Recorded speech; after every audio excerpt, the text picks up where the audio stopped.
Taking a look as drivers from the previous warm-up session finish things up through the tech lane. Before we get going for today's action, happy to have you with us for today's coverage of the United States Pro Kart Series as the Indiana Grand Prix gets set to go from Newcastle Motorsports Park. Justin Prince, Nate Dean alongside. Again, Grace Overbeck will be down trackside throughout today's coverage. Happy to have you here on KC Premium as we get set to go with the Micro Swifts. The Youngsters, brought to you by TFR, will have Tristan Francisco be your pole sitter. Darius Arembo, one of the big upsets of the qualifying yesterday in second. Trey Sanders will start alongside Enzo Tero. That's your top four in your order, Nate. Yeah, as we cycle through a big group of Micro Swifts coming out of I-70, first class out on track in anger and experiencing this track in racing conditions. Again, Justin, greasy, slippery surface this morning, and it's going to be trouble potentially for these micros going into turn one. A lot of grip at the apex, but on entry and exit, still a little wet. Now with this layout, remember with the national one we're using today, no shark fin, but it will have that long straightaway leading all the way up to the finish line. Take a look as the Kart zip their way through. They all rumbled their way to the opening corners. We're underway for Micro. Through turns 1, 2, 3, and now 4, nice and clean. Drivers avoiding the red rumble strips on the exit of the corner. Still some standing water in those curbs and avoiding them to keep themselves on track, but a fairly clean start there, Justin, especially considering the conditions we had this morning. Kudos to the Micro Swift drivers. They're through the opening corners nice and safe. And that's the goal, right? Hope to have a clean start, hope to have some good battles here. It's going to be an interesting day for a couple of the competitors in particular. We'll talk about as this race goes on. But for the time being, so far so good. And for Dusty Strayer, who went for a jump, Strayer holds on to his card as they rumble the way through. Strayer with Speed Concepts this weekend. He's been with a couple different organizations already this season. His card looking already up from 5th to 3rd on the opening lap. Yeah, debut for him this weekend. Newcastle Motorsports Park, good place to dip your toes in with Speed Concepts, a team that's been so quick here before, and a team we haven't seen too often in the cadet divisions. Out into turn one once again. Not a whole lot happening here, Justin. It's hard to pass once the track gets greasy here at Newcastle, but I mean throughout the day, once it gets going, should be able to see a bit more wheel-to-wheel action. Coming to the opening corner still as they rumble the way through. Heading towards South Tower in that section. Munsto's trying to attack is Wyatt. Bo Wyatt so far up a couple spots already. Zaremba shuffled down a couple. Wyatt side by side. All while Strayer keeps to the right side of the racetrack out through that section. So far so good in their defense for Strayer's case, but the more they fight like this, the more they'll lose ground. As you can see, top two have broken away. It's not necessarily a pack race like we normally would see when it comes to the mini and the micros. Yeah, allowing driver talent to really be shown right now, Justin. We've become so accustomed to the pack racing that we've seen here at Newcastle, like you said, especially in the cadet divisions. Not a lot of power being made from these Swift power plants, which obviously gives a lot of drafting, like we see now with Bo Wyatt trying to get by, and he will into turn one. So again, this mid-pack right now that we're seeing on screen, 3rd through about 5th or 6th right now. Obviously, they're very close on times. They have nothing for Francisco and Sanders out in front right now, the two RPM teammates that the rest of these drivers know all too well about the RPM dominance that we've seen in cadet divisions throughout all major categories in the United States in 2026. That dominance continuing here in Heat 1. Remember, they set the pole for a couple of different classes when we went to Trackhouse earlier on in the season. This time, striking while the iron's hot, so to speak, and setting the tone early on in this one. Sanders the winner from that action, still holding on to second, and as you can see, Wyatt starting to chip away, a spin in the backdrop. That's Barnett going around and a couple others join in on the spins. It's a bit of chaos down through that section of the racetrack. They all try and hold on through 12. Yeah, and with the track conditions right now, it's an easy mistake to make, and they're obviously going to learn from that. Strayer getting pushed to the wayside there by the 37 of Chavo on the CRG machine. Drivers already pointing forward too as well, trying to work their way towards Francisco and Sanders. Bo Wyatt having absolutely none of it. He wants to try and close down on Trey Sanders in that second spot. Only lap 4 of 8 right now, so halfway through. They still got time to try and catch up here, Justin, but as things stand, there hasn't been a lot of headway towards them as Katowski off the inside of Chavo up into 5th for the Burrell Art. So far, decent move there for Jack Katowski. In fact, lots of decent moves for him. He's catching up right now up to 6, past 7, 8, and onward past Cell Tower. So far, about 8 spots picked up for the 92. A dive to the inside of Zaremba, in fact. Zaremba gets the preferred line back, though, as they rumble their way up through the middle sector. Keep in mind, TKG was talking about this previously with Sean Bailiff, in fact.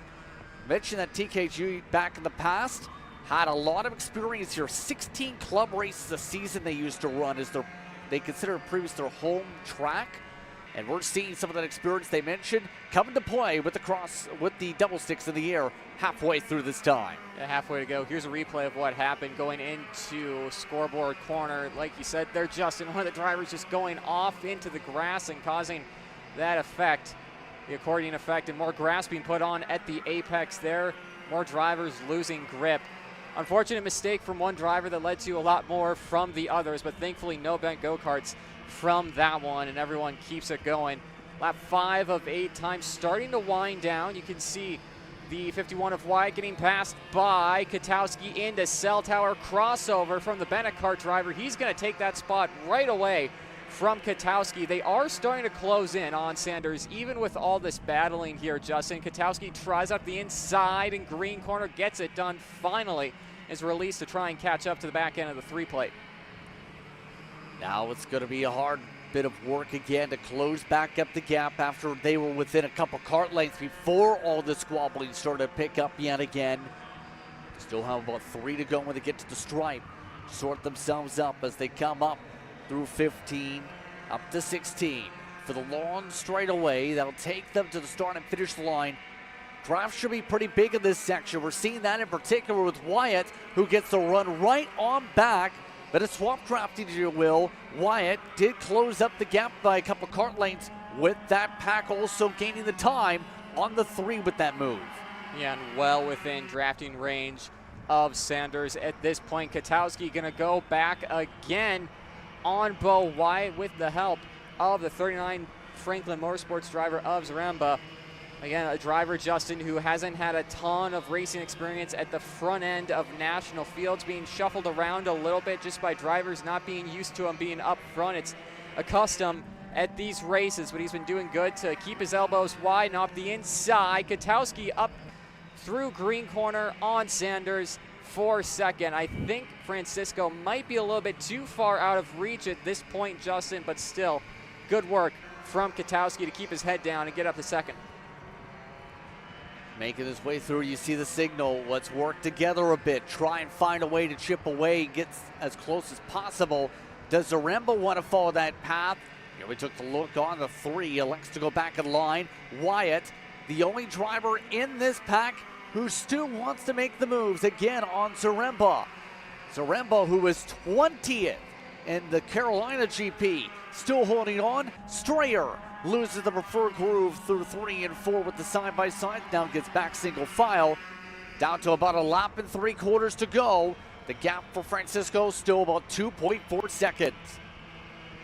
Yeah, he should hold on to that as long as he doesn't make any mistakes there, Justin. Track also starting to dry up a little bit. Sunshine starting to hit some parts of the circuit, which should help getting all of the water off of it and potentially drying a bit of the grass as well that's on the outskirts of the track and allowing the wind to blow that off, so we have a little bit more room for drivers to make those passing opportunities. But there you can see that second pack, not a lot of headway on Francisco. Out in front, they'll be heading out of I-70 for the penultimate time. This time by white flag, we'll see. And again, Francisco with that 2.4 second gap just has to keep all 4 tires on the road at this point to take the Heat 1 win. White flag is out final time around for Francisco. His pace so far has consistently gone better and better. Lap after lap was in the 114s, much the way he just went to the 113.9s on his charge up ahead. And now we'll look to close out the run for Francisco. It's been a very good year, let's put it that way so far. Whenever we've seen him on his Ryan Perry Motorsport machine. Last time out, he was on a racetrack. That was out in Canada, actually, in some of the RMC action. There was top runner there. Competing in our series here in the U.S. was top 5 even after penalties. Picked up some wins in other series in Charlotte area. Was mid-pack in the last USPKS race. Big step up for the second race of the season for USPKS here for Francisco, as he's ready to close out the drive, working his way through the final sector. Just have I-70 to work with and onward. Francisco dominates heat number 1. First 25% of the points metric for tomorrow's final. Starting order will be led off by Kart number 20. Francisco dominates the first heat of the day. Battle for second is on. Sanders going after it. Gets to second with Jack Katelski. In third, Wyatt Zaremba. Your top 5. Yeah, 3-wide battle to the line there, Justin. It's the first time we're going to see that, and definitely not the last this weekend. There you see unofficial results from Micro Swift Heat number 1. And again, Tristan Francisco, Trey Sanders, the RPM duo, leading it up front. Katelski, Wyatt, Zaremba, really impressive run from Darius in that 5th spot. And then a lot of drivers that we see it towards the front, like Dusty Strayer, struggling a little bit and more. But we're going to send it down trackside and on the grid. Grace Overbeck with the report. Hello, good morning. Thank you, Nate. And I'm here with David Baker here today as we wrap up the first heat for the mini class. And, you know, we're just observing down here on track a lot of standing water, both out on track and on grid. So David's going to walk on over to the track here, and I want you to notice some of the wet spots that are off the line here, but can still get some of our drivers kind of off their flow as they're racing around the track today. Additionally, with that, we can also guarantee that the grass out there is going to be pretty wet. So any drivers that maybe drop a tire can lose a lot of the traction that they have. And we've noticed actually already a lot of drivers spinning out, which can cause some pretty scary accidents out there. But also even down here on grid, there's a lot of standing water, such as this puddle right here out on track. But as we get started with our KA juniors getting ready to go out, we'll see if this affects their race today. Back to you. Thank you very much. And it was just being noted about that too in similar notes coming through that race. It's going to get interesting for our next group of drivers too, because that group features your KA juniors. Starts with BBS as they all hit the racetrack and make their way through for your grid. Travis Pettit, Nico Katelski going to be on the front row here in this one. Kellen Berghofer, Colton Sneakenberg, your top 4. Yeah, going further back, Varela, Palacio on the RPG this weekend. Molina, Height, Barry, more drivers getting set to go. You can see Darren Kidd, a driver's impressed us before. Same with Cameron Johnson in row 6. And you can pick out your favorite driver as well. Travis Pettit already going for a spin there just a couple seconds after they left grid. Of course, a driver who is so experienced, Justin. We'll put that behind him. His KA Junior ready to go for Heat 1. I remember joined BJR a couple weeks ago for competition. Has looked fast so far. But through digs, and we have issues for Gabriel. Some drivers still weaving and bobbling. And Jackson Baldus amongst those that have some of the issues as well, as everyone else rumbles the way through. Interesting beginning here, and so the field will have to try and gather its way back up again. Yeah, didn't get the start there, it looked like. Yeah, Jackson Baldus going for a spin, having to get his kart back on track there. One of the AEM drivers, so it explains why he was using Mick Gabriel's suit that you saw on his leg there, Justin. But allowing these drivers to get even more tire temp into that MG rubber, I think all of these drivers will be well okay with that. Obviously, with them not taking the full outlap, doing the kit kart cutoff for what other series would run there, just allowing them to be a little bit more safer going into turn one. Travis Pettit and Katowski into the tram line, second time of asking here, Justin. A few drivers still speeding their way into the line. They're going to have to hurry as they work their way to the tram lines.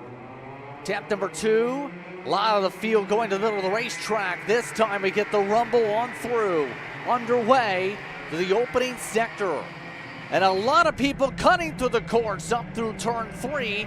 The BJR's 1-2 up at the front, but chaos in the 20s. It's less than ideal to start off your day there, Justin. A lot of drivers going to the wayside in turn 2 and off into the grass, probably bringing some debris on. So when these drivers come around for lap 2, they're going to have to be careful. Travis Pettit is going to be the first driver to see a lot of potential grass onto the circuit. It'll have to be careful, but of course he won't know until he gets there. Through green corner, Katowski taking P2 back away from the BJR teammate from Travis Pettit, who leads, and already separation like we saw in Micro Swift. Tricky conditions. It's hard to stay bumper to bumper with drivers in this current track state that we find, Justin, but in I-70 for the first time in anger.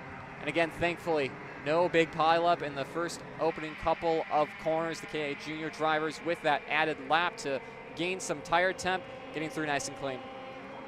Remember, 10 laps for the distance for a majority of our classes here today, as something fell off one of those carts there, a piece of metal it looked like, bounced off.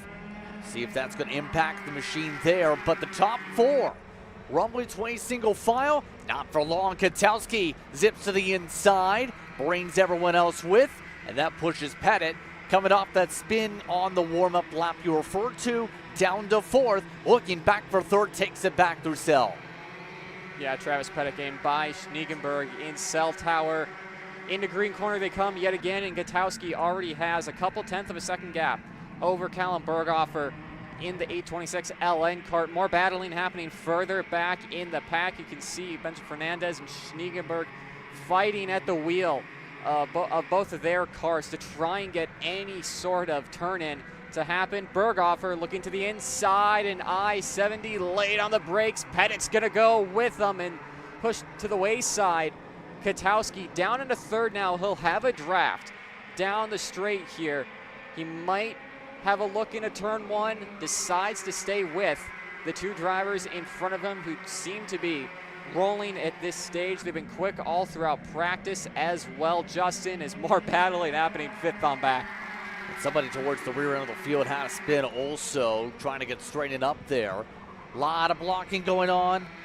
That includes some of the RPGs looking to fight their way through. Right now, Palacio amongst those making a new debut here this weekend. It's one of the talking points coming in with the change to that camp with some of the European developments they've been working upon. But the front of the field is still not done fighting here, Nate, more importantly, because right now Katowski is still having a wrestling match for that top 3. Yeah, just fighting for it right now with Height, Schniegenberg, Fernandez. Palacio losing a little bit of time. Lucas has been one of the most impressive drivers we've seen in the United States the past couple of years, of course, with him being so accustomed to the Kart Republic that he's been driving the past couple of seasons, making the move over to the OTK, at least here stateside for Rolson Performance Group. A little bit of things to learn for Lucas, but with the level of driver he is, he'll be able to figure that out by the end of the weekend, losing a couple positions there as we go on. But top 3 here, Justin, going to have a little bit of a change up the inside. Pettit, with the help of Katowski, goes through. Katowski going to be put to the outside of the double lefts and puts him back in a 3rd. BJR back in 1st and 2nd. How long will that last? It hasn't really lasted too long today. It's been a game of hot potato, if you will, so far on the circuit with our classes. In fact, hot potato, it's time to pass it to Katowski to 2nd position. Yet again moving the way through. Right, still rides on behind in the fourth spot amongst this train. Still though, it is to where no one's really had an attack yet on your race leader.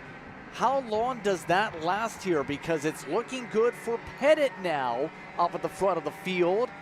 Kwiatkowski's got a big run. Does he take it this time up towards one? Not yet. Elects to stay as you see Fernandez, one of the drivers who sends it that time on Samet, who's been able to charge up a few spots.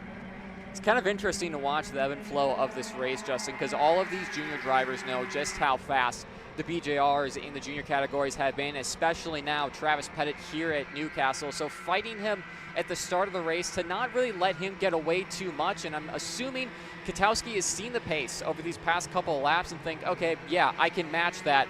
Hasn't fought him too much, but a couple of mistakes there from Kwiatkowski at the front half of the circuit, allowing a little bit of breathing room for Travis Pettit, but that can be thrown away so quickly here at Newcastle Motorsports Park. As long as you're within about 7.5 tenths, you start to feel that effect from the draft, and once you're well within the half a second range, you really get the pull from the driver in front. And that's what Callum Berghofer is feeling up the inside of Kwiatkowski. Gets it done into I-70. That's going to allow Schniekenberg to be brought into this battle. Halfway to go, this time by across the line. Cross sticks in the air. Here we go again for a change. Up to the front. Berghofer again. Kwiatkowski following suit in the back and forth affair. And again, the more they scrap, the more you have to wonder who's going to go next. Mind you, they are starting to run away a little bit from fifth because Zico Hyde has dropped back into that second grouping with Fernandez, with Samet, with Darren Kidd amongst those in that lineup. Yet again, inside Pettit, back to a team 1-2. Look who's moved through. Schniekenberg has moved up to the third spot with that, and it's been a decent year for the 827 in some of his races. Absolutely, now up into second for him, making quick work of Travis Pettit. Have to give kudos to Kwiatkowski in cell tower as Pettit goes back on. Schniekenberg could have held the outside of Schniekenberg through cell tower, but he knows just how dangerous it is offline, how dangerous those red curbs on the exit of the corners are right now with the standing water being trapped within those. So backing out of it, living to fight another day, and he's still within this lead pack. If he would have held that outside, off into the grass is now lead change. Pettit back to the lead with the help of Colton Schniekenberg. With only a few laps to go here, Justin. Yeah, we're already on lap number 7 for those just tuning in. Second heat total of the day. Right now, the field making it clear they are not willing to just bide their time in a ride like we normally have seen in some of the races. No, they're ready to fight. Pettit, one of the top young drivers in the country, is currently holding on. Schniekenberg stays off in second. Kwiatkowski down to the third spot for the time being in the fight. Tristan Murphy, though, has the fastest lap of the race, by the way. The difference is the drivers have been running about the 108s up at the front. Murphy ran as fast the 107s on the catch-up, who's up 13 spots as your biggest mover, by the way, off screen. Yeah, he's been putting in the work further back, and you can see him just at the tail end of this shot. He's within a couple of seconds of the leaders, and there you can see him behind Marco Samet and making a move. Speaking of making a move, Colton Schniekenberg up the inside, takes the race lead for the first time with the help of Kwiatkowski, and then Berghofer, Pettit continue to be your top four, but look who's joining the battle here, Justin. Benja Fernandez, the Supernats winner, closing in on that MPG Motorsports Kart Republic as Schniekenberg going a little defensive into blue corner for the first time that he's had clean air, and up the inside, Fernandez trying to get it done on Travis Pettit, unable to, and up the inside in the cell tower. Palacios going to go through now and take it away, and through all of that, still Pettit prevails over Fernandez. Keep in mind when it comes to Palacios' case here, you see him there. You mentioned now an OTK. He is running an OTK chassis with Forza Racing over in Europe. He wanted to stay with that same alignment. It was talked about with some media outlets to be able to keep that same type of platform in his U.S. competition. We see him now. Alonso's trying to get to work, coming to 2 laps to go. It's going to require a lot of it with Pettit all over the rear end. double sticks in the air. It's side by side for the race lead yet again. It's Berghofer to the front. It's Ketelski up to second yet again. Schneegenberg gets shuffled once more. Yeah, top three have a little bit of breathing room, but that's going to evaporate over the next coming laps.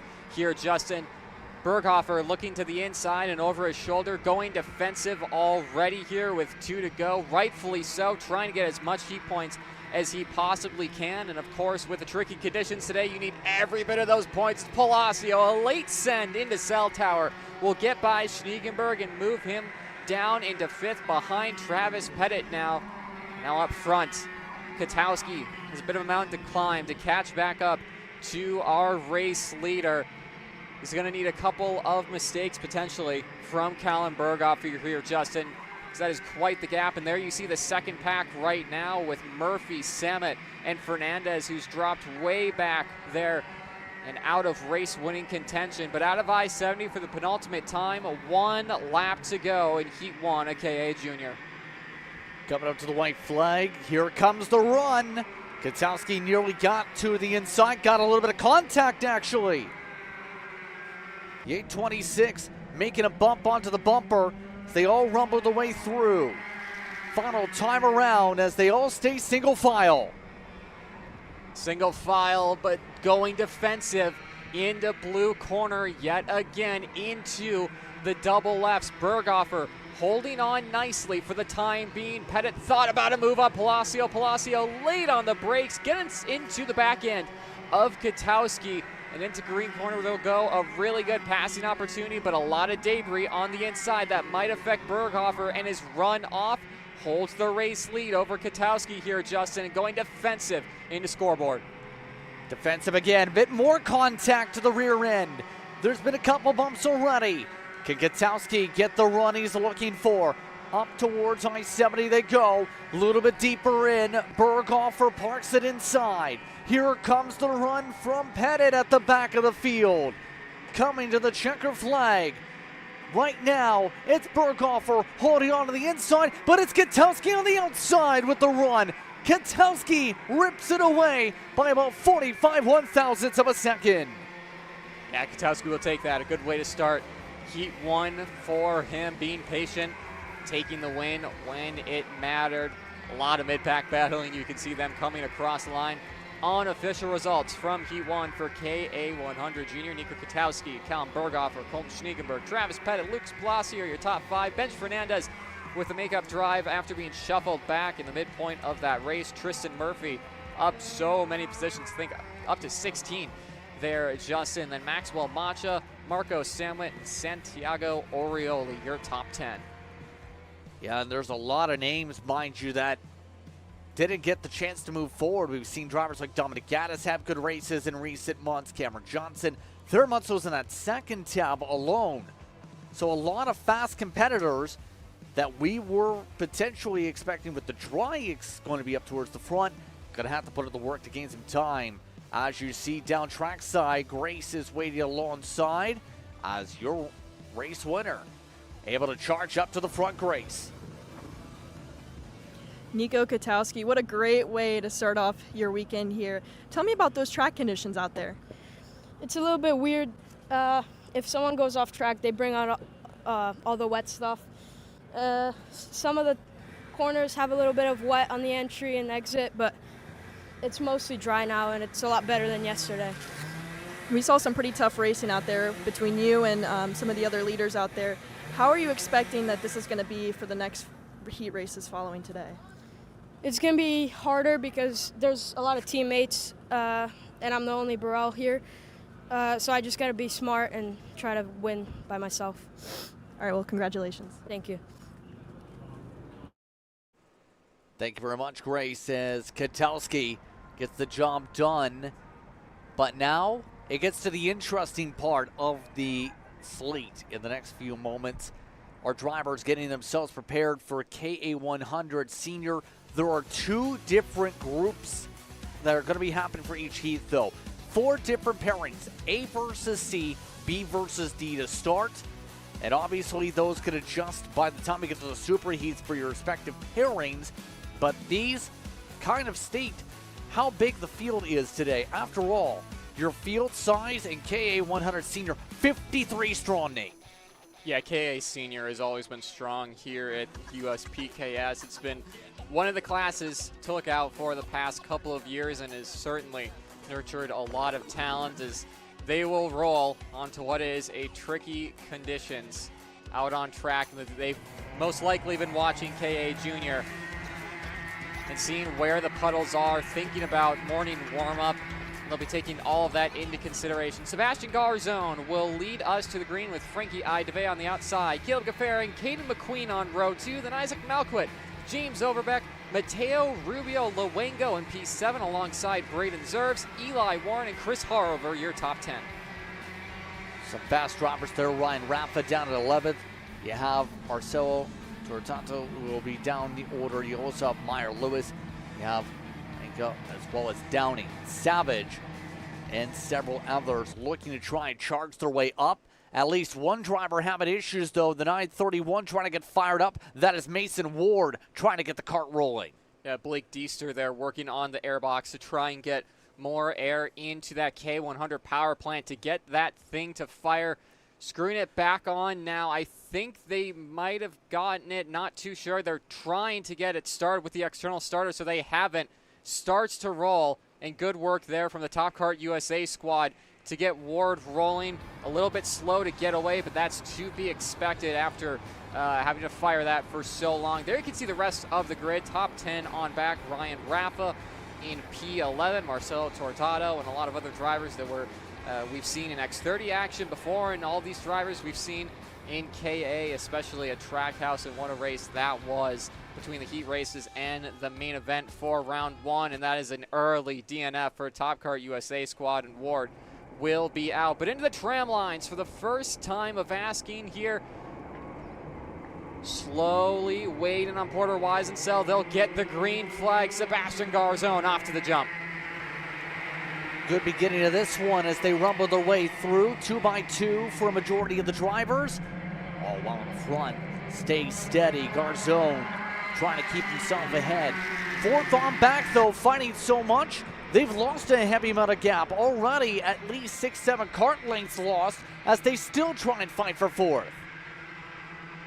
Yeah, fourth on back is really going at it side by side through a really tricky part of the racetrack. And then you add the standing water, potential wet grass offline as well. And kudos to the KA Senior field to making it through the first couple of corners nice and clean. Isaac Malquit up the inside, pushes Caleb Gaffera to the wayside out of green corner. I'd be surprised to see if Gaffera can get back on with just how long and wet the grass is. He does with the help of the cutoff there, but that's going to allow Sebastian Garzone even more space in between himself and Isaac Malquit and James Overbeck. But you have to say, Justin, these two are so well versed here at Newcastle Motorsports Park. Isaac Malquit, of course, winning in almost every engine package that he's ran here at Newcastle. Will be trying to do the same here again. Shane Ruddy up the inside of turn 1, gets the move for his new team and hosts driver development, but back up front, that gap is already starting to close here, Justin, just 3.5 tenths. Already chipping away. Malquit now trying to go up to the rear end. Does get there at the very least. Goes for the send in the bottom box. Here's the replay. Previous, though, look at this send for the 970. A little bit of a squeeze off there. I think it would have been fine. I think Ike just got a little bit too much entry curb. You can see up the inside. It's a little bit of a late move. Side by side, clip the rear bumper and the front bumper. A little bit of contact there, and that's just unfortunate for those two. As Gaffera, the driver's been so strong off to the wayside. James Overbeck taking first spot away from Isaac Malquit. Caden McQueen in third now as well. And how about Braden Zerves up into fifth, top 5. You can throw a blanket over him this early stage of the race. A little wide goes James Overbeck. A mistake there. Now Caden McQueen is going to help Lil Sizzle up the inside, and Isaac Malquit will take away the race lead. Up to the front, but look at that send and the Sodi. A little bit of a dive that time. McQueen able to slip on through. It's McQueen now the race leader. Caden now looks to try and march his way around, but there's so many different players still up at the front of this field. Yeah, Rubio Luengo that got the fastest lap. He's amongst those in the heart of the field, and they are nearly slamming off each other. with some of the drivers trying to go deeper into each corner compared to their opponents, try and pressurize the mistakes here. Yeah, trying to pressurize the mistakes. Probably not as much as usual with the wet track right now. You can kind of almost let those mistakes come to you with how tricky it is in some areas. But again, with the sun starting to shine down, making it a lot easier and opening up some lines for passing like that. Braden Zerves up the inside of Sebastian Garzone at scoreboard. And all this battling, allowing Eli Warren to catch up to this front pack. Isaac Malkuit up the inside. One of the BJRs get that job done. That's Mateo Rubio Luengo, excuse me, for that 6th spot. And now Luengo trying to get by Malkuit again. Garzone up the inside for a second. Will retake that and only has Caden McQueen in front of him in a race win now. Still plenty of laps to go. We're on lap 4 after all, for good reason. Garzone amongst those on the attack has had a solid year. Last time out though, finished dead even in the middle of the pack, 22nd out of 44 karts last time out. In various other series where he's shown top 5 speed, but started off the year with a bang over the winter time. But since then, yet to get into victory lane in the national scene. He's up to the race lead in this heat though, and now looks to try and hold off the pack again. It's not safe, it feels like, at all this weekend. The way this track runs, no shark fin, of course, this layout this weekend. It's allowed a good amount of drafting opportunities, again, up to I-70. You see that right now in the battle for 4th for good measure. Sets up a good amount of speed and momentum. That time the 906, Rubio Luengo able to jump up in the top 4 or so with the move. And here we go for the lead again. There you call it there, Justin. Isaac Malkuit up the inside for a second. They're still going at it. No one driver able to hold on to a position for too long. These drivers aren't really willing to work with each other. At this stage, Mateo Rubio Luengo already pointing towards Caden McQueen. And Caden McQueen trying it there on Malkuit in blue corner. Gets to the side pod, but not past Isaac Malkuit. Thankfully, both of those drivers staying on. Rubio Luengo now up the inside of Eli Warren. And James Overbeck tried to go with his teammate. Unsuccessful there as Chris Harover now getting brought into this. Same with Marcelo Tortado and Ryan Rafa not too far back as Caden McQueen now back up the inside in green corner on Malkuit. And still not done in that wrestling match back there. Luengo trying to hold off the pack. Yeah, Lahote's Racing Development Machine on the squeeze there. Warren able to get back single file.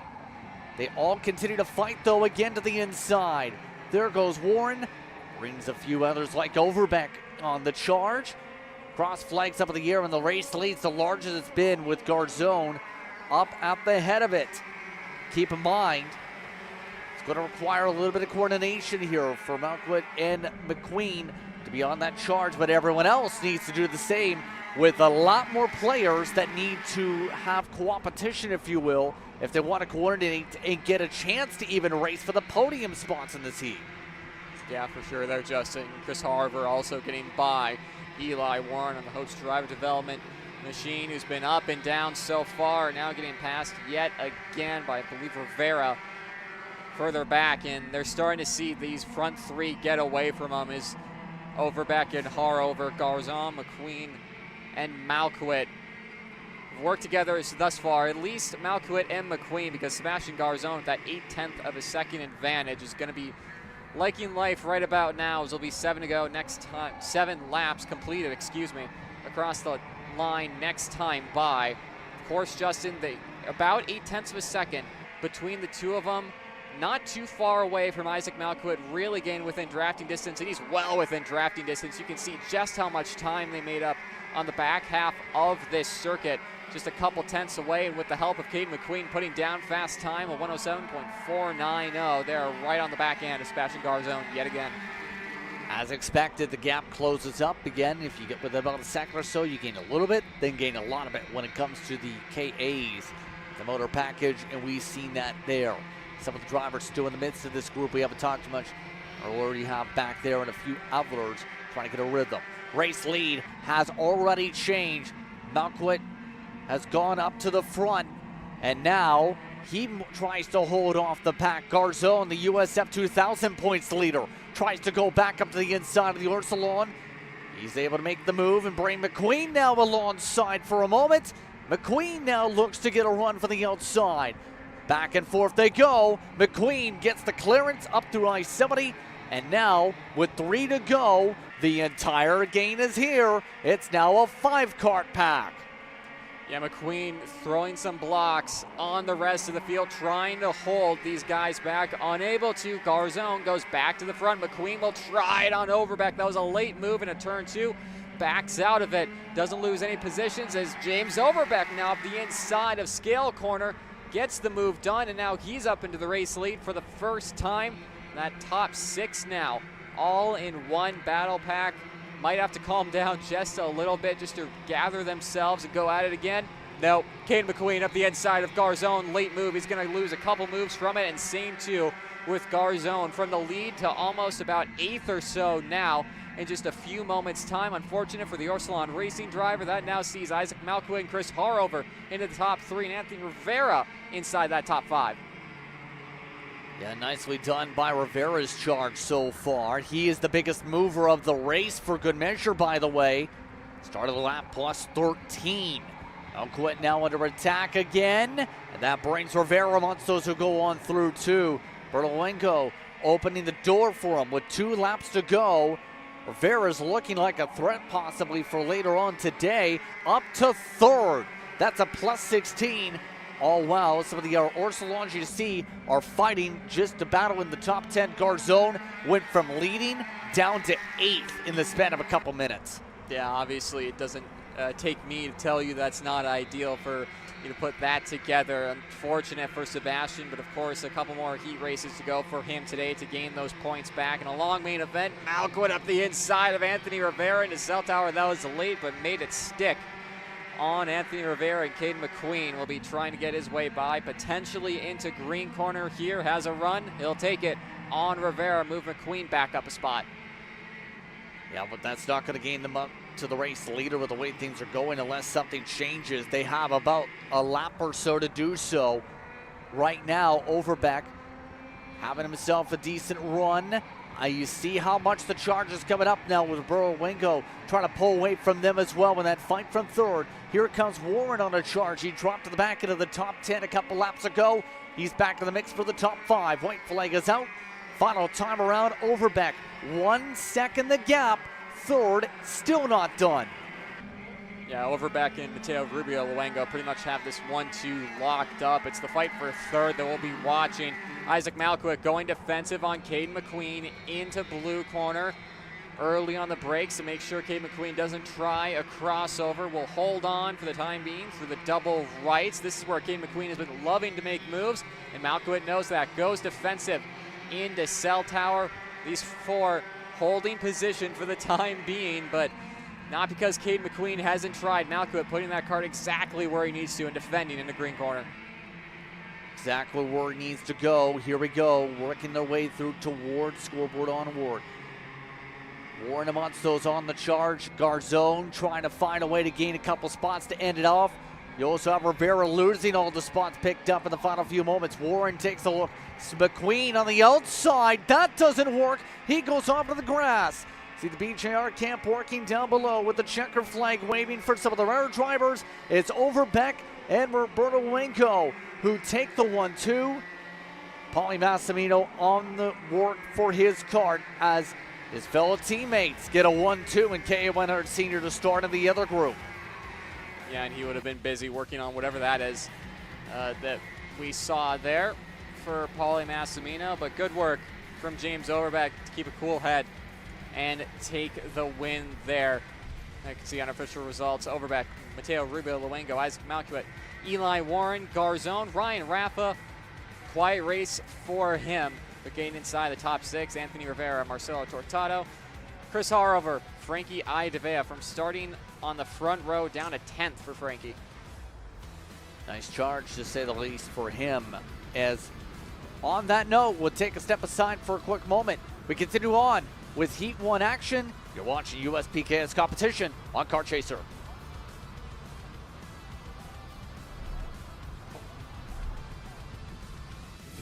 When it comes to innovation on the track, Odenthal Racing Products leads the pack.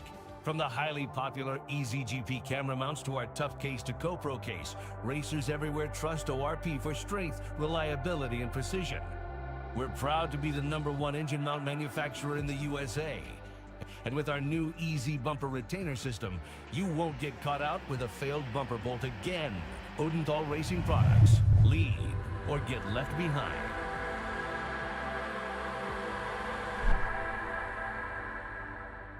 Karting isn't just speed. It's control, precision, freedom. At Atlanta Motorsports Park, Kart Freedom isn't just a team. It's where drivers are made.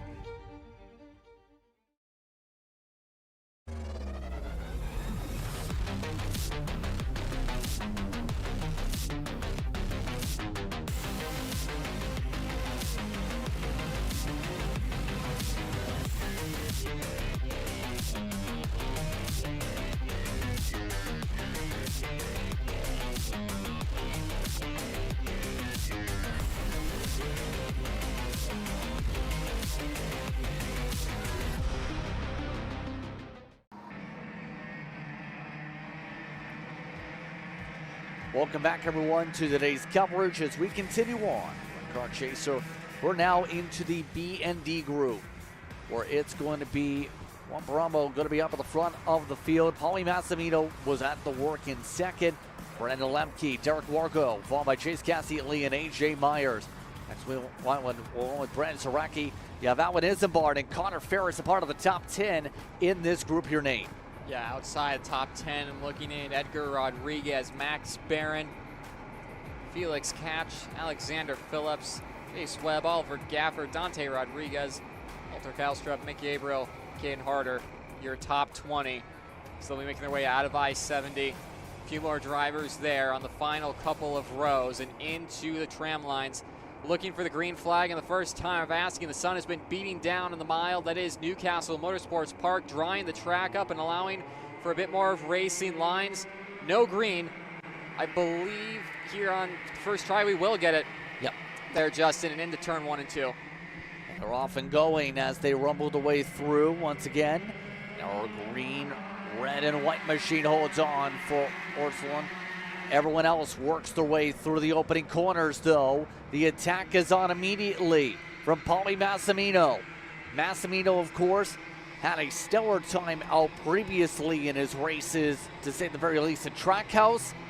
He looks to try and have a good run here today as he runs his way in second behind your leader to start, as he tries to charge to the inside, straight to the point. Yep, Paulie Massimino up into the lead there. Not going defensive into scoreboard, and all the battling happening behind him. AJ Myers getting his elbows out, trying to work his way forward. Knows how to get it done here at Newcastle Motorsports Park, both in Shifter and KA100 competition. He's going to have to do it the hard way, though. He's got Chase Cassidy now to his inside, losing in position. Derek Wargo to the inside. Paramo is going to go even lower. Hold on for third, Will Paramo.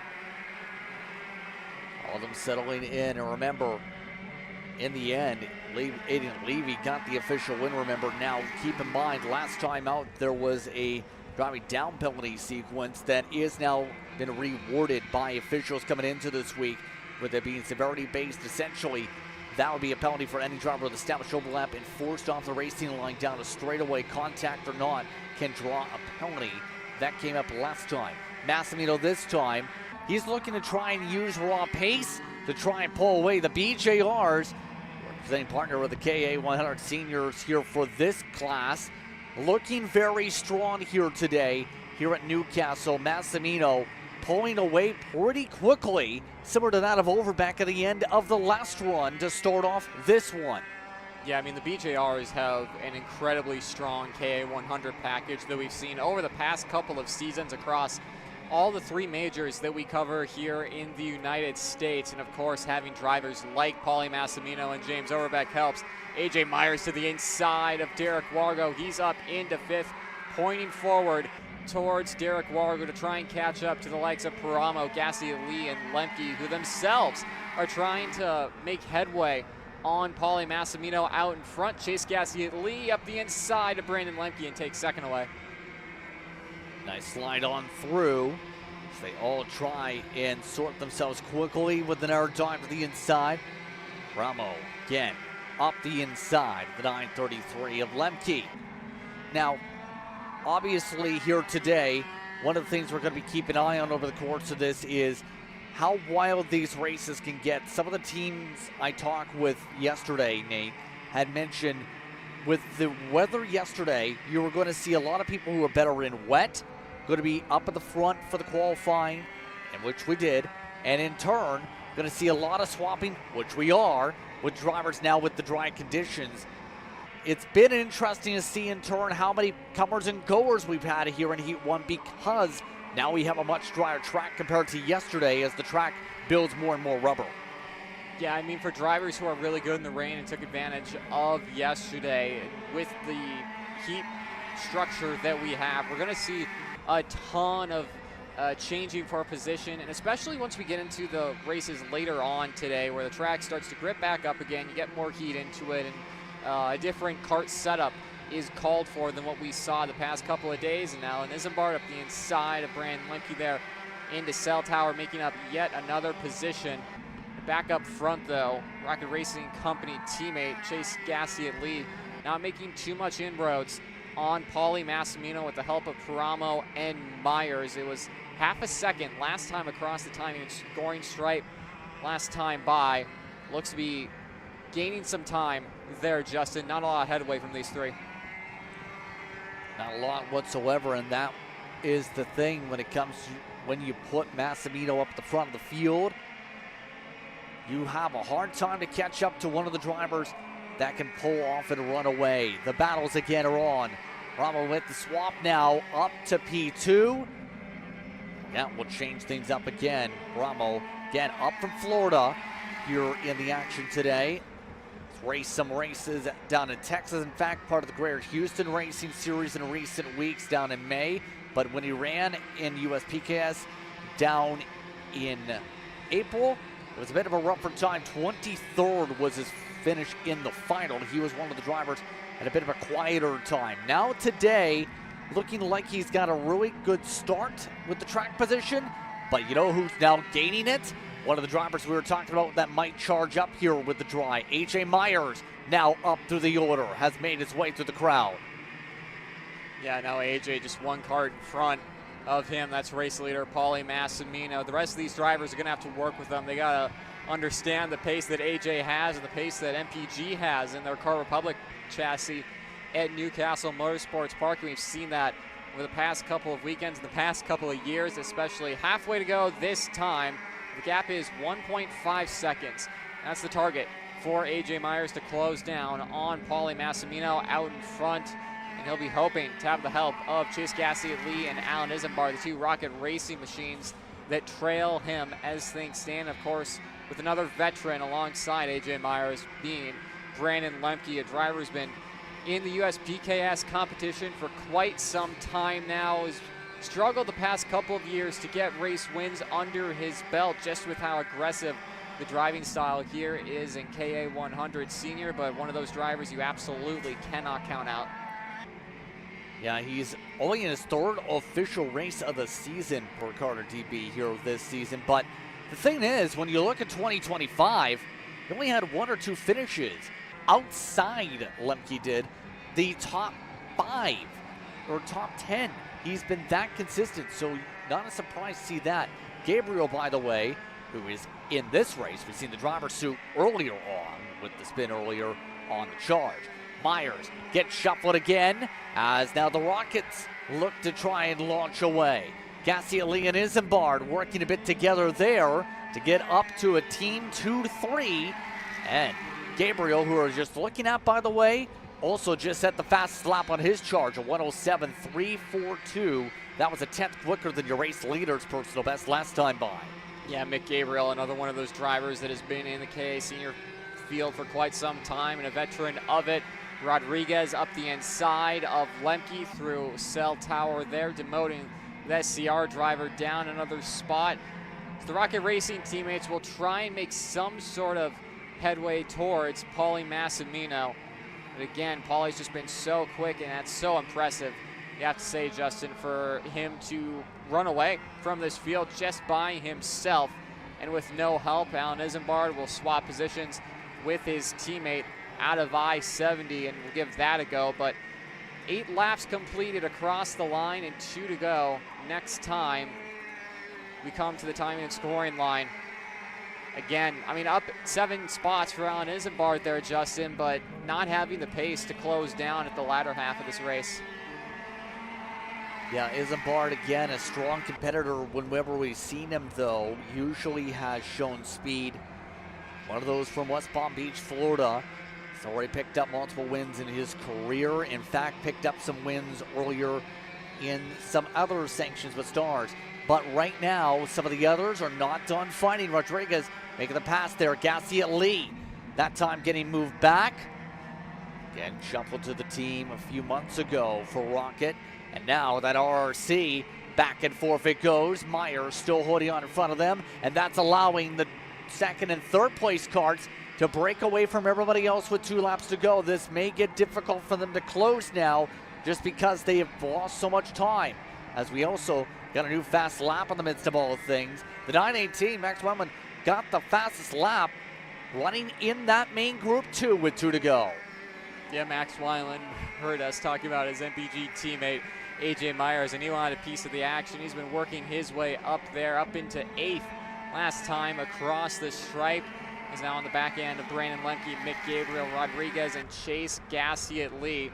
Rodriguez pointing forward towards Gassiet Lee. Of course, he wants to work forward and try and get the drivers in front. Don't want to be battling for positions that don't really matter at the end of the day. There's good points back here, but of course you're going to want to up your advantage to getting to the drivers out in front. But I mean, Alan Isambard and AJ Myers are so far ahead of these drivers at this point. I don't know if Chase has the outright pace to be able to close down on his teammate and AJ, who just seemed to have the upper hand on him, as Mick Gabriel almost had a move on Rodriguez, wasn't quite close enough and backed out of it before the apex of the corner.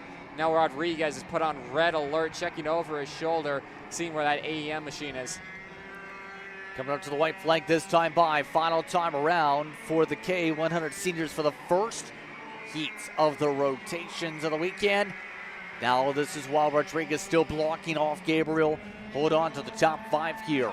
Second, still no changes yet either as they ride along. Myers, he waits in the wings. Can he get a run to rip away a spot here before we shuffle the deck again for heat number 2? Nothing doing yet through sector 2.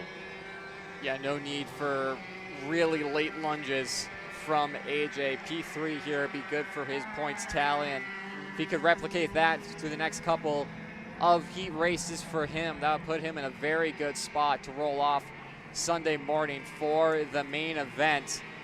No move into scoreboard for these two, but out in front, Justin, Paulie Massimino. How incredibly impressive is it to pull out a 2.3 second gap? Thought about a move, AJ Myers is going to back out of it, but back out in front, BJR will take another win in 2026 in the heat racing. 4K A100 senior, Paulie Massimino takes it, and at the line, AJ Myers steals it from Alan Isambard. P2 for MPG Motorsports, Kart Republic of AJ Myers. Patient was AJ. He knows how to get around Newcastle Motorsports Park and using all the knowledge to get a good run out of I-70 and past Alan Isambard. Rest of the field will come across the line with unofficial results showing that actually Mick Gabriel out early. Something must have happened to Mick on that final lap that we fortunately didn't catch, but there you see Paulie Massimino, AJ Myers, Alan Isambard, Chase Gassiet Lee, Edgar Rodriguez, your top 5. Connor Ferris, Max Weiland, Derek Wargo, Brandon Lemke, and Brandon Soracki, your top 10. Mind you, some of the drivers like Juan Paramo are going to be one of the ones we'll think about again. The Orsolon Racing Machines, both heats, had drivers up at the front, Nate, that slipped to the back of the top 10 or outside the top 10 after having the track position. Some of the others of note towards the back. Mick Gabriel going to finish around 25th. One of 2 karts out with Vincent Martin Marsden as the error driver. You have a couple of the error drivers that are going to have to go to the work to figure out what to do next. Grace standing by trackside. AJ Myers. Thank you, Justin. AJ, and I believe this is only your third weekend doing KA Senior with MPG, and you're second place in this heat. How does it feel? I mean, it's good. I was fast all day Thursday, fast in the rain. Qualifying was a bit disappointment, so we knew we had the pace. Feels good to be in the front. We just got to keep it there for tomorrow and go for it. And we did notice that Pauly kind of got away there about midway through that heat. What do you think it is that you need to catch up to him later today? I mean, I think second, third don't need to battle early and let him get away. I think no one's going to run him down on pure pace. I mean, he's the fastest guy out here most of the time, so I think we have the pace to beat him. I just can't let him get away. And how does it feel for Newcastle being kind of your new home track, being with MPG? I've always been good. MPG's over in Mooresville now, so not their home track. But no, this is my own. I've been here so many times. It's always been a good track to me, so we just hope to continue that run here. All right, awesome. Well, congrats. Thanks. Thank you very much. As right now, field's going to have an interesting time from here on out because the KA100s are completely the only group with two race groups for their heats. Then we go back to the minis, X30 Juniors, the KA100 Masters and Super Masters Pro X30, and then the shifter classes here today.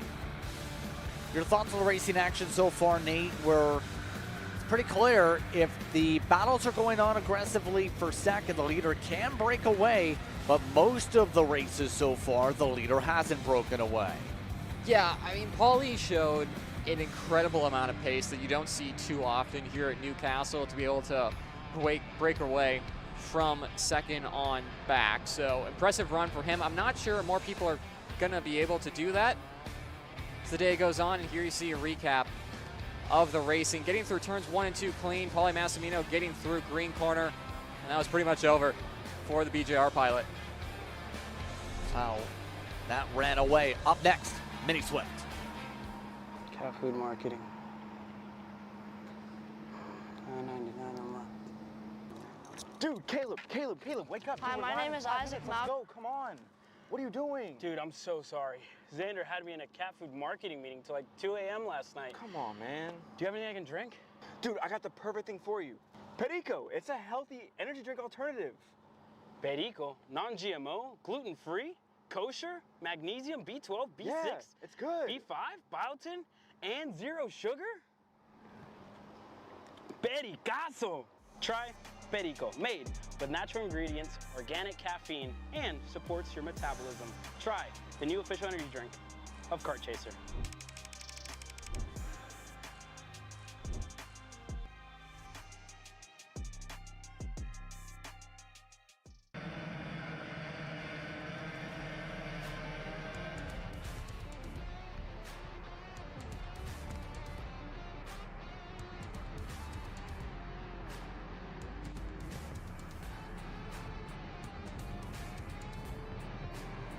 Take a look at our next group. It's the Paralympic Mini Swifts, led by Aiden Go, Brody Stoffel in second, Lucas Taranko and Slade Harrow in the top 4, Colton Brock and Axel Garcia your top 6 here in this one. Some notables like Dutch Westbrook down in 8th, Paulo Santos down in 14th, Liam Francisco down in 13th here, Nate. Yeah, surprising to see that one, Justin. Really quick into the tram lines. They will go looking for it for the first time of asking no green from our Mini Swift drivers, and they'll have another chance to try and warm up these MG tires. Hopefully a safer run into turn 1, 2, and 3. Been safe throughout all of the classes really thus far, but another chance to look at the grid. Austin Taylor, a driver who we've seen at the front of the field here at Newcastle in past events, out of position outside the top 10. Like we said, Liam Francisco for RPM, not a great qualifying for him. Same too with Lima Stallis, Dylan Perron, Caden Cladera outside the top 10. And after a waved off start for going too fast, something we see all too often with these Swift drivers, a nice slow crawl for the in-lap to try and get back into the tram lines and go green on their second time of asking. Enzo Ramos also in 21st, a little bit out of position there. You can see all 26 Mini Swift by Paralympic drivers out and ready to go. And of course, a Paralin of Aiden Go will be leading them to the green. Brody Stoffel, those two will get another go here, Justin, to try and bring them at a reasonable pace before USPCAS officials might intervene with that front row. Let's find out if they're going to handle this time. Nice and slow, this time up to the tram lines for their fight. Again, ready to go. This class brought to you by Paralin Motorsports. Waiting to look at the lights. You see them on the left of the racetrack right on your screen. They this time got them. We're underway. And the field works its way to the opening corners with a crash. At least 3 karts off the racetrack in chaos to start. Yeah, a couple drivers going wide there. Might have dropped a tire on the exit curve and brought some water on, not too sure.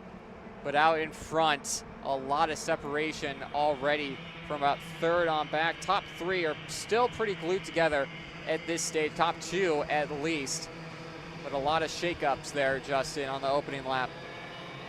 Yeah, that was not the best run to begin. People do not want to make mistakes from the rip. Tarango got a big advantage from that. That was around Slade Harold, Colton Brock, Axel Garcia, amongst some of the drivers that have the issues there. And more drivers off the racetrack.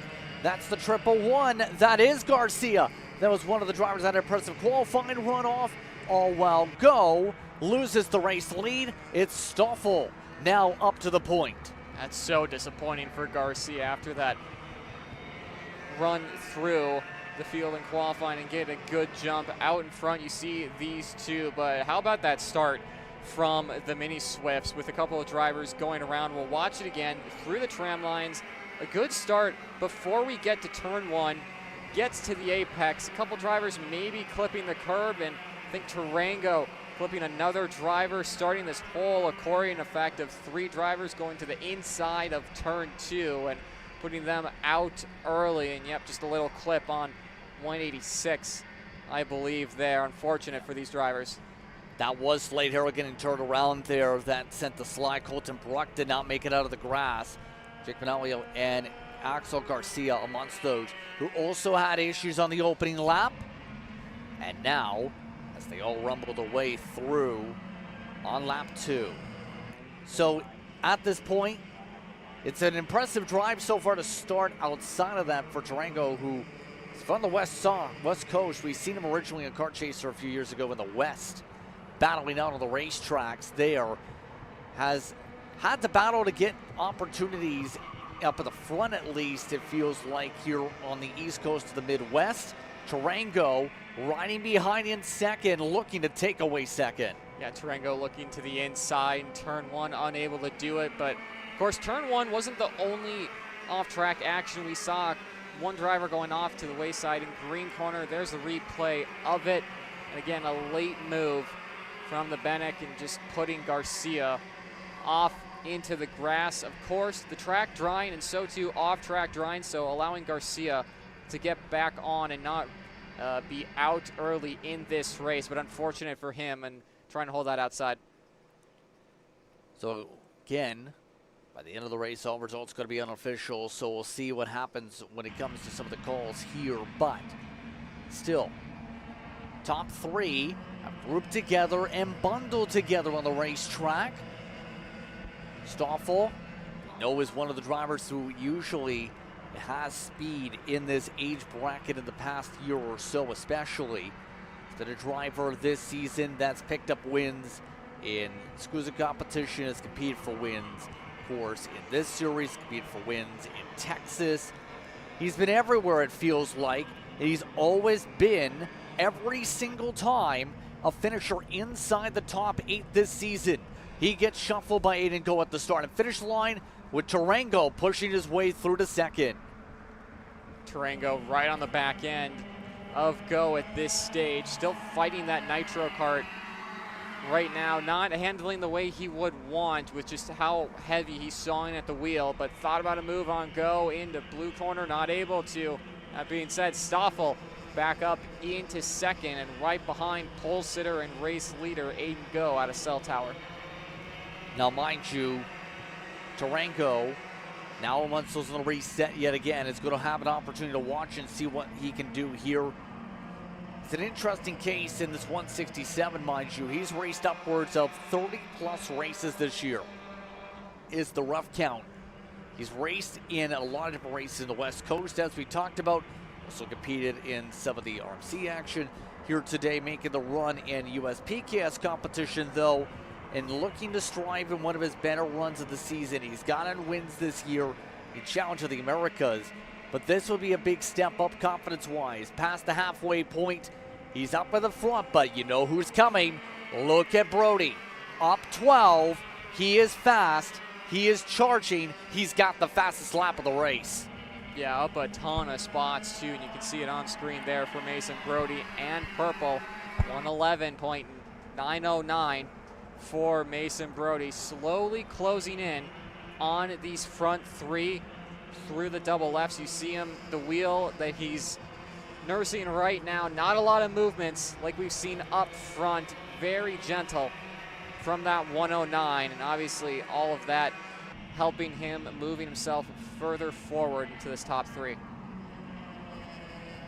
Just about within drafting distance, if not already, here to disrupt the ebbs and flows of the top three. But you can also argue the same possibly if things heat up for Dutch Westbrook. Here's the heat up. It's for the race lead, involving Stoffel to the inside with the help of Tarango to work together once again, get themselves clear. The Nitro's looking fast. Tarango wants to lead himself, though. Now it's a four-cart battle. That allows Brody right up into it. Tarango to the race lead. All of this as well. Stoffel goes from the lead down one corner to out in the fourth spot at the back end of turn one. Allowing Tarango a little bit of breathing room that will slowly dissipate. Not too slowly, should be said very quickly, as Brody up the inside gets the move done up into the race lead for the Speed Concepts Racing Machine, with Go right behind. So Tarango only having the race lead for a few moments before the hard charging Mason Brody making his way through. And yet again, shuffle back for third with Stoffel as red flag popped up at the pylon. As all of a sudden, we'll see what happened here as the carts are being told we are red flagged. Red flag situation. And again, we will go off mic here again. A red flag has been called here in USPKS for the Paralympic Mini Swifts all of a sudden, with Tarango last scored as the leader.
Red flag situation currently underway. Grace is standing by. Grace.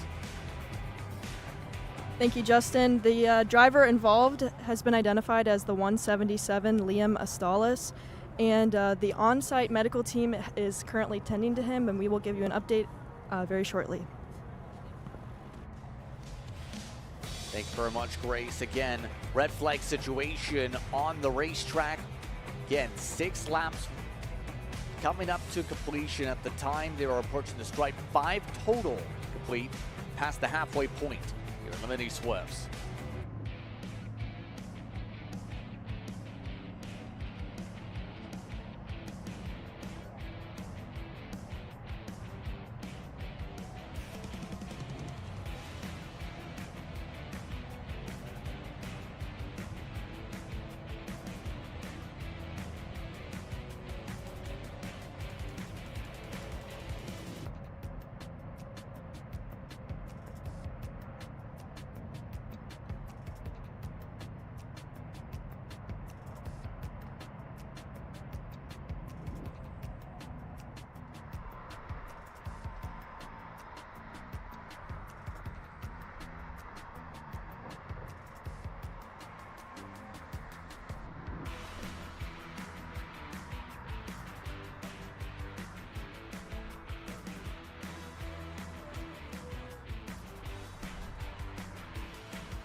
Are you stuck with your kart racing? Not sure the ideal kart setup? Or going to a track for the first time? Well, Kart Class has the answers for you. Our online portal has a wealth of experience and knowledge to help your kart racing. From kart setup advice to track guides that are targeted specifically to your circuit, or the driver coaching aspects with mindset, racecraft and driving techniques. If you want to take your karting to the next level, visit us at kartclass.com.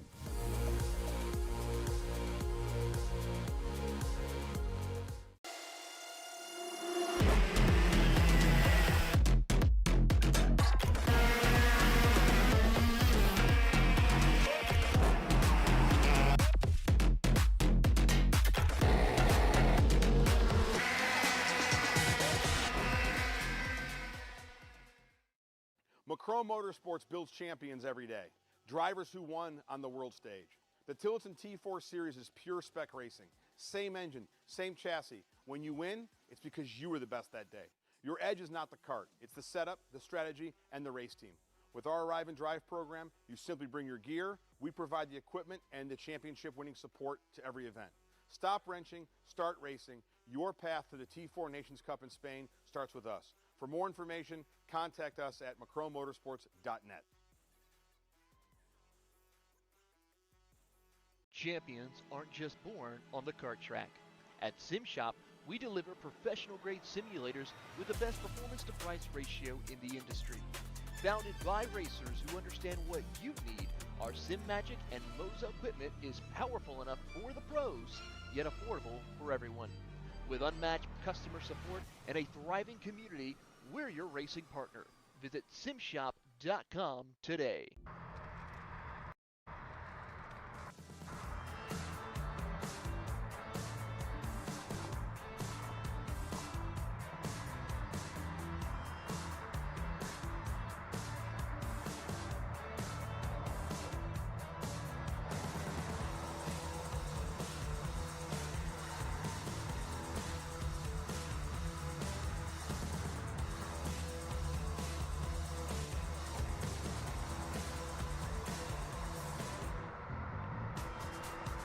Welcome back, everyone. As you can see, drivers are being told to go to their carts, but as we're talking about, Nate, this race past halfway, which gets to the rules on how this works on the red flag situation. Yeah, very universal rule for what you'll see in racing series across the United States and even into some car racing. Once you are past halfway, the officials have the option to end the race early. And of course, with USPKS staff having a lot of classes, a lot of heat races to get through, restarting this race with 2 laps to go really isn't an option for them. They have a timetable to keep, and that's what they will do. So that'll be race over in Tarango taking the win. Of course, Grace Overbeck down on pit lane. What do you got for us, Grace? Yeah, thank you, Nate. We just got an update on the status of Liam Astalis. He had a pretty scary incident exiting turn 2 out on the racetrack. And after getting checked out by the medical team, he was awake, alert, and was able to get up under his own power and went back to his tent with just a minor injury. Interesting for the X30 Juniors onwards as we continue. Interesting for the X30 Juniors onwards as we continue on with the Heat 1s this morning as this track continues to see the temperatures pick up. Yeah, temperatures definitely picking up. Track temp, when I went out there for warm-up, Justin, with the water was about 75 degrees, so be interesting to see what it is now. So again, more pickups happening for our mini drivers that unfortunately couldn't get going after that red flag period. Of course, some of these drivers still have the option for external starters in the Swift category. They do have the onboard starters, but a bit finicky sometimes are those, and of course this usually happens during these red flag periods here, Justin. But as they continue to clean up for Mini Swift, we'll have X30 Junior on track next. Yes, indeed, and we'll see them in the next few moments. Again, with this previous class, Lucas Durango, for those just jumping in, gets the win unofficially up in front over Stoffel, Go, Brody, Westbrook gets the top 5. You also have Vicente Santino Aguilar in 6th. Liam Francisco did get the 7th, by the way. Ross Taylor, Alvarez, and Radas Almonso's in the top 10. A couple of the drivers at least checking on their tires to make sure there's no issues. Some of them, for whatever reason, playing with the rubber on their tires as they wait in the tech line and go from here. Let's take a quick step aside. More racing action coming up. You're watching Kart Chaser. Next up, X30 Junior. Hi, my name is Isaac Malcolm.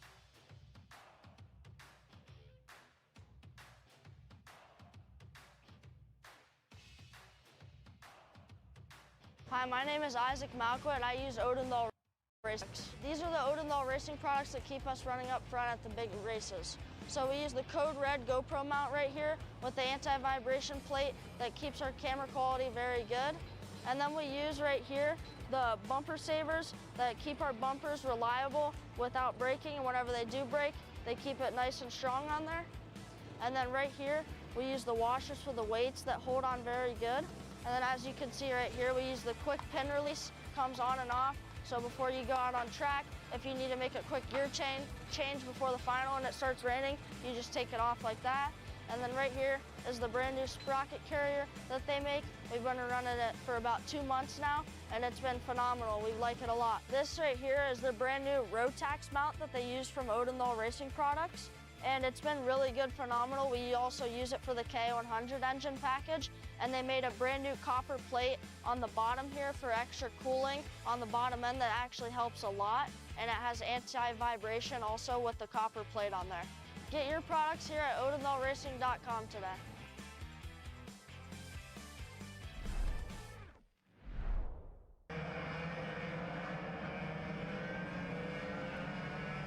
Interesting to say the very least, very knowledgeable.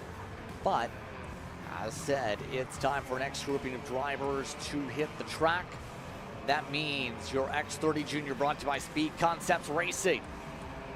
As you can see with the order, Travis Pettimonsto is going to be up at the front of this order again. Colton Sneakenberg alongside Nico Kotowski. Marco Samet did qualify fourth.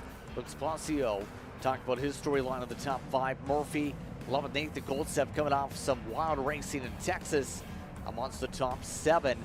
Of note, Parker Rives down in 12. He was one of the fast drivers in a happy hour. Didn't get a good qualifying effort then, though.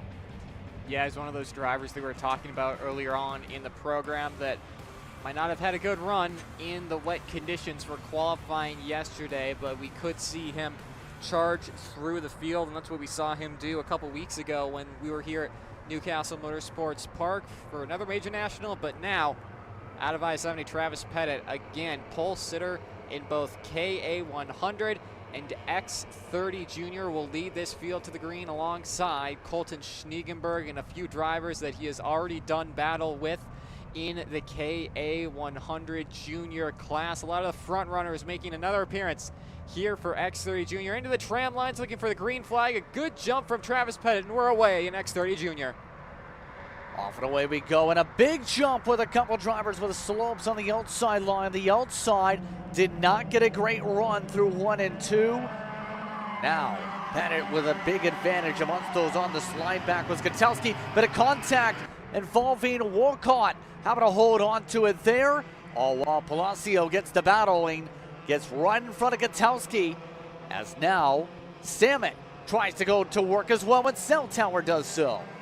Big send there for Marco Samet. It's going to bring Tristan Murphy and Colton Schniegenberg potentially through. Schniegenberg not able to get by. Colton just not able to get that kart to fire up the opening couple of corners and get it to react as best as the other drivers around him, and losing a ton of spots in that time and putting himself on the back foot earlier. There you can see Lucas Palacio, Marco Samet, Tristan Murphy in second and back. Is what a jump that was for Travis Pettit there, Justin, able to get away from the rest of the field. And, you know, these guys are going to have 10 laps to try and close in as that ticker continues to go down. Time starts to go down for them. Of course, Lucas Palacio and these drivers, smart, they know that they have time. But when you lose so much of that in the early stage of this race, it does get in your head a little bit of, you know, how are we going to be able to close in that gap? But give them some time. Let's see what Palacio and co can do. See how much they're able to work together here. RPG riding on in second once again. You mentioned that team change going on for them. Part of a couple going on, the other being, of course, Jake Drew joining the organization. RPG has a lot of strong reputation for its speed in the garage for good reason. High expectations to perform, obviously, with that.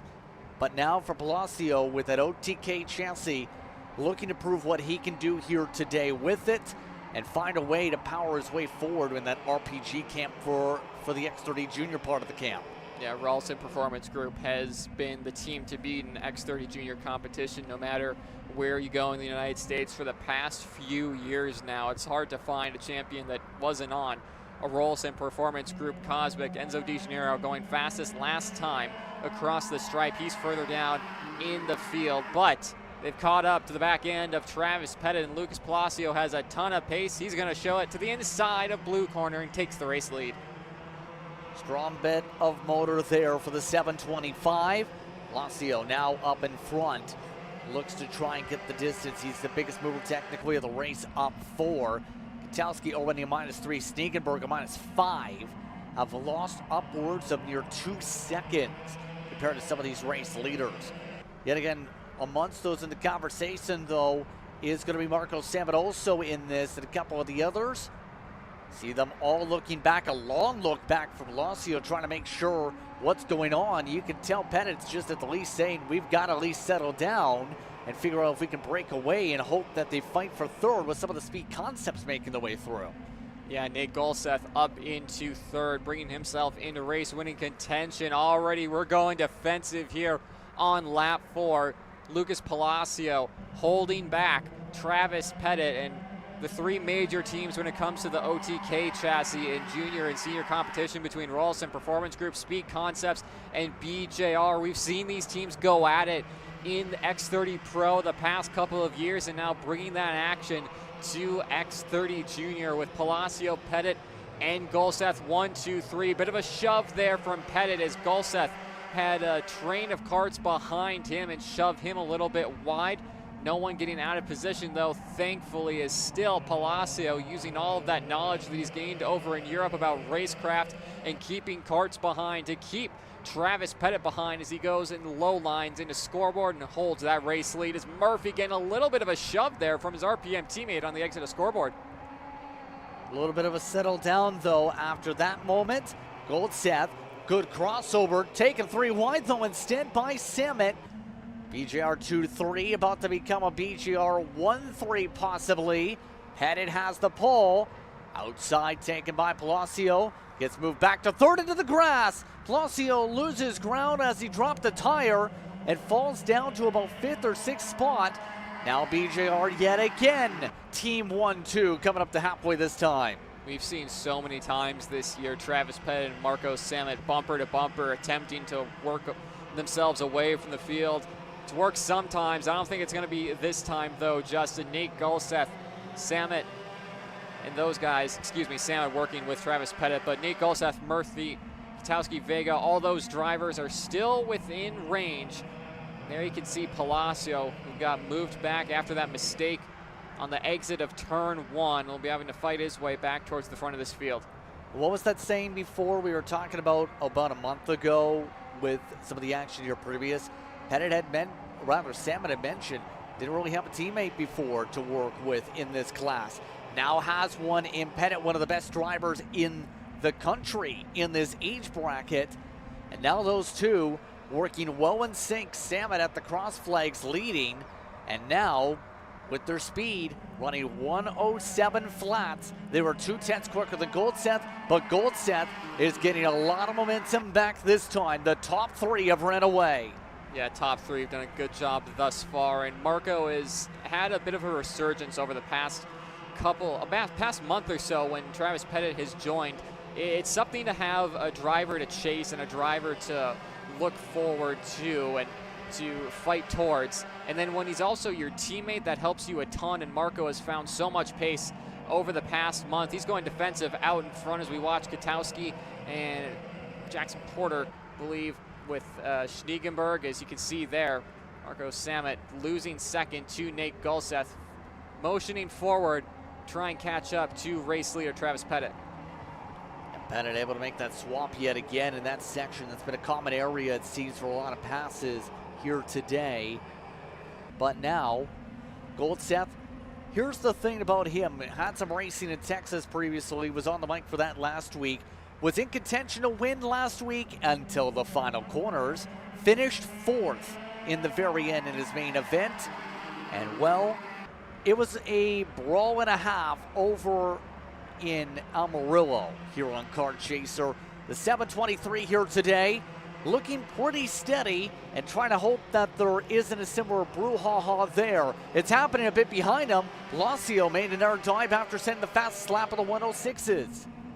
Yeah, so Palacio, after non-ideal mid-portion of this race, is starting to fight back. And speaking of fight back, though, Marco Samet wants 3rd, and he will take it right away from the RPG.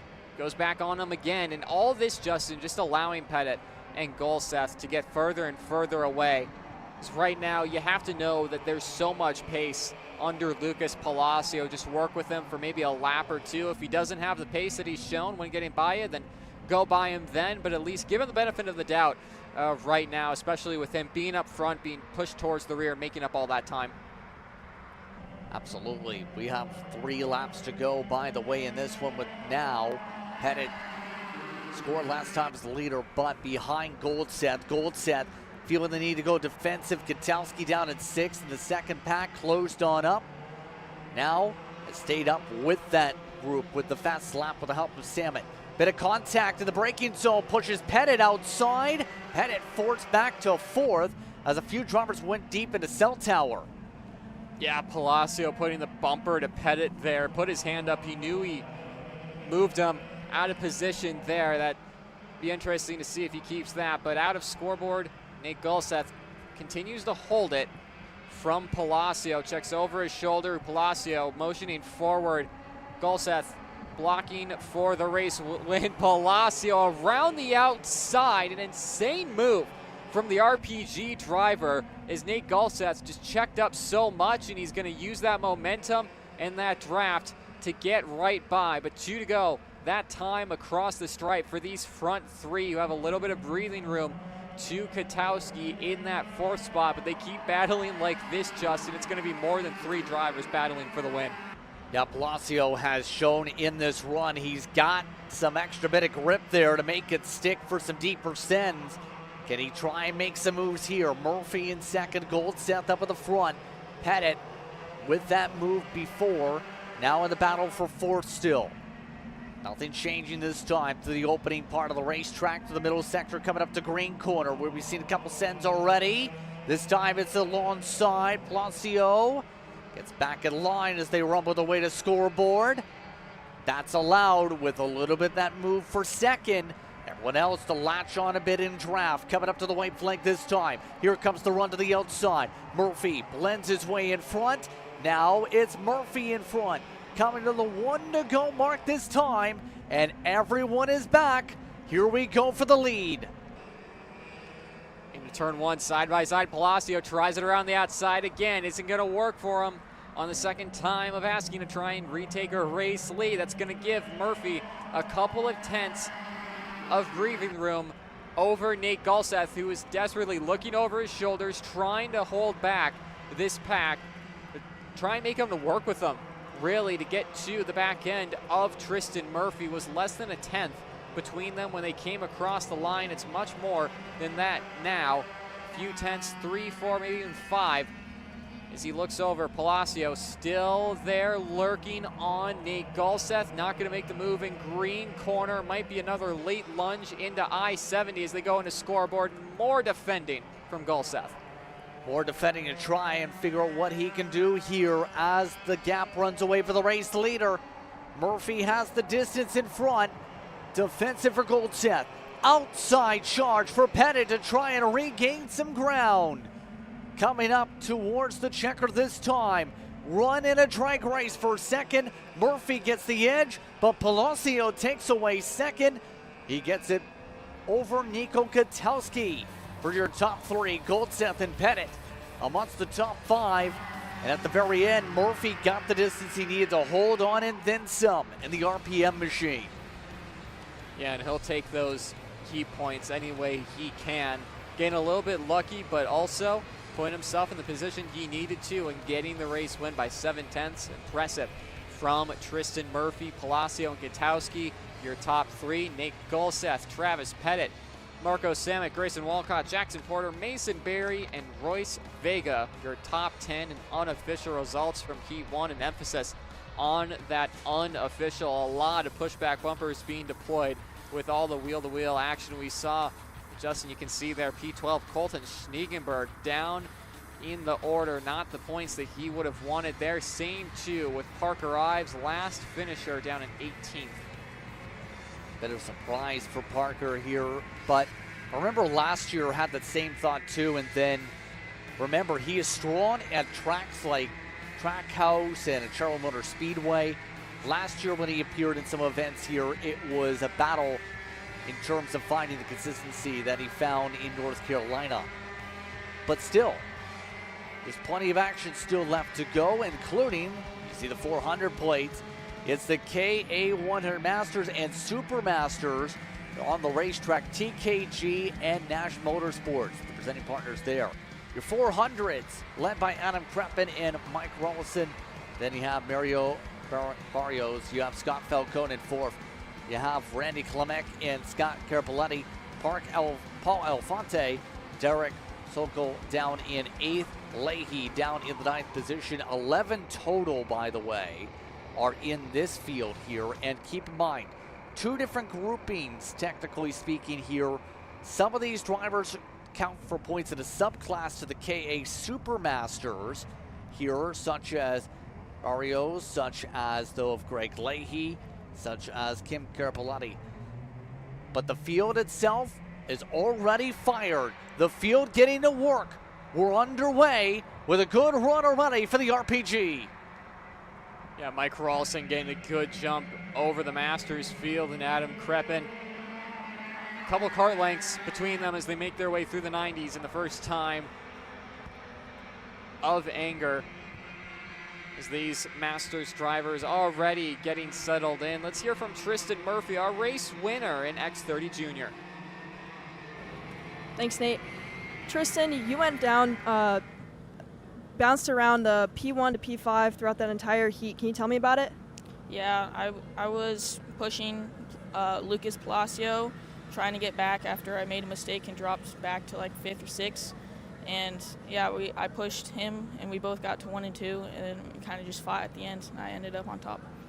And I can just tell by the sweat on your face you were working pretty hard that race. Can you tell me about it? Yeah, it gets pretty hot when I'm doing that for 8 minutes long. Yeah, I work pretty hard. And it's a great way to start off your weekend. How do you plan to keep it going later today? I hope to get back up in the next heats and stay in the 1 to 3 area. Awesome. Good luck. Thank you. Interesting note in terms of the heat, so to speak, when you're actually driving, the air temp is about 73 for reference today. But that gets a little bit different when you're obviously driving a kart and trying to focus on running laps in said kart as fast as you can here. Yeah, absolutely. I mean, these drivers will have run in some pretty hot conditions, most of them at least, in 2026. This not too challenging for them, but still it is a workout around Newcastle Motorsports Park. Humidity will probably be a factor as we go on with this weekend as well. They can see RPG duo right now. Mario Barrios trailing, Mike Rawlson out in front. Adam Kreppen not too far back. He's a driver who is so quick when we get to the Midwestern tracks and has shown his pace throughout the years. Speaking of pace, Mario Barrios showing his up the inside in turn 1 and gets by his team owner, Mike Rawlson. As we done there and gets himself the overall race lead here early in this one. This as well. Max still wants those, trying to find a way to gain some ground. Barrios got the fast lap 109.3s here on lap number 3 already in this one. But really speaking, when it comes to these drivers here, of course we know Mike Morrison well accomplished as an owner, but also had some solid success as a driver also. When he's raced in events such as this, he's been uber competitive. And we're seeing that right now with that 411, or rather him in the 428, getting the chance to work with his fellow driver to try and find a way to break away here. Yeah, and Adam Kreppen staying with him. Got to give kudos to Adam. He doesn't run as much as a lot of these drivers that are in Masters, some regional for him, most of the USPKS calendar for Adam. And him and his father, who works in tech, has been around the PKS paddock for quite some time. Of course, we're talking about temperatures there, Justin. 70 degrees Fahrenheit is the air temp, 92 degrees, so we're almost to 100 degrees on the track temp. So things starting to heat up, that water starting to evaporate, getting back to a track state that we're more used to, with not the weepers coming up from the surface, some of the standing water starting to leave. There is still some, like we saw just a few moments ago, on the outside of the double left, so drivers still having to be mindful of it, but not nearly as much so as we saw, especially in morning warmups and the opening couple of heats this morning. Now keep in mind, just kept an eye on the weather forecast for later. There is a bit of a chance of rain around the 5 p.m. corridor. So some of our final super heats of the day may get weather back in the factor, and we may get the rubber washed away if that ends up hitting for the span of a projected 4 or 5 hours. That being said here, Falcone second when it comes to the Super Masters, if you will. Still trying to find a way through, trying to find a way to make some of these passes here. Nothing doing yet for Falcone, who we know in his racing experience usually is very fast. One of the Air Masters should say. He's today riding pretty well in this train, and some of the others doing the same, like Elefante. Yeah, Elefante doing good to hold back from Falcone, who had a run on him out of I-70, just didn't have the mid to high end speed of the Rocket Racing Company in front of him. So interesting to see. Those two are closing on Randy Clement, coach driver development pilot, in third overall right now. And definitely getting closed in though by Falcone, who up the inside on his Orsilon gets by at the apex. It should be a run into I-70 side by side between these two. Falcone should have the advantage, clears him before the brake zone and move him up into P4. Yep, so he's going to have to work, though. He is classified by officials right now. It's a Supermaster this week. So that requires, if he wants to outscore for the spots with the 411, to get himself up to the overall race lead. So it's going to have to be putting a lot of work past the halfway point to get there immediately. See some of the driving going on behind. That includes some of the Carapalantes and more sends going on. That is Clement. Get off the racetrack. Was Barrios your race leader for the Supermasters off the circuit? Your overall leader drove it off. Yeah, obviously Mario going to be a little annoyed with himself. 11 drivers in the Supermaster division, so if he does have to drive himself from the back of the field, should be able to. So not really too much of a setback for Mario Barrios. More of a dang, you know, and you have to move on with it from there. But that's going to allow Adam Kreppen to close in to the back end of Mike Rawlison through I-70. Maybe allow a chance here from Adam, but he doesn't seem to be having the pace that Mike Rawlison does. I mean, at this stage of the race, able to keep within drafting range, but it's that really annoying point where you can't really close into the back bumper of the car in front of you. Exactly. So difficult when it comes to this level of racing in this age bracket to fully chip away. Takes a lot more work, it feels like, for what we've seen. Now, as we go about here on lap number 7 as well, keep in mind some of the other drivers that have done well over the course of the run. Kim Carapalati, we were taking a look at previously, has gone up 3 positions overall in the race. So a few of the drivers have been able to get on the move, but it's such a track position-based class, it always feels like. In a lot of cases, Mike Rawlison had to charge up with the tire situation a lot last time at Trackhouse. This time hasn't had to put the work in to get that track position in the first place. Yeah, and obviously showing just how talented of a driver Mike Rawlson is behind the wheel as well. We talk about it a lot of how important it is for these team owners to go out there, whether it be in the senior or the masters divisions, and show their drivers that they still got what it takes. So when they tell you how to drive, what you're doing wrong on track, how to get faster, that the drivers or the juniors or the seniors don't say, oh, well, you go do it. Well, I am, says Mike Rawlson, out in front leading. And again, he's one of the drivers in these masters divisions that no matter how much practice he has, is always up at the front of the field, and one of the more talented drivers we've seen in this masters division over the time that we've been covering races. Adam Kreppen, though, behind. Bit of an accordion effect for Adam. He gets to the rear bumper, loses a few tenths, gets back to Mike Rawlson, and so on and so forth, unable to get by the RPG that is stuck in front of him. As mentioned with Kreppen, by the way, you were talking about not too many times seeing him. He's ran one race this year. He was last season in one of the Midwest Series, aka one of our Masters champion, though. So he is someone in the Midwest who can compete. We had one of the Holtz drivers that's off the racetrack you've seen. Yo, flags waving off in that sector.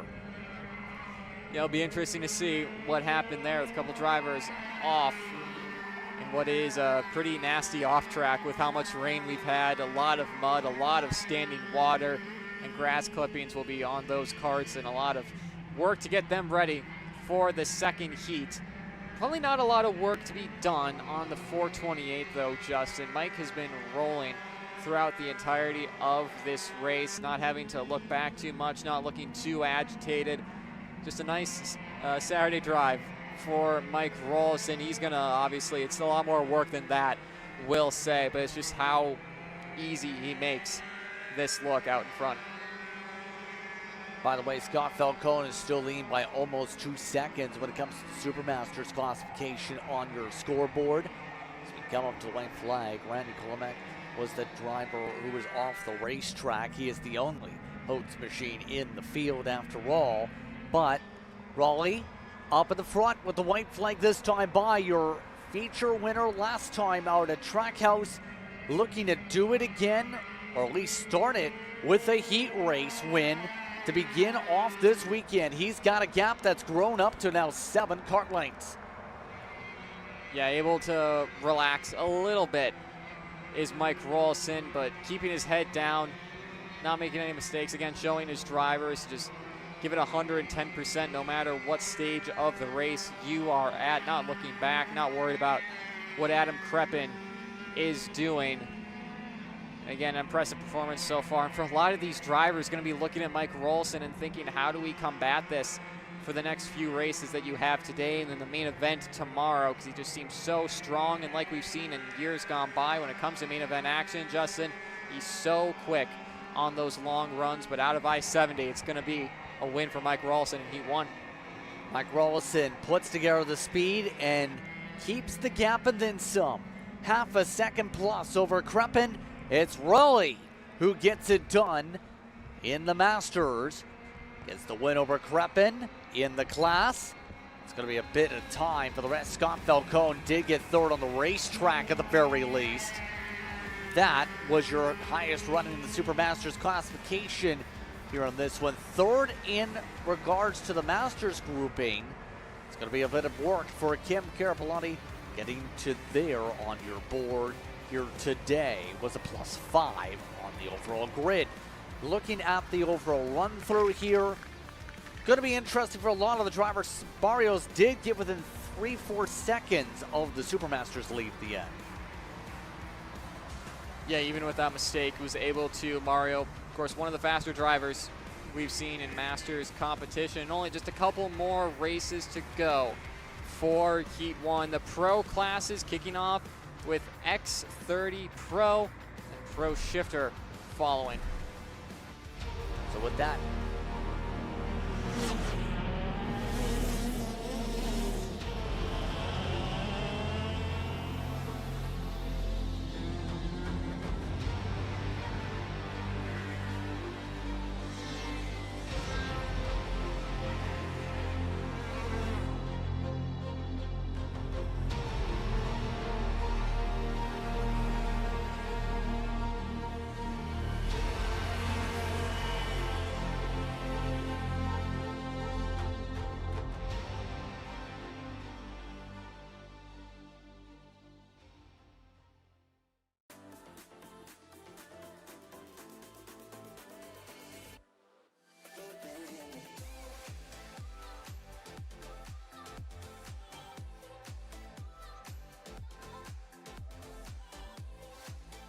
Are you looking to take the next step in your racing journey? Well, look no further than PitFit. With 2 locations in Charlotte, North Carolina and Indianapolis, Indiana, PitFit trains drivers all the way from grassroots level karting to IndyCar and NASCAR with top-of-the-line personalized coaching to improve physical and cognitive fitness. For more information on programs, check out PitFit on Instagram or Facebook today. Are you ready to get behind the wheel? From Formula One to NASCAR and IndyCar, all the pros start here.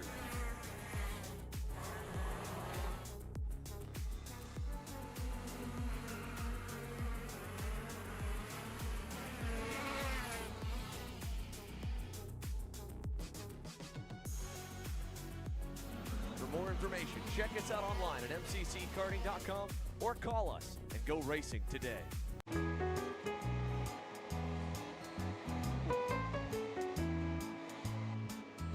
Gee, looks like we're missing the engine. What the hell am I supposed to tap? What do you mean? It's my Greyhound. It's all I need. Where's the rest of it? It doesn't matter. It's a Greyhound. You gotta make way. Okay, you're good. Sitting by here with Kyle, our race winner. Tell me how you did it. You were blazing fast out there, and I mean, you don't even have a go-kart, man. Tell me about it. Yeah, you know, Norberg, Schmorberg, the Greyhound-powered Greyhound was great today. You know, it makes the difference. And the team's been working really hard back at the shop, and, you know, just shout out Greyhound. Thank you, Kyle.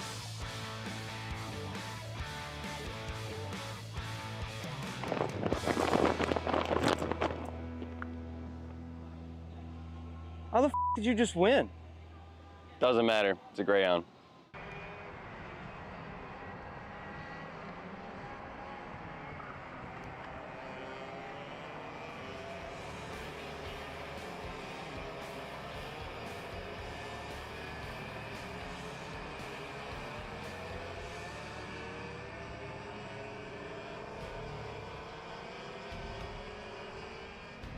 See your grid on screen as we continue on the RPG X30 Pros. Big talking points here in this race. Jake Drew with a new team this weekend.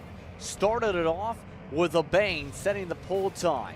There's a lot of drivers like Remy Adrianato is going to have to get to work, like Blake Nash especially down in the 12th spot. But up front, Drew, Antonino, Wyland, Roberts, Massimino. Amongst the top 5, Alexander Savage will look to try and find some dry run pace down at 6 as well.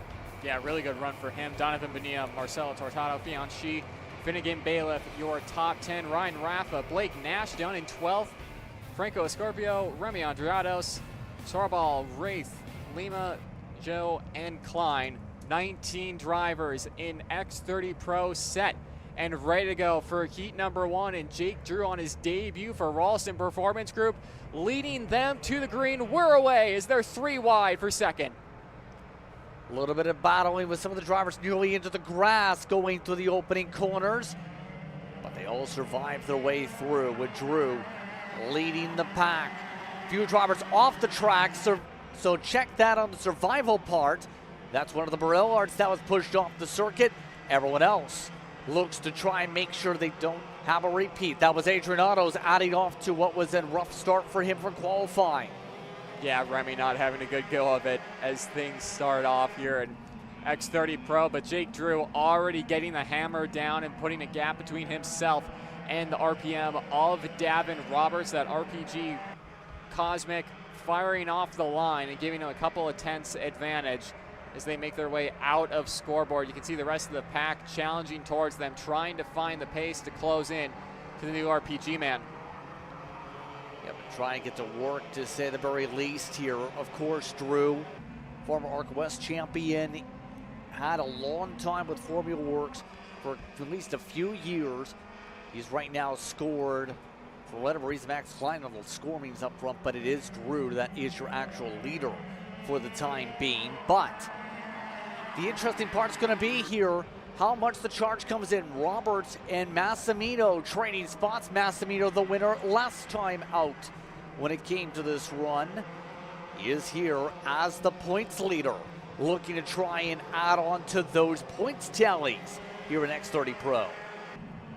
Yeah, Massimino will be hoping to close in to the back end of Jake Drew over the next incoming laps. They're within drafting range, and it seems like Massimino has a good piece, the midpoint of this race, to close in and get by Jake Drew.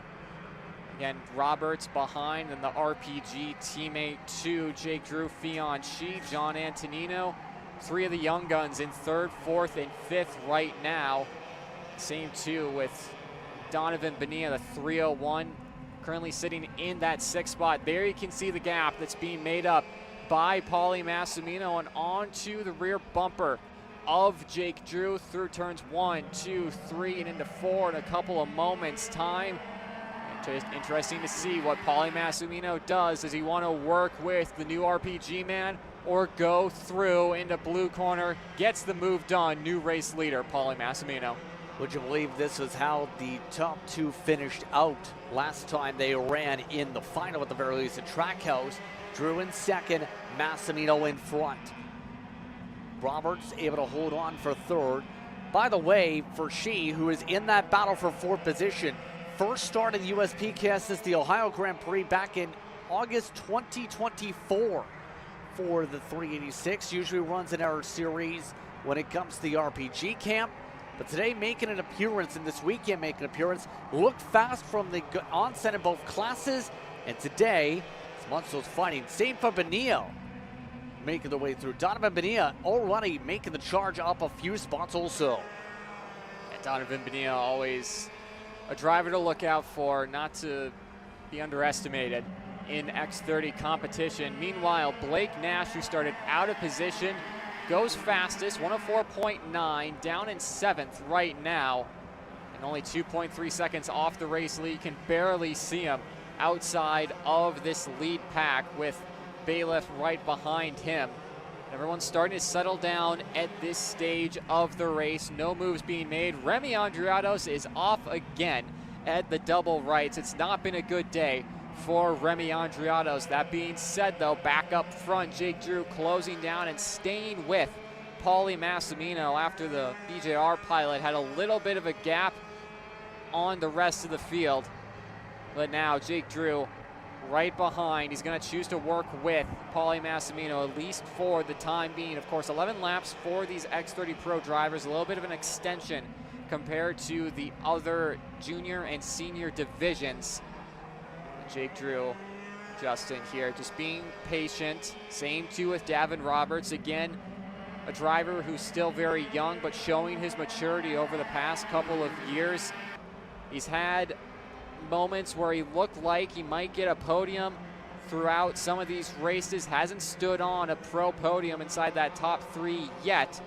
But right now, he goes well at Newcastle Motorsports Park. Of course, it's only Heat 1. He's looking good so far this weekend.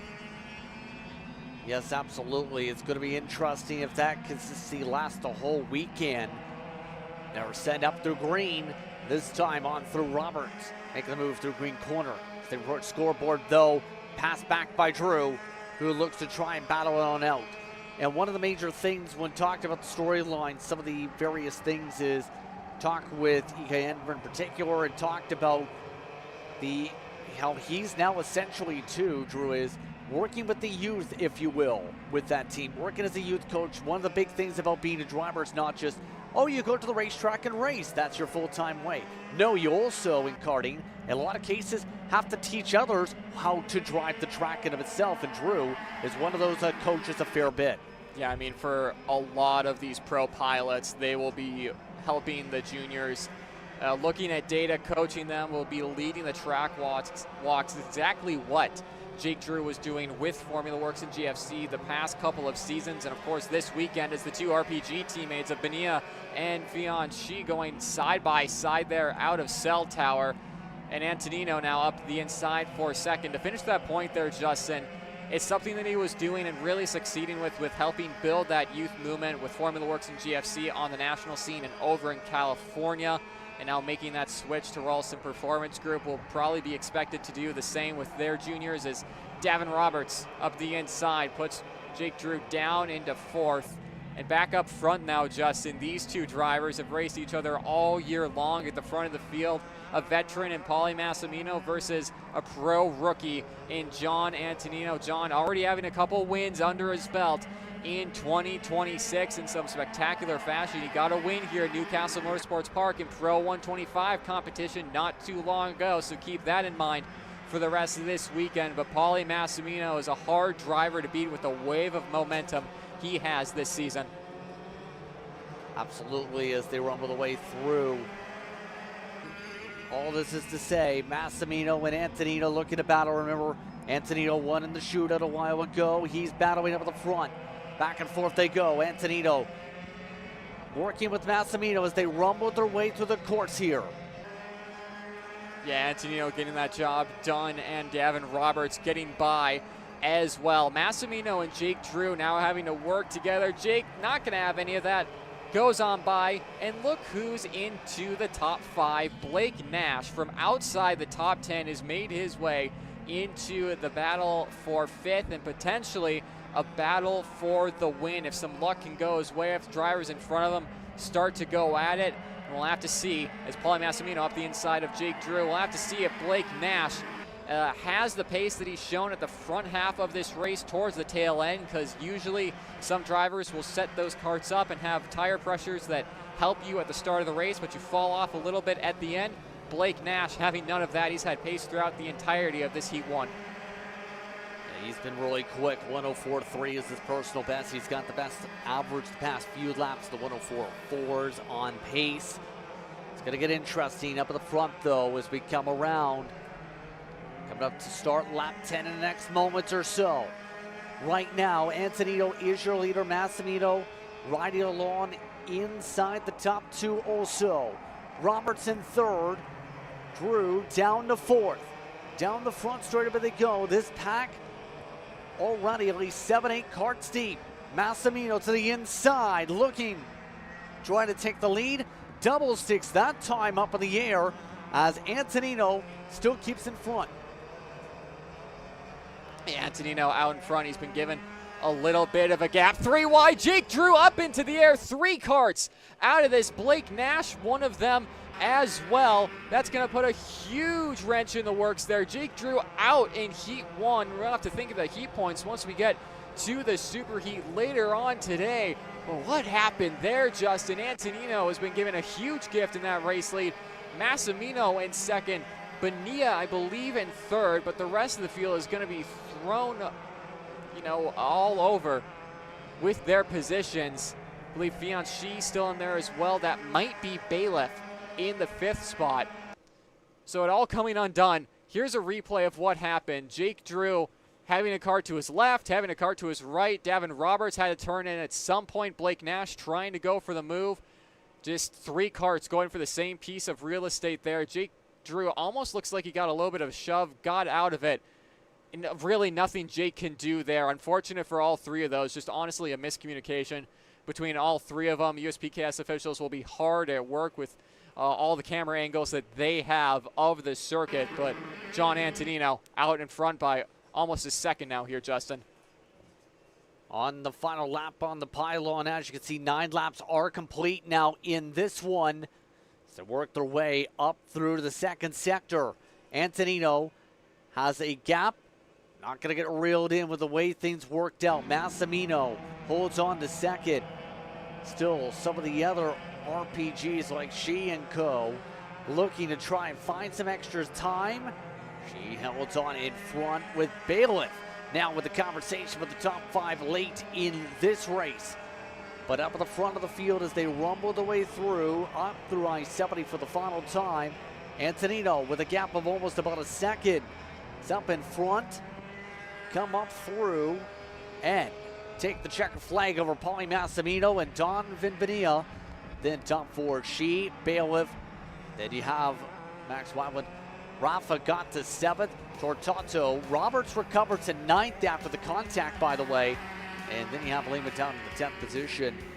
That turned out to be a very interesting one, to say the very least, when it came to the move, obviously, that broke up the pack, Nate.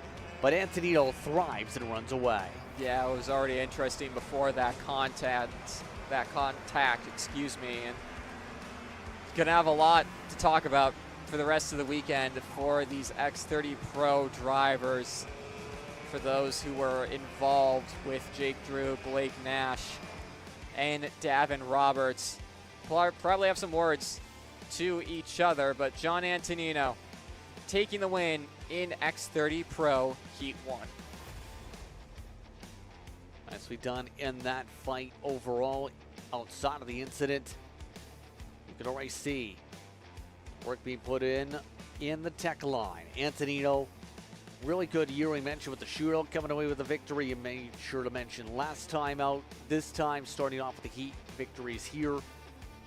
Massimino with the handshake for your race winner, part of X30 Pro. Let's send it down to Grace, trackside. John Antonino, our first heat winner today of the weekend. Talk to me about that race. I mean, there was that little incident there. I'm not sure if you were involved or saw it at all, but talk to me about that race for you and how was it? Yeah, in the beginning I just didn't have the pace, so I just decided to push Bonilla, and I felt like that was probably the right move because we caught to the lead pack pretty quick. And then once I got to them, I kind of wanted to just get to the front as fast as I could. I pushed Paulie for a lap, but I just felt like I had the pace, so I went by, and then we battled for a little bit, and then I pulled off a move in turn 1, and it kind of stopped them all up a little bit, and I was able to just get a gap and manage it. And you're surrounded by some pretty strong, aggressive drivers here at this track, and how do you think you're going to plan to stay ahead of them or stay out of any of the trouble that might be caused later today or tomorrow? Yeah, I just got to be the smartest driver on track. I have the ability to. They're just as smart as me, if not better, so I just need to keep focused and see what I can do. All right, good luck. Thank you. Thank you so much. And with that in mind, we have one more run-through to go for the Heat 1 rotation. No podiums yet, but I will tell you this. We are getting ready for some exciting shifter action for all our shifter groups here, Nate. Yeah, and our pro shifters being the main focus here on screen. Marcus Kayak taking pole position in a rainy session, has not done any dry laps here at Newcastle Motorsports Park, and we'll start from P1. Adrian Rennan and Billy Musgrave, Gavin Bailiff, Eli Fox, Mateus Ramirez, Justin White, Dave Marone, Miles Danoff, Dan Chandler, your top 10. Of course, you have Chatfield, Perry, and Danoff with the mixed grid between our pro shifters and our master shifters. They'll be making their way through the cutoff now before getting set and ready to go in their grid boxes. Again, when it comes to pro shifter, brought to you by Monster Racing Sodi here today. Obviously, the Macron Motorsports machine going to be an interesting one to keep up with works in the dry. You spoke with him before. We heard some of the comments on social media from him. It's been hard at work with the team. He told me he was very happy with the organization when I spoke with him yesterday also. And how things have come together so far. But he wants to see how this kart feels, and we're going to find out if he's got the speed in the dry in his first heat race back on stateside after having some strong success in the past year in various sports car events. Yeah, working in the Porsche Carrera Cup has Marcus Kayak over the past year or so, testing a couple of years ago and now racing and really dominating over there in the series that he's been running, and obviously that's been helping him in the KZ competition as well. Been running all across the world as Marcus Kayak, running over in Britain a couple months ago, racing with Noah Wolf there, but now alongside one of the best French drivers in KZ competition, Adrian Reneden, looking towards the lights, being staged for the first time. Pro shifter action ready to go here at Newcastle Motorsports Park. They'll look towards the lights for the first time, hands off the tires, onto the gear shifts, looking for the green light. Jump start in the back. They'll get it in the whole shot from Adrian Reneden. Immediate work for Reneden with the new look for this week. Billy Musgrave also got a shot, but already shuffled back to third. They'll work their way through the opening sector as the field works its way through the track. Keep in mind, you'll see 3 technical classifications here. You'll have the Shifter Masters, the Shifter Super Masters that are in the 500s, And then, of course, your pro shifters in the 200s on your pylon today. Kayak getting already intense, battling off into the track, into the right side of the grass.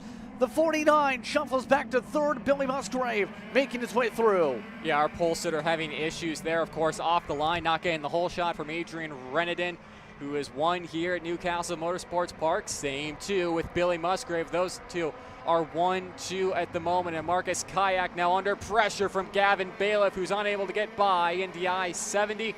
Kayak, though, seems like he got a good run out of I-70 on Billy Musgrave. Might be able to gain a little bit of time. Not going to have enough to get past. Will the Formula K?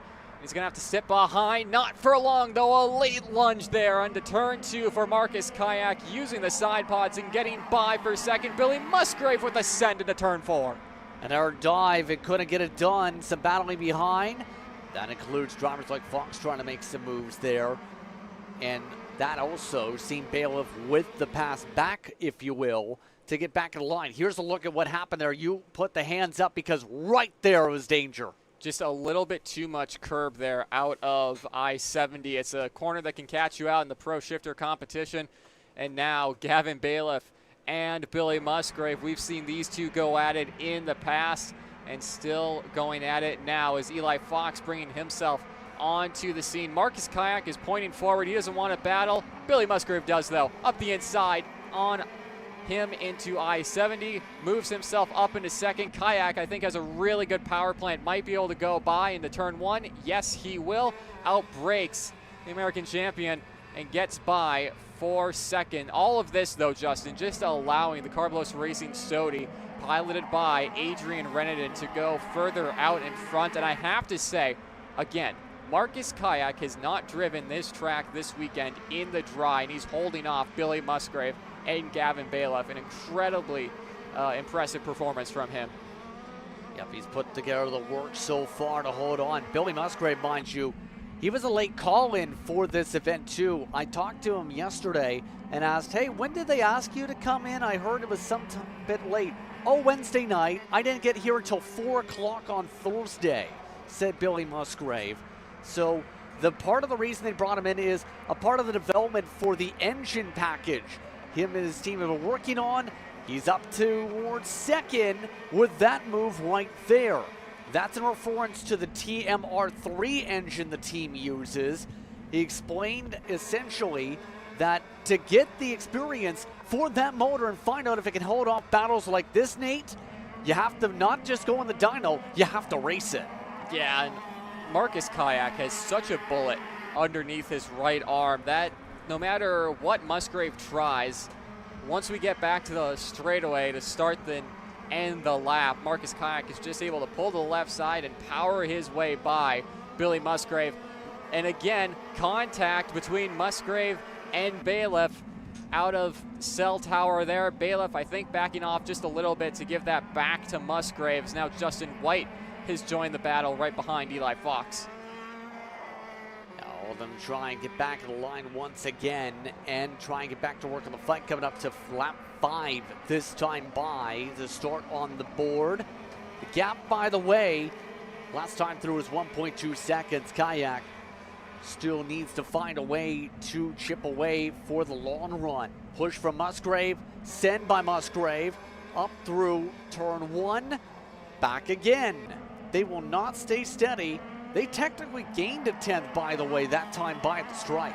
Yeah, I was thinking, they've been doing so much battling here, Justin, and Adrian Renedin doesn't seem like he's the fastest on track, as more side-by-side action. Bailiff to the inside of the double rights gets by Kayak, but Renedin gaining some luck with these guys continuing to battle. Now that Billy Musgrave has been released from this battle that was for second, that's now for third, it'll be interesting to see if that factory cart can push his way forward towards the Sodi with Renedin behind the wheel at this stage. Again, it was 1.1 seconds last time across the line. It looks a lot shorter than that, so we'll have to wait until we come across timing and scoring beacon to tell us how close that gap is.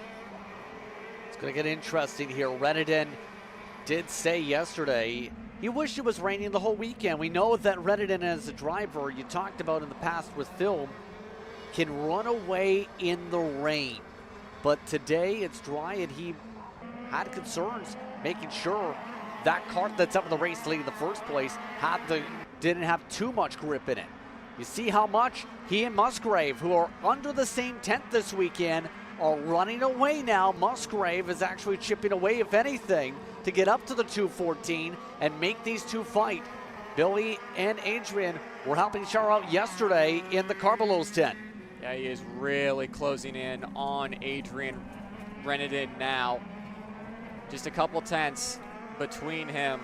Reneden hasn't been looking back too much. He'll probably start to hear a second engine note behind him and maybe a couple taps of the rear bumper. It'll be interesting to see how these two teammates now, at least for this weekend, start to fare. Adrian Reneden with a little half look over his shoulder. He knows well that Billy Musgrave is there, bump drafting down the straightaway in Pro Shifter. Not something you see too often, but that's just sign of respect from Billy Musgrave, going to work with Adrian Reneden, not against. Remember, Reneden got the points lead after all in this series. Caught a shot at Trackhouse on speed. Every point led right on his way, but Musgrave is now your leader with the pass, coming up down through the first sector's end with the fastest lap of the race now too. Musgrave looking to get some more time on the track here this weekend. He said also is looking to put that time to pull away. He said quite simply, I asked him about his goal. We're here to win, of course. What are we else here for? Mentioned Adrian Reneden had the same goal. You have competing goals. He's like, yeah, we'll figure that out. Maybe a 1-2 between the two of us. Yeah, I mean, Adrian's a really calm, cool, and collected personality, of course. And, I mean, he knows whenever he comes to a track, especially in the United States, that he is going to be one of the drivers that will be contending for a race win. So not wanting to hype yourself up too much going into it, but I'm sure that camp know that they have a strong package. Speaking of which, Gavin Bailiff up into third at this point, fastest on track, closing in to the back end of Adrian Reneden. It might be on for a move here in the next few moments or next couple of laps. Time is starting to run down. 2 laps to go. Next time across the stripe for these Velocity Racing Pro Shifter drivers. Billy Musgrave out in front by a few tenths over Adrian Reneden, who still has Gavin Bailiff for company in that third spot. The likes of Marcus Kayak, Eli Fox, Justin White have all fallen off from these front three, just not having the long run pace that we've seen. As Gavin Bailiff, a late lunge into I-70, holds it at the apex and up into second for Gavin Bailiff. Good drive for Bailiff, to say the very least. He's got the fastest lap of the race, or did previously, still does. But now with 2 laps to go, he's also got the fastest average. Do you think there's enough time for Bailiff to get there? He's within about 8 tenths of the race leader in Musgrave. He's got a chance. He's going to need Billy to fall off a little bit, I think. But Gavin, he's come so far in Pro Shifter driving over the past few seasons with Trinity Karting Group, of course, making the switch from Car Republic to Burrell a couple of years ago, and he seems so much more confident on this Burrell chassis than he did on the KR. Now the engine program they have with that switch to the Burrell Art chassis as well, and being an importer alongside PSL Karting in North America. White flag in the air this time by. It's going to be a tall ask of Gavin Bailiff to close in to the 201 factory kart with Musgrave behind the wheel this time, because he does have quite the advantage over Gavin Bailiff. 8 tenths of a second and a little bit between those two. It should be Musgrave's to lose at this point, but you can't be easing off any point here, Justin. Gavin Bailiff still has that pace. Still holding on is Musgrave, though, with the gap he needs to maintain and is doing well at. Mind you, a quick shout out to the air classes going on in this field.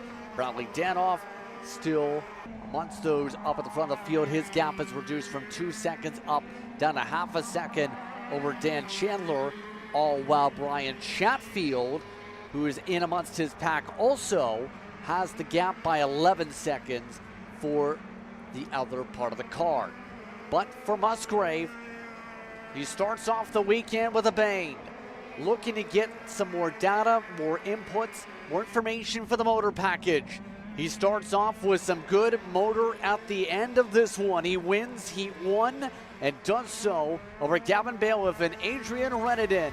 Your top three. Kayak falls down to 4th ahead of Fox.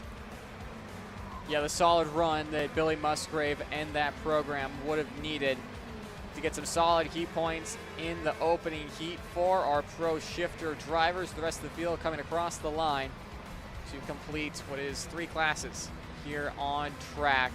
And the final of the run group for heat number 1 before we get into heat 2. There is unofficial results, and like Justin said, Billy Musgrave, Gavin Bailiff, and Adrian Renedin, your top 3. Marcus Kayak, Eli Fox, Justin White, Mateus Ramirez in the 7th spot. Dave McCone, Miles Danoff, and Bradley Danoff, your top 10. With that in mind, that's actually the end of our Heat 1 rotation here, Nate. What's been some competitive racing? See some of the various drivers talking things over. How will we talk things over with Grace? Billy, you really climbed up the field during that heat race. Tell me about it. Yeah, I mean, that was kind of my first session in the dry. We got to break in the engine this morning, so I got like 2 push laps at the end of warm-up. Yeah, made a couple little changes now that the track's dry and I feel like the grip's coming in. So yeah, car felt freaking amazing. A little hairy those first few laps. I know Marcus is learning the track, so I could tell he was missing gears and kind of unsure of where, the flow of the track. So kind of stacked this up, but had a ton of fun racing with him. Gavin went 2-3 wide a couple times, so no, it was all great. And just 2 weeks ago at MCC, your race weekend ended with a black flag, but this race weekend starting with a pole position. Yep. I mean, how does it feel? And what's changed since then? Nothing really. The black flag's still under review. I got a couple more meetings with the guys about meatball flags when the bumper doesn't fall off, but that's a story for another time. But no, I mean, the car's been fast, the equipment's been fast. I feel like maybe at the Pro Tour stuff, I've been taking it a little too safe at some of those heat races. So yeah, decided to get my elbows out a little bit right now, and car is wicked fast. Engine from Carblos is absolutely ripping. So yeah, I mean, I hope this is a sign for the future. Well, let's see if you can hold on to it. Good luck. Thank you. Billy Musgrave taking the opportunity to speak with us there once again. Here's a look at your micro swift field brought to you by TFR, led by Trey Sanders in this one. Grayson White will start in second. Then you also have a few other names mixed in here. That was, we'll see about that order here. I believe that's actually by number that's showing up on your pylon. But it's still good to see Francisco up at the front of the field in itself here, mind you, and the actual order name. Yeah, they'll be coming into tram lines for the second time. Heat 2 getting underway. Looking for the lights from Porter Weisensell. Will go green on the first time of asking. 2 and 3 wide, up into the opening corner they go. Clean start for the front, bit of slow ups in the back.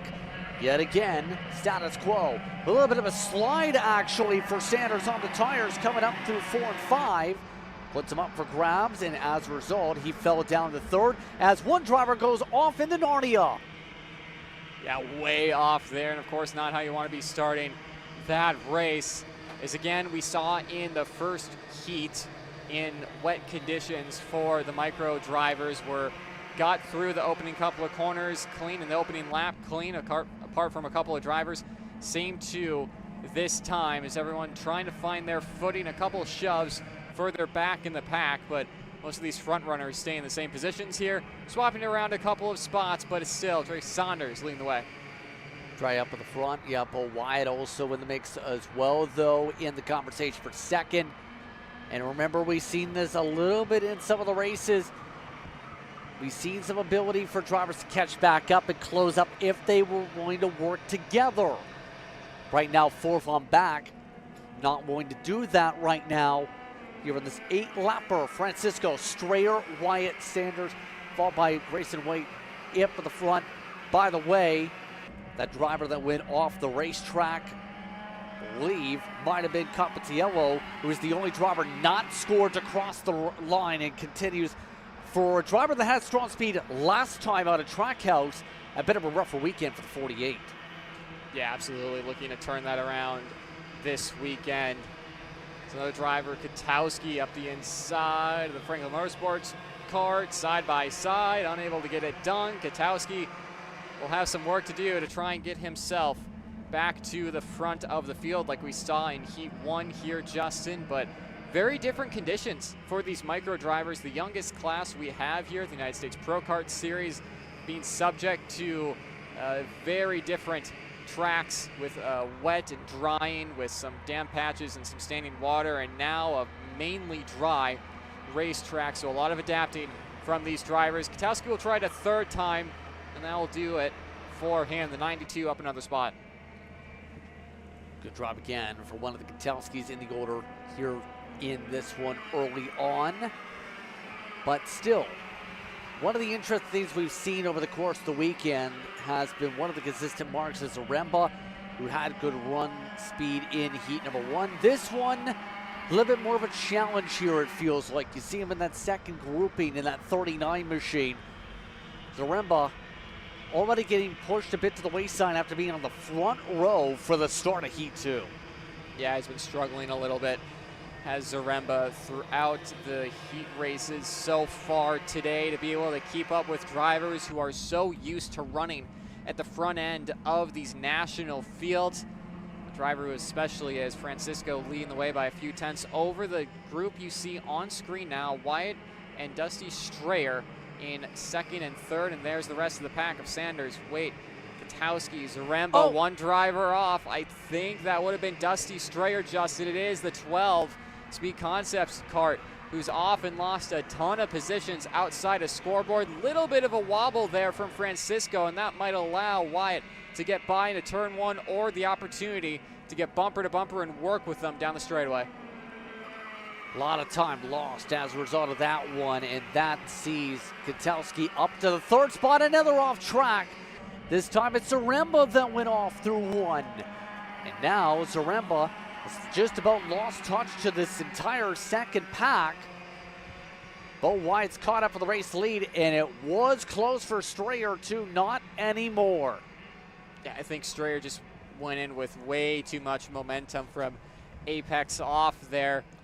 Just unfortunate for him. He's going to have to be working towards the front of the field yet again. 4.3 seconds off the race lead, down in 12th for the number 12 kart, but about out in front. This top 5 battle.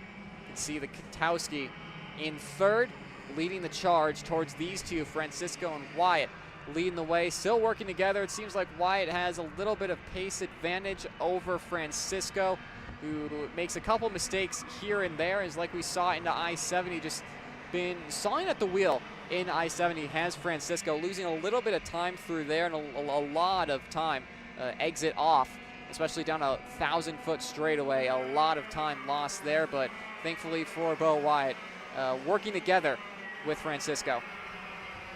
See Zaremba also making a pass back right there. So obviously this is the type of racetrack we've touched upon a little bit over the course of the weekend, that with this layout has a fair amount of draft sections, but for Bo Wyatt, you can also make moves like this. Sticking it up for the race lead goes the 51, and the Bennick is up in front. There's a lot of areas where he can make that kart's grip stand up and stick. In this case, Wyatt proving why he's charged up in both races. Yeah, showing the pace that he's shown us all year across all the events that we've covered. Again now, here for USPKS Round 2 at Newcastle Motorsports Park. You can see the gap, though, Justin, starting to close down ever so slightly between second and third. Katowski does seem to have a little bit of pace underneath him to potentially close down on these front two by himself. 1.3 seconds between himself and second last time across the stripe. We'll see what it is this time. As he checks over his shoulder, he sees Sanders behind. It's now 1.1 seconds, so not enough at this rate for Katowski, but still driver with a lot of pace underneath him. Keep in mind some of these positions, originally the grid slots on the scoring had been by kart number, but it's still, for Wyatt, sizable increase, it feels like, for him here today. Right now trying to hold on with coming up to 2 laps to go, this time by in the Bennick. Mind you, coming into this weekend, it's been an interesting season already. When it comes to the micro side, you had Wyatt pick up some SuperHeat victories previously. Remember, ended up coming away third, though, in the final in amongst itself once things got reviewed in that one. And now today, looking to pick up another Heat race victory because he was in contention for just about all of them so far here. He's looking for his second Heat 2 victory of the season already.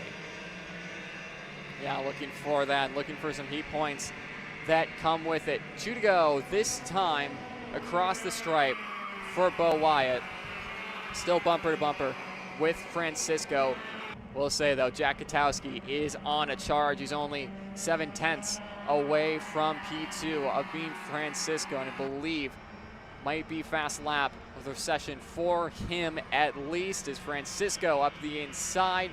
Get that job done and now put him up into the race lead and put Katowski into the battle for the win as well. Katowski's put in a ton of effort to close up. He's got the fastest lap of the race. That was scored last time by in the 1:13 flats. He also has got the fastest average by a 10th or 2 quicker than the leader. Francisco hugs the right side once again. There's that time mentioned for the purple. All this as well. Wyatt tried the inside, couldn't get there. Francisco holds on in front. Here comes Katowski, now following behind the 20 with the pole. Coming up to I-70. Katowski clears through for second. Now tries to set up the up and under for the lead. Instead, it's Wyatt going for it. I think Katowski is just going to wait a little bit, watch these two go at it and wait for his time. Those who will go low, he'll go high into turn 1. Sanders and the other drivers he's bringing into this are on site now as well. Katowski to the race lead, 2 for 1, not quite able to do that. Lucas Nogueira pointing to his head, telling him to think. Out of turn 3 there, looking to the inside again. Here comes Saunders to the outside. Chavo in this as well. Francisco doing well to hold off for the time being. Sanders up the inside, doesn't quite get there on Katowski through the first of the double rights. Will on the second move him up into that second spot. And Katowski, with all the momentum he had, is going to have to reset for this final half a lap. It's going to nail biter, if you will, right now with a half a lap to go. Francisco sees behind him Katowski trying to fight for second. On their way up towards scoreboard here. This could get interesting by the time they rumble there. This time now, they come up to I-70. Can Francisco hold off any runs? Katowski looking more so to set up on the outside. Looks for the swoop to the corner. Gets to the bumper at the least. Can he get a run? It's 3 wide. Wyatt getting shuffled into the top 5, but the race lead stays single file. Francisco gets it done over Jack Katowski. Sanders Chavio gets up to the 4th spot. Grayson White gets up into the 5th position. Grayson Wyatt up at the top 5. Rest of the field making their way through here, Justin, for Micro Swift Heat 2. Like you said, another win on the season for Tristan Francisco in the Heat races. Mind you, Jack Katowski and Trey Saunders. We've seen them up front all year between USPCast and other nationals that we cover here. There you can see unofficial results from Heat 2. Wyatt down there in 6th. Zaremba, again, a driver who had such a good qualifying for Team FMS, finding it hard to race with these guys. Dusty Strayer down in 10th. That is Micro Swift action, at least for before lunch. Done and dusted. A couple more. Don't go anywhere, though.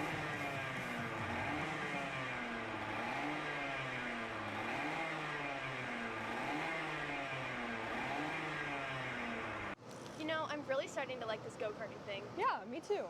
Oh my gosh, can I show you this cute dress I just got? Yes, of course. Oh my goodness, it's so cute. I just love shopping. I love shopping too. Oh my gosh. Wait, did you guys say you like shopping? Yeah. Of course. Well, dude, I have the perfect place to do that at. ShopPayCara.com. At ShopPayCara.com, you can get free shipping on orders $200 or more. You can get anything you want, like MXC rims, gloves, rib vests, shoes, anything that you need, all at ShopPayCara.com.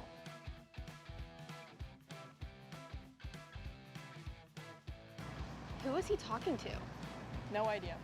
but we're gonna have to check it out. Sounds like a great deal. Sure does.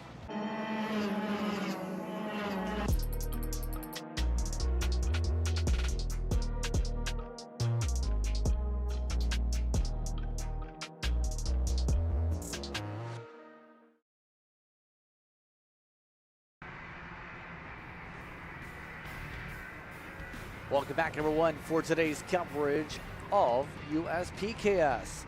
Our next grid for KA100 Junior setup, Travis Pettit, the top driver over Nico Gutowski in this order. You have Callan Berghofer, Colton Snegenberg, Varela, Palacio, Molina, followed by Height, Barry, Fernandez amongst your top 10. Mind you, some big names still have to come their way through this field. Derek Kidd, 11, Johnson. You have Marco Sabat down 14th for measures. Goldseth at 16th. Gaddis down in 18th. A lot of big names. And we have a crash at the back. A couple carts are off. Everyone else still going and battling. The lights are going. We're off and away. Even though we had a few in the grass, more are joining them in it. That includes some of the Sonys having some problems to start. This race has taken an interesting turn to start, hasn't it? Yeah, Tristan Murphy, one of those drivers, and we've made it through the first round of heat races before we had that turn one pileup, and unfortunate we've had it so early on in the day. But for these two out in front, Pettit and Katowski getting a good jump off the line. Schneegenberg still going at it as more contact. There goes Callan Berghofer out of I-70. Showed so much promise in heat one. A couple more drivers off to the wayside there. And just a cart sale on the side of the track here for lap one of KA Junior, Justin. A ton of chaos going down. Just missing the sign on the carts to say, hey, this cart, you can call this number to get today and find out your price. More drivers are off. That is Molina. That's gone off the circuit. Another one stuck. What did they say about the grass being thick and wet today? Well, it's really factoring in for a lot of these off tracks now, as the top two have ran away. Palacio and third, Schneegenberg, Fernandez, the top five to start.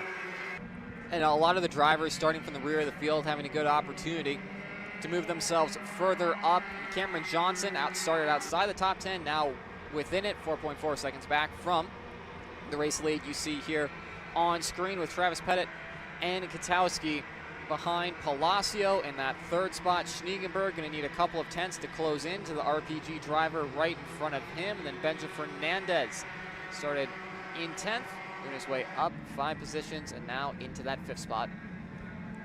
Part of some of the shuffles, keep in mind Jackson Alfonte already up 20, technically speaking. Lawrence Perriman, we haven't talked about all weekend, with the basketball helmet up 10.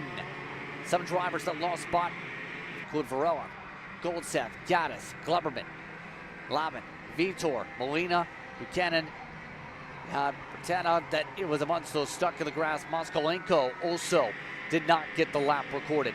Black flag already waving at the back of the field for one car trying to keep up, you see there.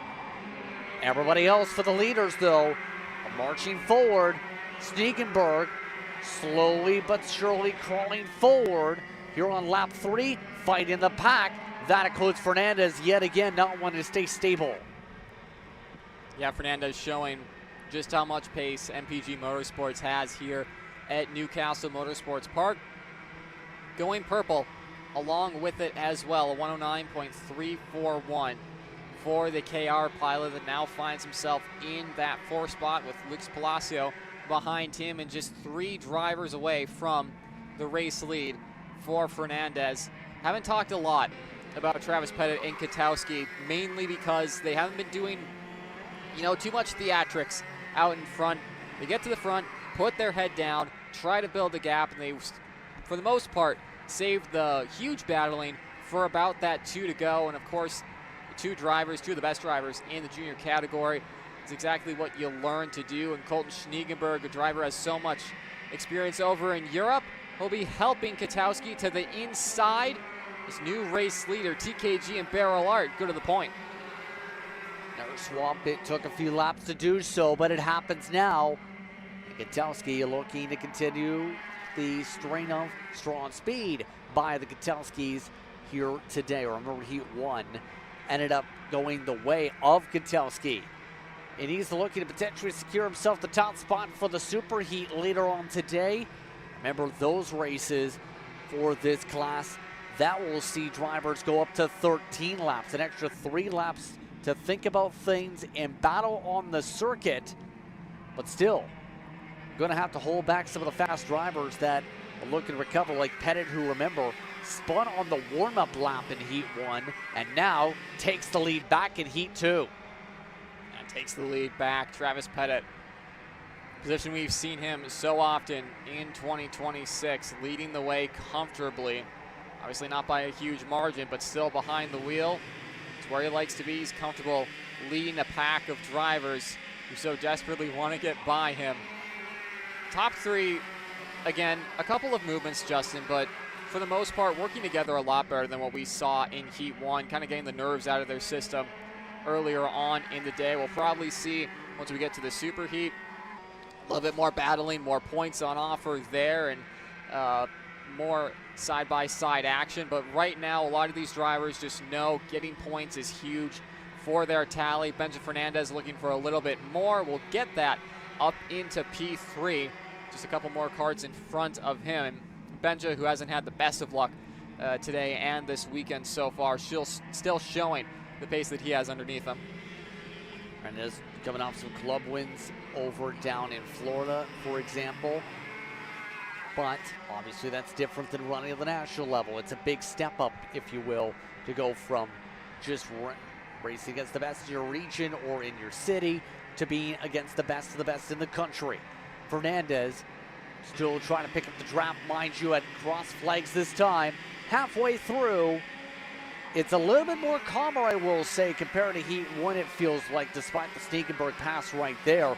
Last run, nobody worked together and nobody could stay safe in the lead. This one has a little bit more sustained substance, if you will. Yeah, absolutely. I mean, we've still seen passes throughout this race, and a lot of them. It's just they're not as much as like desperate points or really late lunges. Like we saw a lot of them through here in I-70. There was a late lunge using your side pod to get by the driver. Some of them going to the wayside and off into the grass, where it's been a lot more respect. This race has to be said, of course. We still got a few more laps to go, so you don't want to jinx it.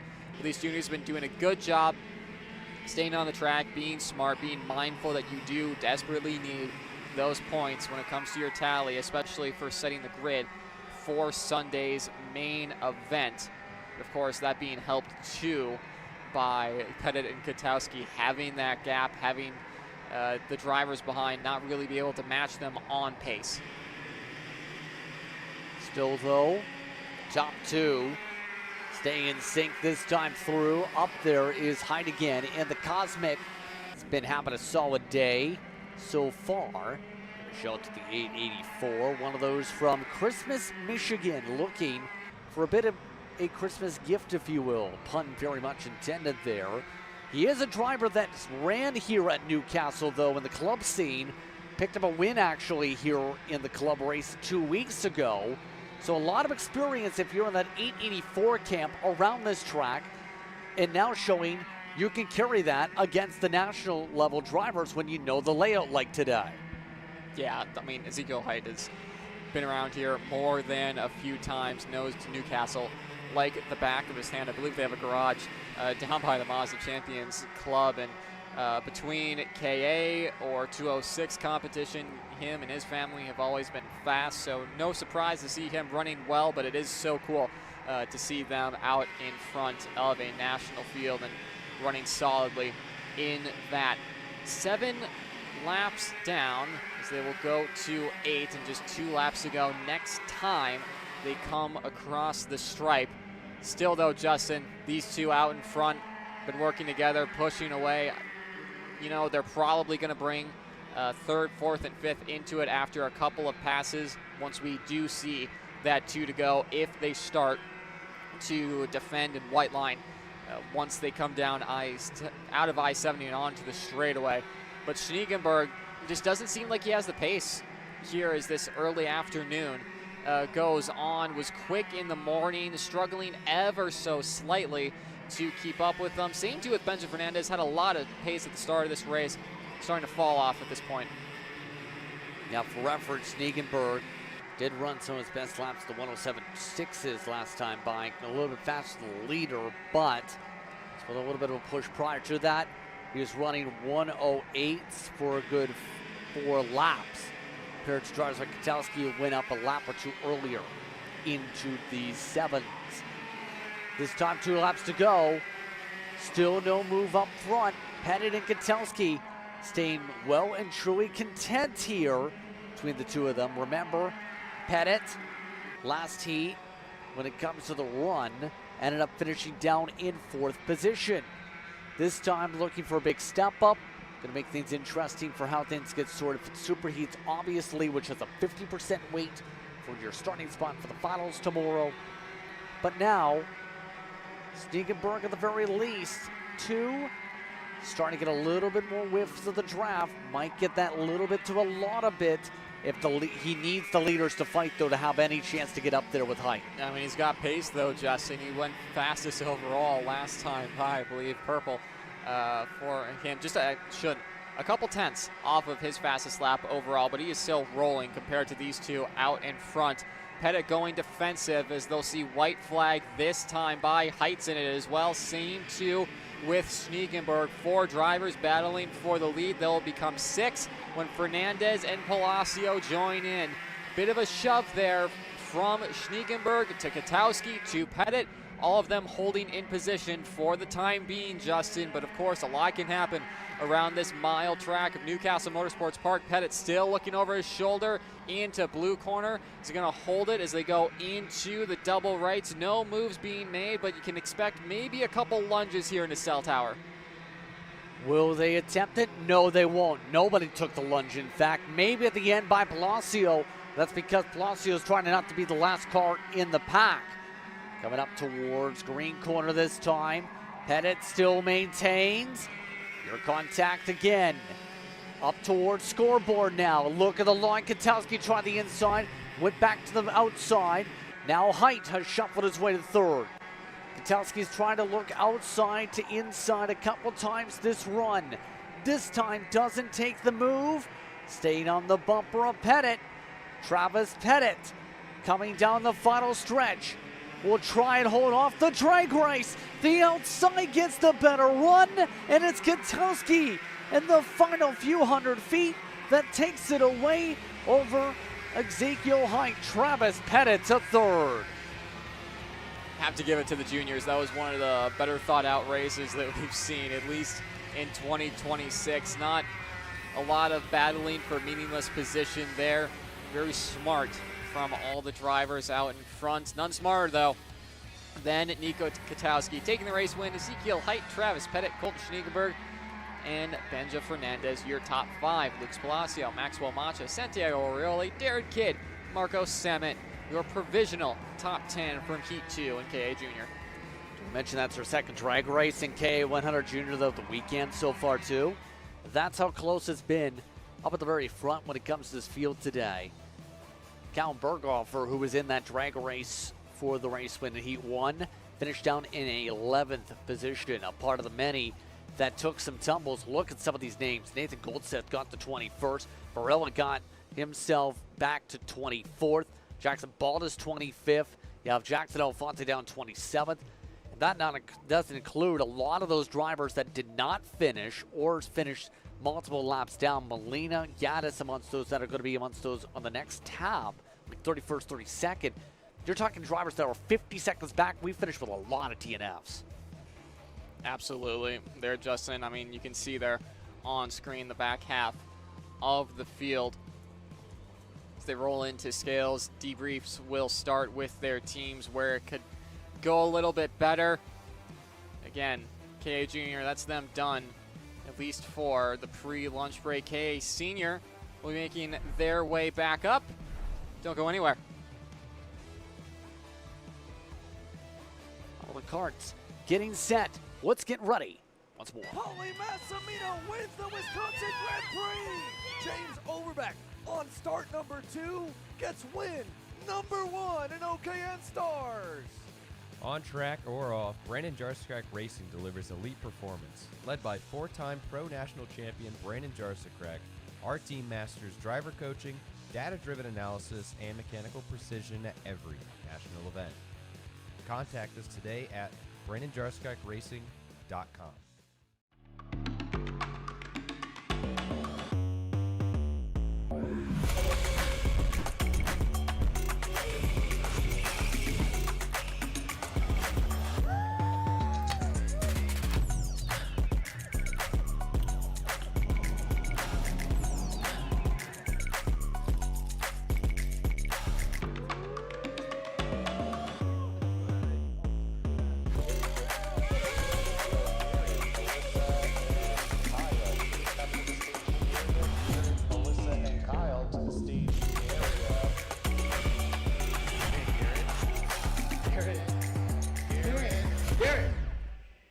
Let's go race.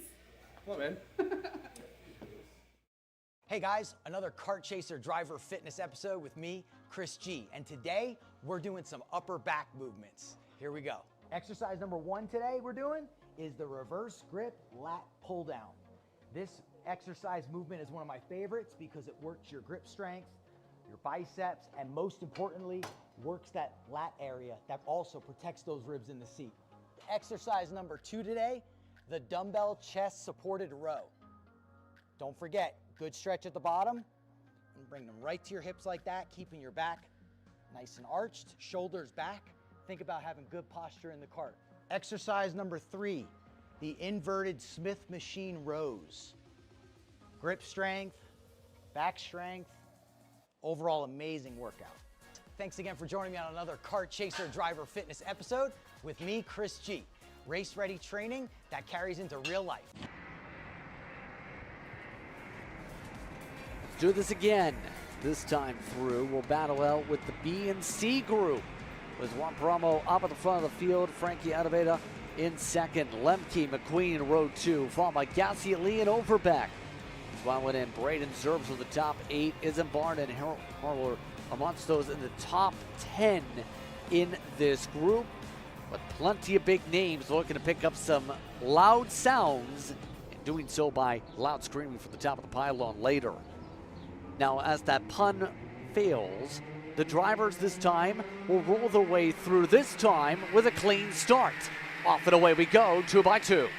Through turn 1, the entire pack making their way through. No one going off into the rumble strip and into the grass in the exit of turn 1, and throughout all the 90s. Good clean start. Have to give it to the KA senior drivers. They'll be making their way into blue corner and into the double rights. Frankie Idevea holding off from Brandon Lemke now.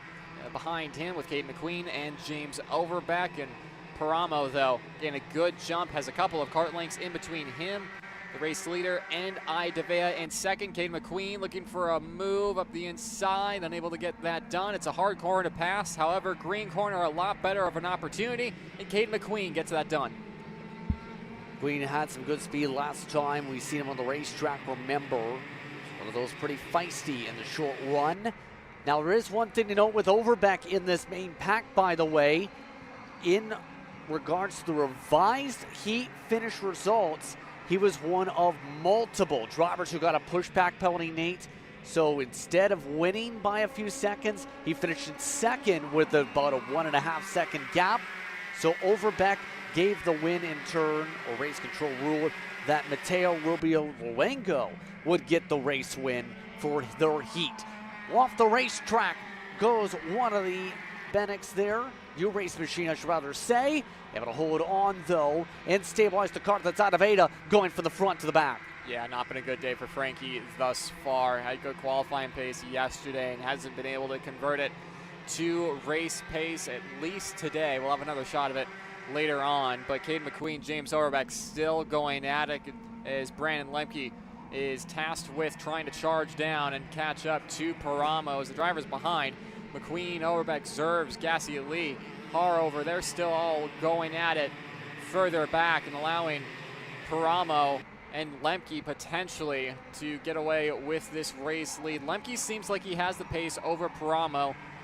Issue is Cade McQueen, James Overbeck, even though these two are still battling and pretty much have since the word go, have a ton of pace between them and are able to close in to the drivers in front of them. with the help of Chase Gassiet-Lee, who, of course, like we saw in Heat 1, who goes up the inside of Caden McQueen. Chase has so much pace underneath him today in K100 competition, especially around Newcastle Motorsport Park. He goes well here, as we know. It's going to be one to look out for on Sunday, and one that the drivers will know has a lot of pace and one to work with. So the interesting case is going to be another talking point. Remember, the Orsalon Racing Machines, those ORs, started off with good short run pace in both the heats in their respective groups too. They have Paramo as the leader of the group right now, which is again an Orsalon. Well, there it goes. Race lead lost already. Paramo gets shuffled and back to third already. So that was the narrative question marks to say, would say the Orsalons get their carts adjusted to find the long run speed they need to compete with some of the others that are now charged up to the front, like Lemke and Overbeck. Yeah, I mean, that was just a driver mistake too from Paramo on the exit of scoreboard, just overdriving it a little bit. So it seems like they have pace right now. It's just having to, keep calm. Does Paramo not make too many mistakes and just put your head forward? So we'll have to wait for the next couple of laps, Justin, to see if Orsalon have made any of changes. If they do have a better long run pace, that's not going to help as Zerves and Gassiet-Lee go by on Paramo. And a driver that was leading not what felt like not too long ago, now seeing himself with 4 carts in front of him to get back to that position, it's got to be a little demoralizing. But we'll have to wait and see what he's able to do as these two, James Overbeck, Brandon Lemke, two of the best when it comes to K100 competition, leading the way at a scoreboard. Looks like Lemke playing around with the needles potentially, or with the rad, trying to adjust more so towards the airbox actually. But still, you can see Lemke at the very least trying to stay aerodynamic, and that's one of the major things you kind of have to do, is try and find a way to keep things broken away. We know Gassiet-Lee, he's closing up with the strong motor and the power being put down, though. He's got the fastest 3-lap average on the racetrack right now in that RRC. Yeah, and closing in as James Overbeck thought about a move out of the scale house corner, got that done with the help of Brandon Lemke into blue corner. Brandon looked by, I think he gave him the thumbs up or the point by, did Brandon, not wanting to waste too much time battling. They know, Justin, that they have a good sizable gap, those front 3, between Lemke, Overbeck, Gassiet-Lee, and then you have Paramo, Zerves, Weiland, Rodriguez, and McQueen. The second that pack gets to the front, they're going to have all the momentum, all the energy of thinking like, okay, we got to the front, we can now battle for the lead, and these 3 want absolutely nothing to do with it. They want to have a 3-cart battle for the win instead of what could be 10 or so if that pack were to close up. Absolutely. We're about halfway through, this time through, halfway at the stripe. Lemke falls behind Overbeck. Look at the battle with the second pack, by the way. That includes some of those like Weiland. Max Weiland we haven't talked about too much in this race at least. He's raced in a couple different classes over the course of this weekend, Max has. But today, the Ohio-based driver in the midst of the fight. The leader is back on screen. More importantly, though, yet again, there's that difference with the second pack we're referring to. So, of course, with Max, looking to try and make sure things stay steady, has had some decent runs this season, but yet to break through for a victory this season, let alone a top 5 in a final in any of his national events this year. Yeah, and I mean, a rookie season for Max Weiland, too, that's been impressive from him as Gassiet-Lee just out of frame gets by on Brandon Lemke. But, I mean, Weiland had a good performance at the start of the season. There's Rodriguez going by on him now as well, as we say that.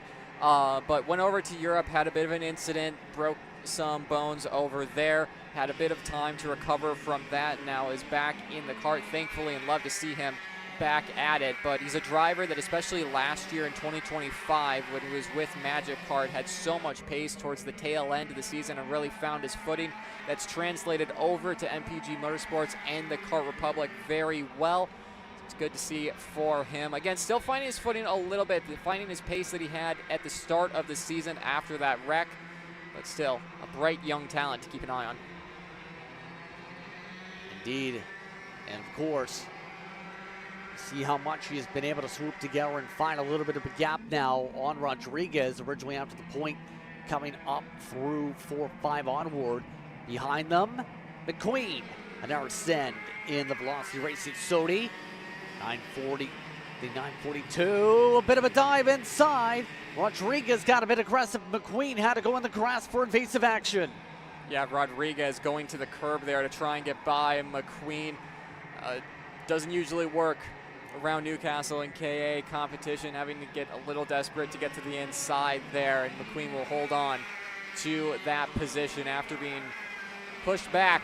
Same too with Paramo, as McQueen will get by. Alan Isambard right in front of those guys as well. But back up to this battle for the lead here, Justin. It'll be 2 to go next time they come across the stripe. James Overbeck looking to right the wrongs from last race and keep this race win. Gassia Lee and Lemke behind as well.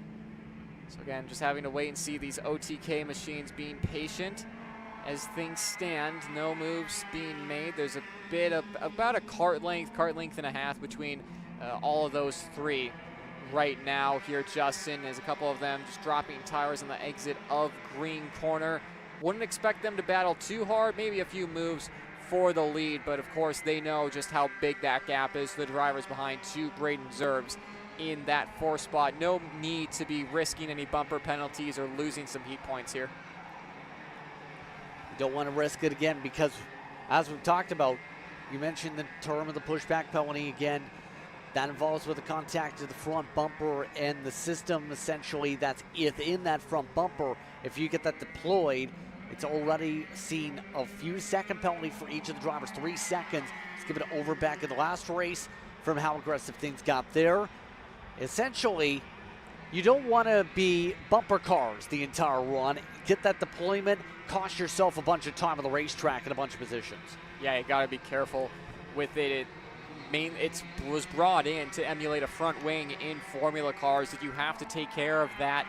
And I mean, for these drivers, it's something that, you know, like you said, Justin, you can't go bumping into the driver in front of you. You can't really shove a driver and move him out of position, because you do run that risk of deploying that pushback bumper. Back to the on-track battling, James Overbeck, who has gotten the signal to just go forward and not block from both Brandon Lemke and Chase Gassia Lee, decided to take the safe route and defend his position. It'll be white flag across the line, this time by for groups B and C of KA100 Senior. Gassia Lee into 2nd, Brandon Lemke into the 3rd spot right now. Those two have been swapping back and forth in the 2nd and 3rd spot, but James Overbeck has been a constant over these past few laps out in front. Haven't been able to get by. Gassia Lee with a late move, might be able to try it around the outside, unable to. Brandon Lemke might take both of them. He does. 2-for-1 special in blue corner, and SCR and Brandon Lemke to the lead. Here's cell tower they work. Lemke making sure that Overbeck can't get the run yet. Overbeck trying to boost it up towards green corner though. Lemke goes defensive. Overbeck reigns behind. They rumble the way towards scoreboard. On the outside, Gassia Lee takes another peek at Overbeck. Back and forth they go for 2nd. That's what Lemke may want to see here. Overbeck gets the drop back on Lemke though to clear by nearly for 2nd, and does through I-70. Bad run out for Lemke, went wider. Overbeck gets himself on the inside, hugs the inside.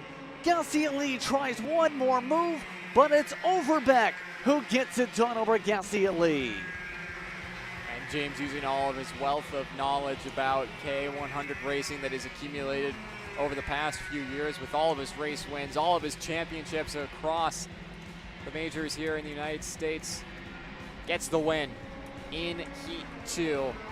Chase Gassia Lee, Brandon Lemke, not for a lack of trying, coming up short, finishing inside that top 3.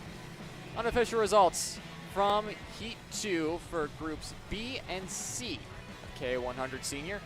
Said James Overbeck, Chase Gassia Lee, Brandon Lemke, Alan Isambard, Braden Zerbs, your top 5, with Max Weiland, Cade McQueen, Edgar Rodriguez, Frankie Iadavea, and Juan Paramo inside your top 10. Mind you, Some of the drivers like are down the order. Dallin Cards had a up and down weekend, down 14th. Alexander Savage 18th for reference. One of the drivers we talked about looking for confidence. Look to try and get back to the drawing board here for the rest of the run. But still, B and C putting together some interesting battling here. And it's James Overbeck doing Overbeck things. How about Overbeck on Overbeck interviewing?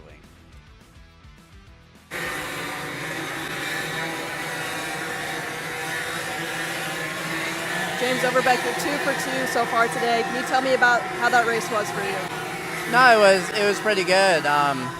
Honestly, I feel like that time compared to Heat 1, I didn't feel like we were as quick. But still, I still think we have a really fast piece.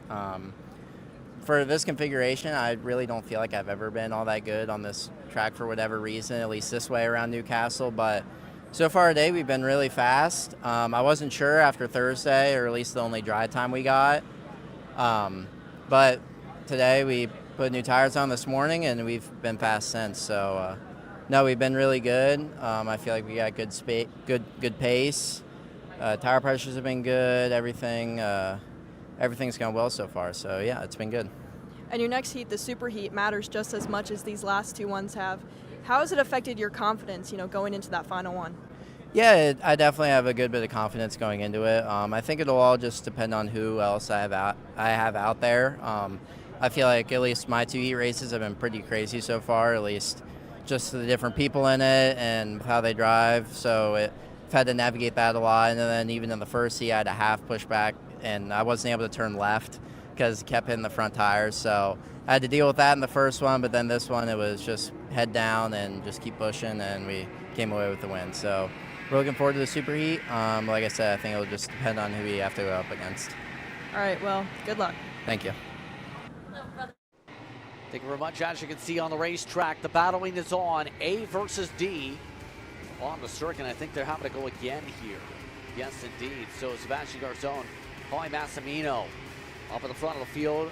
Then you have Caleb Vera. Then you have Derek Wargo, Isaac Malquit, followed by AJ Myers. Mateo Rubenko, who won a heat race. We mentioned Brandon Saraki amongst those in the top 8 here in this group. Some of the other drivers looking to keep an eye on. Shane Ruddy, 19th. Anthony Rivera had some good charging in the last race. A few big names that are going to be interesting ones to keep an eye on in A versus D today, Nate. Yeah, Mick Gabriel as well. A couple of those drivers, Eli Warren down there as well. Some drivers to look out for who are able to make their way through the field into the tram lines, hoping to get the green this time around for KA Senior. A couple of drivers going early to that inside line. Brandon Saraki, one of them, will go green here in KA Senior for A versus D. Garzon taking the lead and will hold on to it out of turn 1. At least one of the Tony Karts cutting through the grass, able to stabilize things there. But again, Garzon trying to make sure the long run somehow stays in that kart. Up at the front of the field, works their way through. Vera trying to run in second spot. Massimino shuffle back to third to begin things off. Remember, when it came to earlier on, it was a runaway for Massimino too in the BJR camp. This time, Massimino going to have to work a little bit harder as the sun also comes out to make things a little bit harder to see around the track. Well, it is brighter. I mean sunshine in your face. Yeah, Paulie will know that he's got pace underneath him there, Justin, to talk about your point of him falling back a little bit. He's not going to be worried too much, I would think, especially with Isaac Malquit behind, who's so fast around Newcastle Motorsports Park. If the 2 drivers in front of him were to get away, which I don't think they will, between Garzon and Caleb Gaffera, he does have a couple of quick young guns behind him, along with AJ Myers not too far back. More moves being made. Mick Gabriel getting by one of the SCR drivers in the field. I believe that was Max Barron, but still out in front. Sebastian Garzon and Caleb Gaffera are now joined by Paulie Massimino and getting passed by Paulie Massimino into the blue corner. Paulie up into second. Now Isaac Malquit and Derek Wargo well and truly within this top 5. Paulie will get by again. Sebastian Garzon displacing him into second, and now new leader, Paulie Massimino. Paulie Massimino again rapid pace. He's been adding clip after clip, it feels like, to that. Paulie Massimino wins at X clip bonanza for the commercial side, it seems. But you know who's doing well? Wargo. Munzo's here in a different look here this weekend. Let's send it down to Grace. She's got a report, though. Thank you, Justin. Yeah, just an update about one driver out on the racetrack right now. Eli Warren, he decided to do an engine switch right before this heat, which caused him to start in the rear, but he's already up 10 positions. And last heat, he actually finished 4th, so it's going to be kind of interesting on why he decided to make this decision and how he's going to work through it this heat. And obviously, it's not an easy choice to say, we're going to replace the motor mid-event like that, Nate. Warren obviously on the hard charge. Don't want to speculate too much on what may have happened with the motor, but at the very least, he seems to be flying with the new one. Yeah, I mean, it's not, technically speaking, it's not a very hard change to make, especially with the 2 cycles. You can make it fairly quick. Just the reasoning will be interesting to hear from Eli, why Eli and Keith Warren decided to do that, along with the help of Host Driver Development. Obviously, they would have seen something wrong with that power plant that was going to affect them or hinder them throughout the entirety of the weekend, so deciding to make that swap. We'll keep an eye on him along with our race leaders for the rest of this race to see how that progress tracks. But back out in front, Paulie Massimino leading the way, Sebastian Garzone, Caleb Guevara starting to taper off just a little bit, and then AJ Myers, Isaac Malquit, Derek Wargo, Saraki in that fight as well. All of them rumbling through with Mick Gabriel setting the fast lap so far. Gabriel down in 11th for reference. It's on the charge, the AEM karting machine for the time being. But on the bright side for Garzone, holding up a little bit better, in fact a lot better than Heat 1, where he dropped back towards the mid-pack by about lap 5-ish. He's holding on to 2nd. See some of the Team Ferris racing machines also working out. But more importantly, seeing a lot of improvement for a couple of these teams now that they've had some data points on where they need to go setup-wise with the dry conditions compared to Heat 1, where some of them went blind. Yeah, and of course, the team like Orsalon, who has so much drivers underneath that tent, will be helped by all the different data points they can get throughout all classes and throughout almost pretty much every session for those guys to try and figure out the chassis. Most of them, almost all of them on the OTKs. But out on track here, Mick Gabriel making up a ton of spots like you can see on screen. Him and Shane Reddy been working through the field after less than ideal qualifications for them. Ryan Rafa getting by Derek Wargo, going defensive on his Team Ferris Racing Paralyn. With Diego Rubio Luengo, and like we were talking about, Mick Gabriel behind them as well. And a lot of drivers in this mid-pack, Justin, with that qualifying and with the non-progressive heats that are just going to have to get their head down throughout today and hope for a good superheat when we re-rack the starting grid, and then for some long-run pace when it comes to tomorrow, because one little mistake in qualifying will last throughout the weekend. A lot of these drivers learning that the hard way. And a few drivers having some slow-ups there in the 902 camp. That was Ferris. Once was Indy getting to slow up. One of the Prodigy / Best Cards machines also finding that's Landers. He's talking with their team in the Prodigy Motorsports camp over the course of the weekend. They had just their 2nd or 3rd race here at this facility. In general, as a team this weekend, they were just hoping to get somebody in the top 10 was the goal in the best card situation. Remember, we're talking about their speed the last time out, and now they're getting chipped away by Eli Warren behind. Yeah, Eli on that new power plant compared to what he had in Heat 1. Obviously putting that to good work. Down in 13th, maybe not the top 10 he would have wanted, but of course, still got time.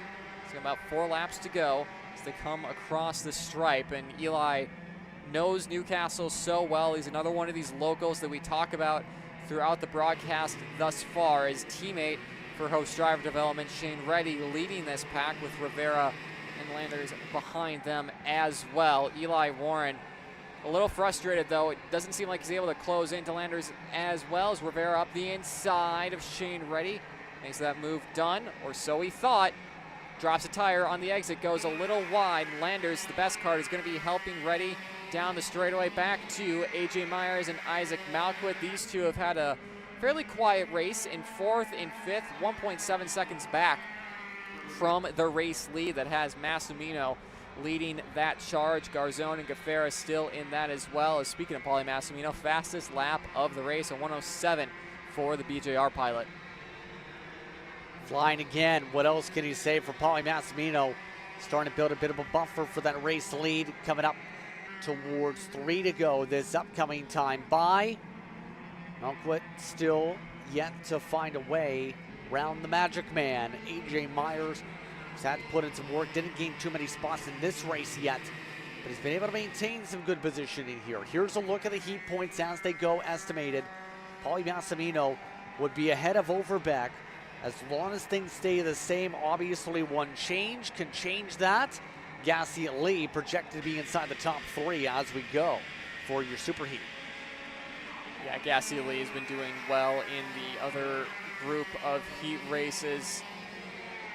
For him, moving up into senior this year, taking a little bit of time for him to get used to things, but really getting into his stride here in the midpoint of the 2026 season.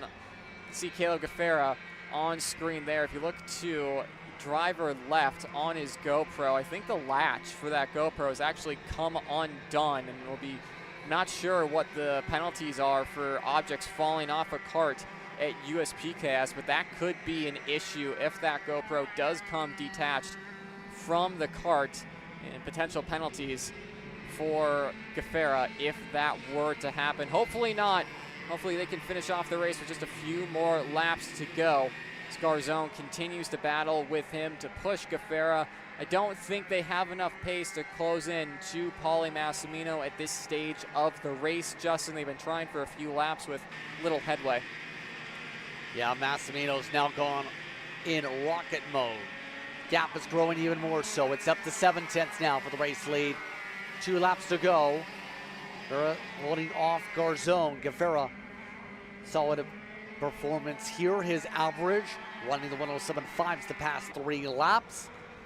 Gaffera, steady performance is kind of what you need here. He was one of the drivers not in the conversation per se in the heat races earlier. Steps it up this time with the host machine, and now holding back Garzone and not really allowing any major runs to build up here, even with that GoPro clip the way it is. Yeah, it's still having the head down at this stage here, Justin. He won't be looking back too much. Probably wouldn't have noticed it if he did. Would have tried to shut it a couple of times, but Caleb Gaffera, a driver, doesn't really concern himself too much with what's going on behind him, at least until we get to about 2 or 1 laps to go. Just knows he has to get the job done, keep his head down. We'll look back at Sebastian Garzone. He points forward to see if they can close into Paulie Massimino on this white flag lap. I will say it might get a little hairy for these two, as AJ Myers does seem to be closing in on the drivers in front. 3/10 or so is the gap between them, 7/10, excuse me, between those two. But still, Caleb Gaffera head down, working away at it. On the final lap right now, this has been one of the more calmer runs to the heat so far. After the intense battle we were expecting in Heat 1, it's gotten a little bit more tamer as we are just about towards the lunch break and towards an opportunity for these drivers to get something to eat. But who will get a chance to eat up one more spot here? Gaffera still holding on in front of Garzone. Right now they work their way at a scoreboard. Paulie Massimino absolutely blistering quick. Myers going to be something to watch for, maybe for the SuperHeat on pace. But the main statement has been made by Paulie Massimino up in front. BJR showing speed, gets the sweep through the heats. Second changing, maybe, yes it will. Garzone gets the edge for P2. The whole battle pack coming through here for the spots on back. The battle for Sebastian Garzone and Caleb Gaffera will be interesting because that driver following does have quite the advantage coming out of I-70, so we'll have to keep an eye on that and how drivers defend from it Unofficial results: Paulie Massimino, Sebastian Garzone, Caleb Gaffera, AJ Myers, Isaac Malquit, your top 5. Mick Gabriel with a charge through the field ends up 6th. Derek Wargo, Mateo Rubio Luengo, Shane Reddy, another driver that had the charge, in 9th. And then Ryan Rafa in 10th. Some interesting performances there. Rivera did not get himself really forward in this one after being a charger last run. Press the order, sees a lot of question marks, and obviously these drivers going to have some notes to look over towards in the next one, for the next one, after the lunch break. But as you can see, the drivers getting all set to go. All set to go to the tech lines. Grace is standing by. The GoPro survived. Caleb, that was a lot better result than your first heat finishing in P10, but P3 for you, how's it feel? Yeah, not bad, pretty good. I mean, me and Sebastian there were working together trying to get going, but we just couldn't catch Paulie. He's just really good off the hairpin in the back, so that's really, I think, where he got away from us the most. And we were trying our best to get there, but I think we can make some setup changes and we can get there and catch him in the next SuperHeat. And that puts a lot of weight onto your SuperHeat, right? So what do you think you need to get there? I mean, I think we need to take a little bit of grip out. I think the track's starting to get a little bit tight. It's cooling down, but it's getting pretty grippy. So I think probably going to get bound up a little bit. All right, well, let's see if you can do it. Good luck. Thank you. Caleb Gaffera taking the time to speak was right there as well. Thank you to him and everyone else throughout the morning so far. Take the time to do so. As these drivers get the chance to rest, we're coming up towards the lunch break here, Nate. Your quick thoughts before we get a chance to eat.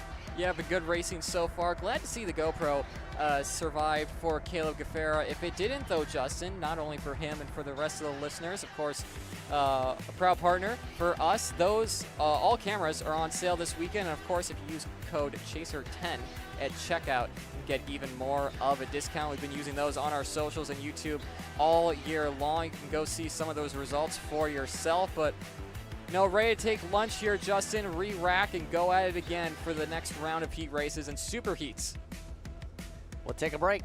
Countdown to green. Keep an eye on the counters in the next few moments. Racing action schedule will start approximately 1:25 p.m. Eastern Time. We'll see that action in just a bit here on Kart Chaser.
Take a look at Karts as we are all done lunch, which means one thing in the USPKS.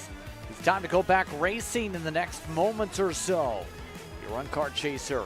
Good afternoon once again. I'm Justin Prince, Nate Dean alongside Grace Overbeck down pit road this afternoon as we begin the second half of our day. Racing started off essentially at about 9:20 a.m. And now it's time for the final 5 races of our Heat 2 part of the rotation. The Mini Swifts, the X30 Juniors, the KA 100 Masters and Super Masters, then the X30, and then you have the Shifter classes. So all these youngsters getting set on your starting grid once again for today's action, Nate. It should be interesting how the Minis do.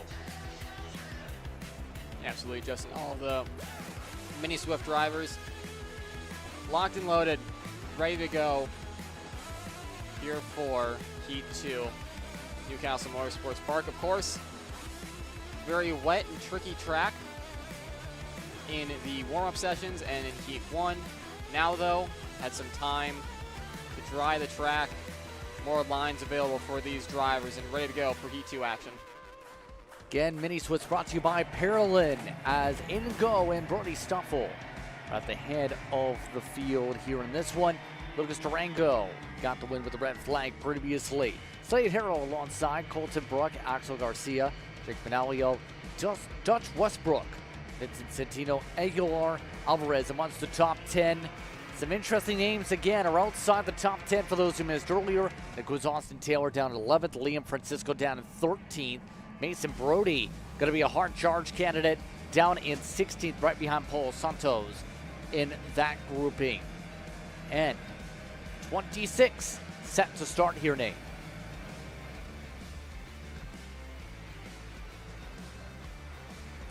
Yeah, Justin, this will be going into the tram lines for the second time of asking, of course, with that red flag in Heat 1. These drivers will probably be calming down a little bit more than what we saw in Heat 2. And, I mean, we saw it throughout most of the second heats, right, Justin, between the KA classes, a lot calmer racing. These drivers knowing they have to go points racing. Let's see if they get a good starting spot for the Super Heat later on today. That will close out our action. And then tomorrow, pre- and post-race coverage and main events. So, of course, stick around for those tomorrow, along with Champions of the Future coverage at K1 Circuit Winchester over with our crew in California. But in the here and now, Mini Swift Heat 2 presented by Parolin, set and ready to go. Engines fire, and we are away. No. Go again. We'll try this once again. A bunch of hands were raised up in the air. And we always see a couple of these come through for a second or third attempt here. All of them being told, take the cut through, please. We'll try this again and try and sort out the field the way it needs to go here. And it's, again, it could be the difference of going too fast, going too slow, the offset for a lane being too much. You have to make sure these lanes are equal essentially off the start for when you hit the gas pedal. You don't want somebody getting a 5-car lane jump going into the restart zone. Yeah, absolutely. And all this being controlled by head flagman Porter Weisensill, who really does have a difficult job when it comes to this, taking in so many factors to make sure both lines are having an even jump. No one driver has an advantage, making sure the back of the field, no one's lagging behind.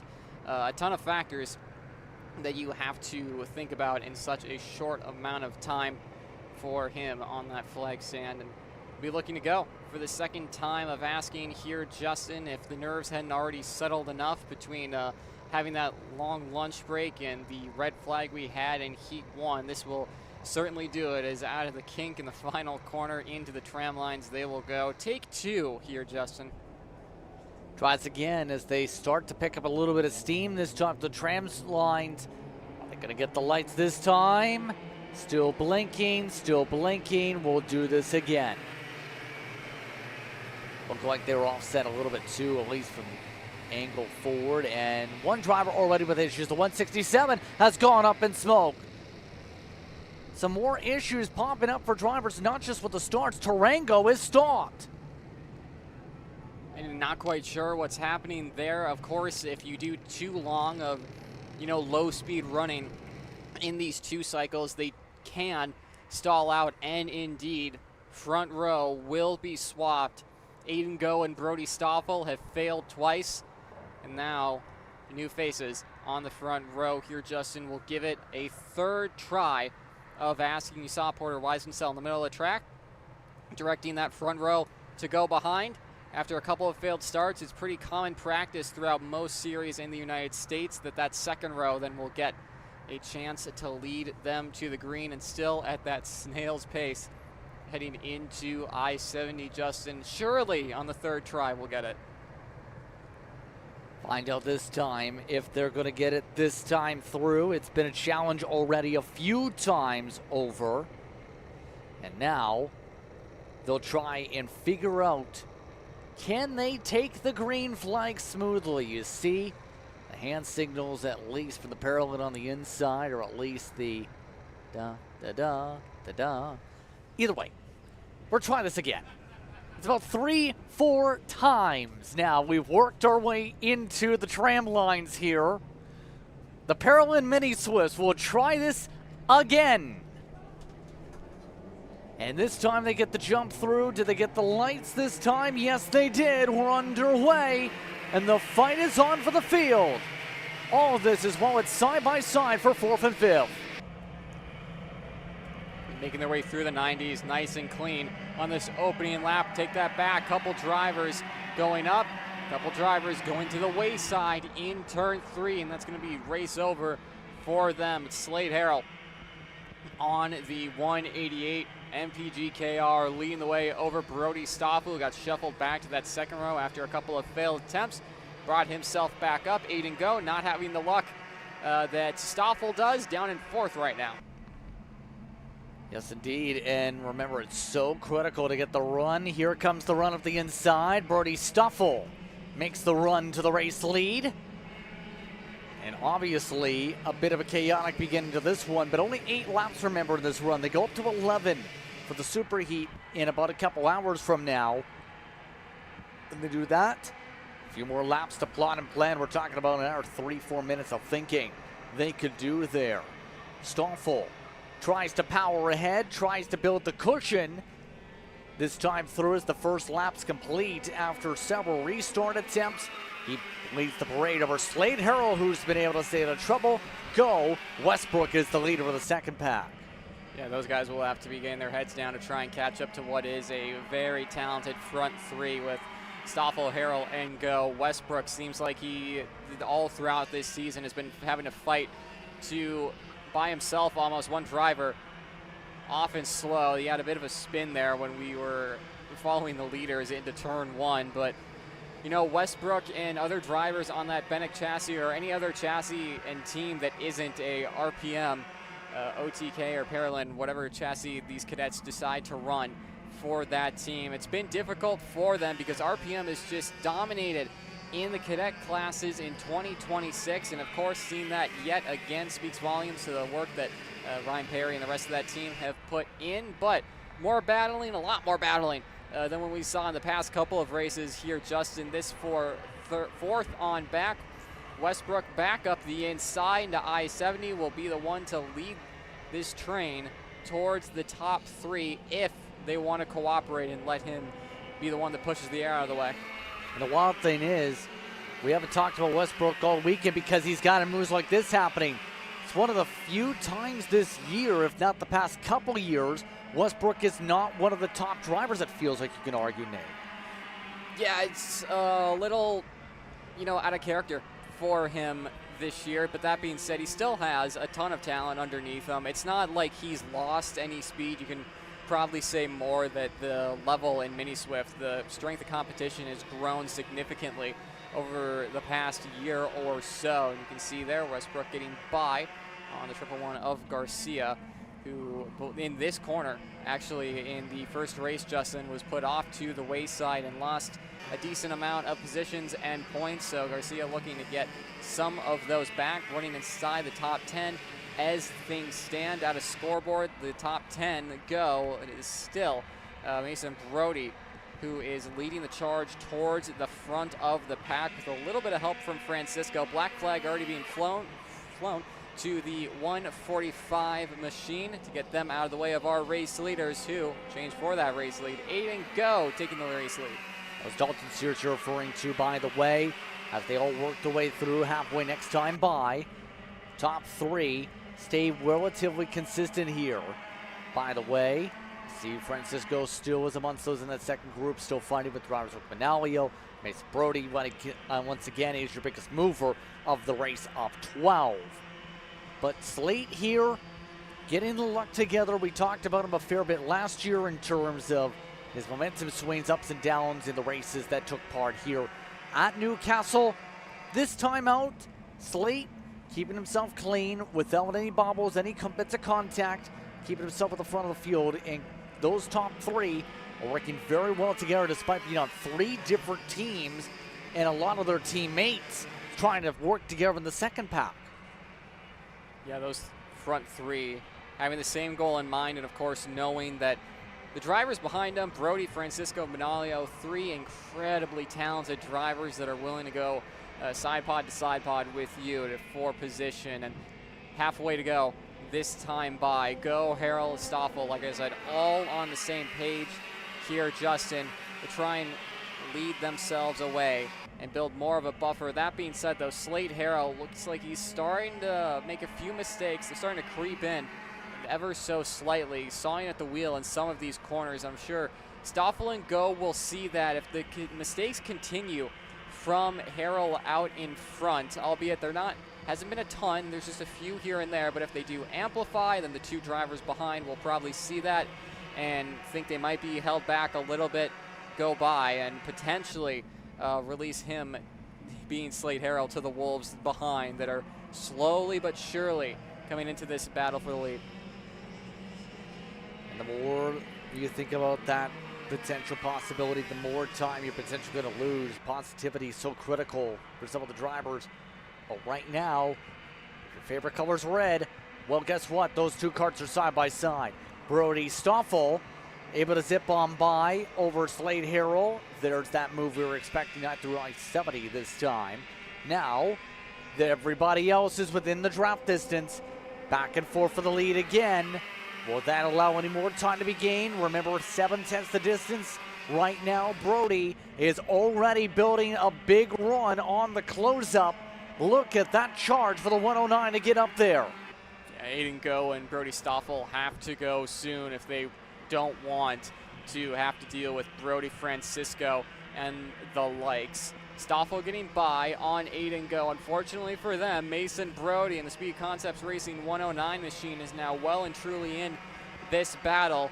Slate Harrell's been doing well, though, to hold off this pack thus far. It's only been two drivers he's had to hold off for the time being. Now, losing that spot to Brody Stoffel. It'll be interesting to see what Slate can do once we get even more drivers into this pack. And now another change for position. Mason Brody up into third.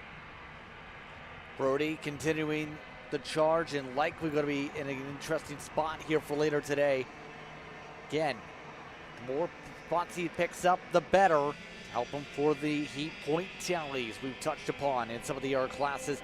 Finished off in fourth in the last one. Side by side now up again. Brody gets shuffled this time by Manalio, who's now in the conversation. He's up to a +4 for himself here. You touched upon Manalio. You're expecting with the talent, not afraid to battle. They're not afraid to battle with 2 to go, but the leader's already gone. Yeah, absolutely. The leaders having that second or so buffer between themselves and the third place card of Manalio. Like you were saying there, Justin, through cell tower again. Slate Harrell really sawing at the wheel to try and get that MPG to do what he would like underneath him. Not as smooth on the wheel as Brody Stoffel has been so far, but still Slate having the pace underneath him to hold with Brody Stoffel. And of course, that draft that we talk about so much here at Newcastle Motorsports Park, helping him as Francisco going to work further back in the pack as white flag will fly. Next time we come across the start-finish line, no move there from Slate Harrell, at least for the time being here, Justin. A little bit of a drop tire from Stoffel. Could see a move into turn one. White flag is out, final time around. A bit of skitter-scattering right now for about 6th to 8th position. But Stoffel is the one up at the head of the point. Harold trying to find a way to build the run on the MPG machine. Harold this season has been very steady again, keeping himself to the rear end of Stoffel. Waiting, not going to send it through blue corner yet. Right now they're maintaining where it's going to be just down to the two of them to fight. Slide that time Harold had. Now through cell tower they work. Stoffel still maintaining a little bit better of a run. Stoffel took a little bit more curbing. Stoffel not defending too much. He's seen the signs from Harold to just go forward. I think Slate's good to work with him for at least the first half of the track. Last half might be a different story. Stoffel still not deciding to defend from Harold. Those two on the same page. This pack absolutely not. Still going at it every time we check in on them.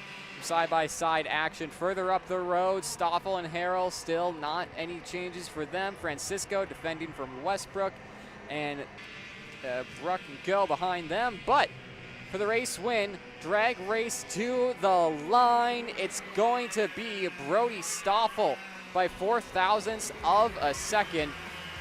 Takes the win over Slate Harrell in what has been one of the closest runs to the line we've seen today, as the rest of the field will make their way on by for finishing off Heat 2 of Parolin Mini Swift. Westbrook, Francisco, Bruck, Go, Manalio, Taylor, and Garcia, your provisional top 10. More to go here, Justin, as Heat 2s will roll on. Absolutely. Mind you, this field already showing how eager they are to battle it out. But there's still plenty more of action to go, with some of the drivers looking to go to the workshop, like Enzo Ramos, like Caden Cordera, down the order in 13th and 15th respectively. Behind Stoffel, Harold, Brody, Westbrook, Francisco amongst your top runners. In the order, we finished with 4 DNFs, with drivers like Sears, Aguilar, Tarango, all drivers who have showed speed one point or another in the field. USPKS competition continues. Kyle, what are you doing? It's got my new Greyhound seat. You don't even have a cart. Doesn't matter. I have a Greyhound. Who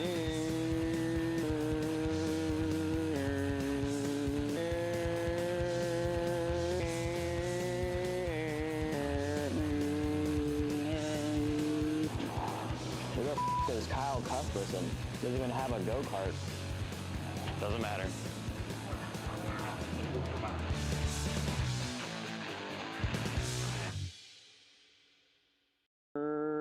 Cuthbertson through on Turney. Turney in the dirt. This is Henry. Henry feels sad.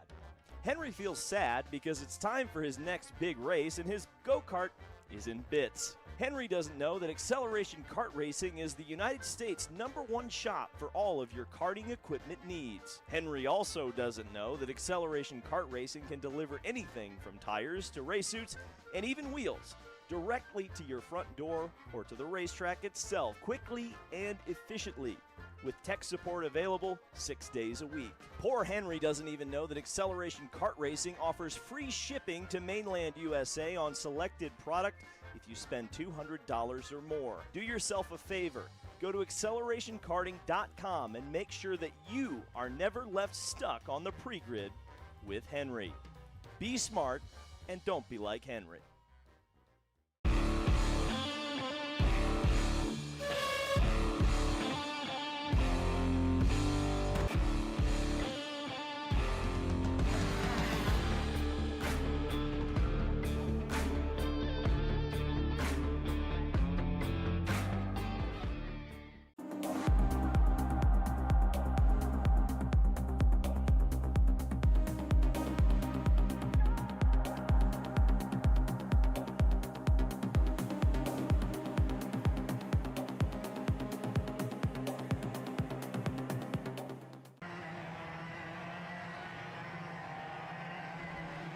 Welcome back to the racetrack. We continue on here from Newcastle Motorsports Park.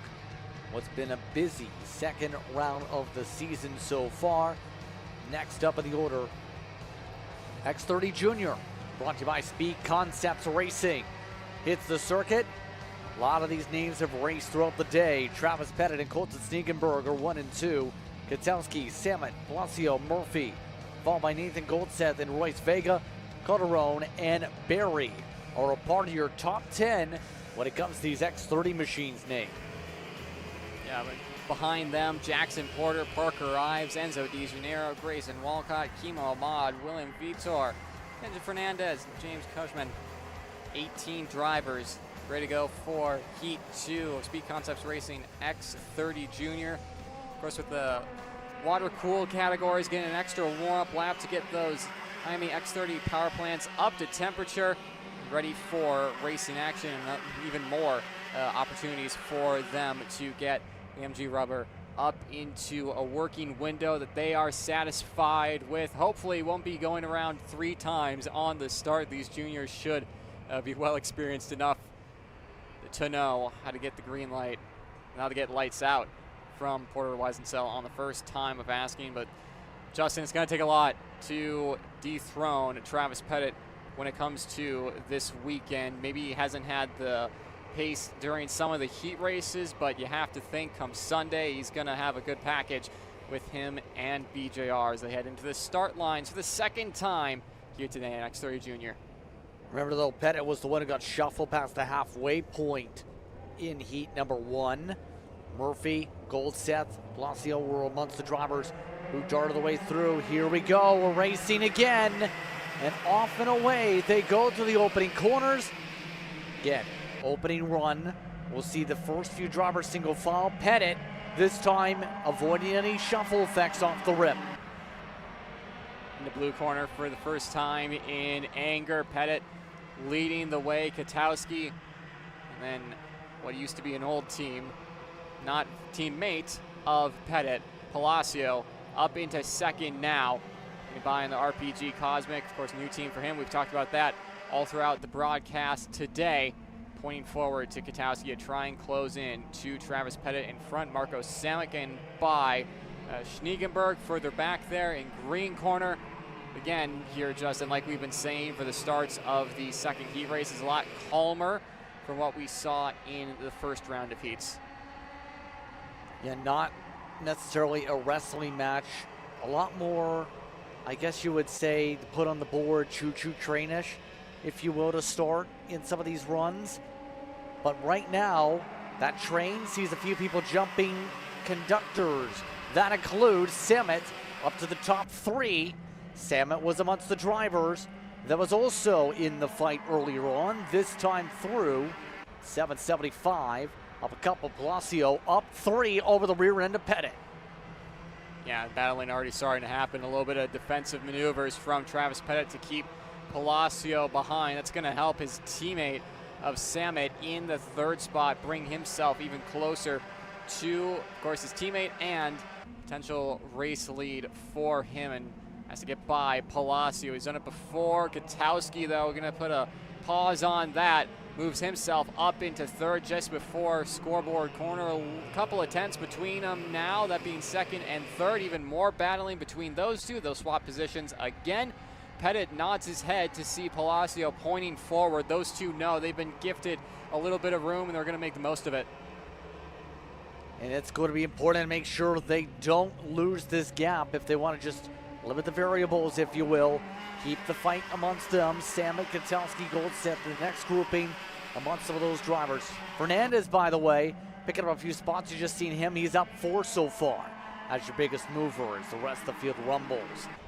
And obviously, when it comes to these types of events, you also have to think about, in general, the tire efficiency in of itself, because you're having a busy day with these tires in the first place. Yes, it may not sound like 10, then about 13 laps on the tires, give or take. But each of those runs and each of those heat cycles add up as the weekend goes on, in theory, Nate. Yeah, absolutely. I mean, it's something these drivers are going to have to look out for a little bit. Newcastle doesn't eat up a ton of tire compared to some of the tracks we've been to so far this season, like MCC or other circuits, but it's still a competitive advantage, like you said, Justin, to have better rubber than your opponents. So it's something that the 125 classes for sure will be managing. Lap 4 underway. Pettit continues to lead here. No blocks being made. It seems like these front four are content to race each other a little bit, but not have too much back and forth action. It's now BJR 1-2 at the front of the field with Marco Samet getting by Lucas Palacio on the RPG Cosmic, now down to third, and having Katowski for company and Nate Goldseth in fifth as well. It's been a quiet weekend for Goldseth in that fifth spot at the moment, both in KA and X30. He's shown race-winning pace throughout both of the heat races between KA and X30, just missing a few tenths in both classes, Justin. And there's only so much you can do when you're just that little bit off. Marco Samet, by the way, is the fastest driver on the track, at least lap time-wise. 105.930. Most of the field's running the 106s. At the moment, your leaders were about near 6/10 difference last time by. But this time through, Samet just give the run to his teammate. Goldseth did get the fastest lap just now, but he's at the tail of the lead lap and has a quadruple toe to factor for that save. Oh, look at this. Near contact for second. Palacio nearly uprooted. Samet will take the spot either way up through blue corner. Yeah, miscue between those two drivers as that sees the RPG split up. The BJR duo. Is Katowski going to make the most of that? A bit too late of a lunge there through cell tower. That's going to allow Samet to go by, and potentially Tristan Murphy to make their way into green corner. Murphy sticking behind the Barrel Art TKG run machine. As things stand, not for long though, up the inside of scoreboard, Schniegenberg and Nate Goldseth going with them. And allowing a conveyor belt of spots to just zip on by, if you will, with that type of a move. And now, Schniegenberg Munsters, that's going to have to go back on dig mode with the halfway point this time by. Dig mode is on for a couple of the drivers in the heart of the field. Katowski and Munsters in the shuffle. Then it goes Goldseth. Still just trying some way, somehow, to close back up some of these gaps. And again, it's about finding the right time to make these moves. And right now, the time is saying you've got to figure out a way to chip away to the other carts here if you want to get higher than fifth, obviously. Yeah, I mean, these X30 races are such a chess match because these drivers can run close to each other, but it doesn't take much for them to fan out. And of course, you're fine running in fourth or fifth if there's the top five are right there together, but all it takes is one miscue pass like we saw a couple laps ago, and really the gap is seriously starting to open up between these drivers, and the likes of Katowski and Goldseth find themselves having to push harder than they will have wanted to even get to the back end of the cart in front of them. Right now, the front of the field still staying steady, by the way. All of this as well, all the geese run away from the carts again. I will say those geese were there last month as well. For whatever reason, Canadian geese are at least watching along with the races and cheering on these drivers. Will say for Palacio, he's saying, I'm not focusing on that. I'm focusing on just passing these carts. I'm nowhere near the geese. They're nowhere near me. Knowing some of these kids, though, Justin, I wouldn't be at all surprised if out of I-70 they're looking at the geese more than the carts in front of them, with the amount of drivers in this junior class that are pretty easily distracted. I'll give them that. But out in front, though, actually talking about carts again and not the geese, Lucas Palacio continuing to hold off the BJR duo. A little bit of deja vu from what we've seen in past races so far. And, I mean, two of the best junior drivers in the nation going at it, and Marco Samet, a driver who's starting to creep his way into that conversation as well, who's been so impressive over the past month, and of course has been really helped out by the addition of Travis Pettit to that BJR squad. There you can see Benjamin Fernandez, Parker Ives making their way through turn one. Nate Goldseth on Tristan Murphy getting that move done and dusted, allowing him to drive himself, or attempt to get himself further into this battle for the race lead. It almost looked like he took an aggressive move in the first place across the curbing to get that pass done. But now, Goldseth Gonna have to find a way to work. Samet has found a way up to second here, by the way. Pettit now the race leader. And once again, BJR 1-2. Right now, Palacio, already you can tell with the racing lines, trying to find a way to build a run to retake second. He does not like to wait. He does not like to see the BJRs behind. He, technically speaking, still would have the advantage for the heat points, though. Yeah, it's big for him. And I think Lucas Palacio and RPG would have potentially gone over just where he is in points and what he needs. But I think Lucas is also a smart enough driver to know that a good finish will see him towards the front end of the Super Heat. 2 laps to go. Samet takes the race lead. Palacio thinks about it into turn 2, not able to do it. That allows a kart length in between Samet and now Pettit, who retakes second away from the RPG driver into blue corner. Samet going to defend, same 2 with Travis Pettit into the double rights. No move between second and third, but here comes Nate Golseth, Katowski, Murphy, and Calderon into the mix. A lot of different players with an opportunity. First time talking about Calderon in this race, to say the very least. But now, with a lap and a half to go, Pettit looks to bring the charge back to try and get up towards his teammate. Now everybody behind starting to get antsy. Then it goes Katowski with the send.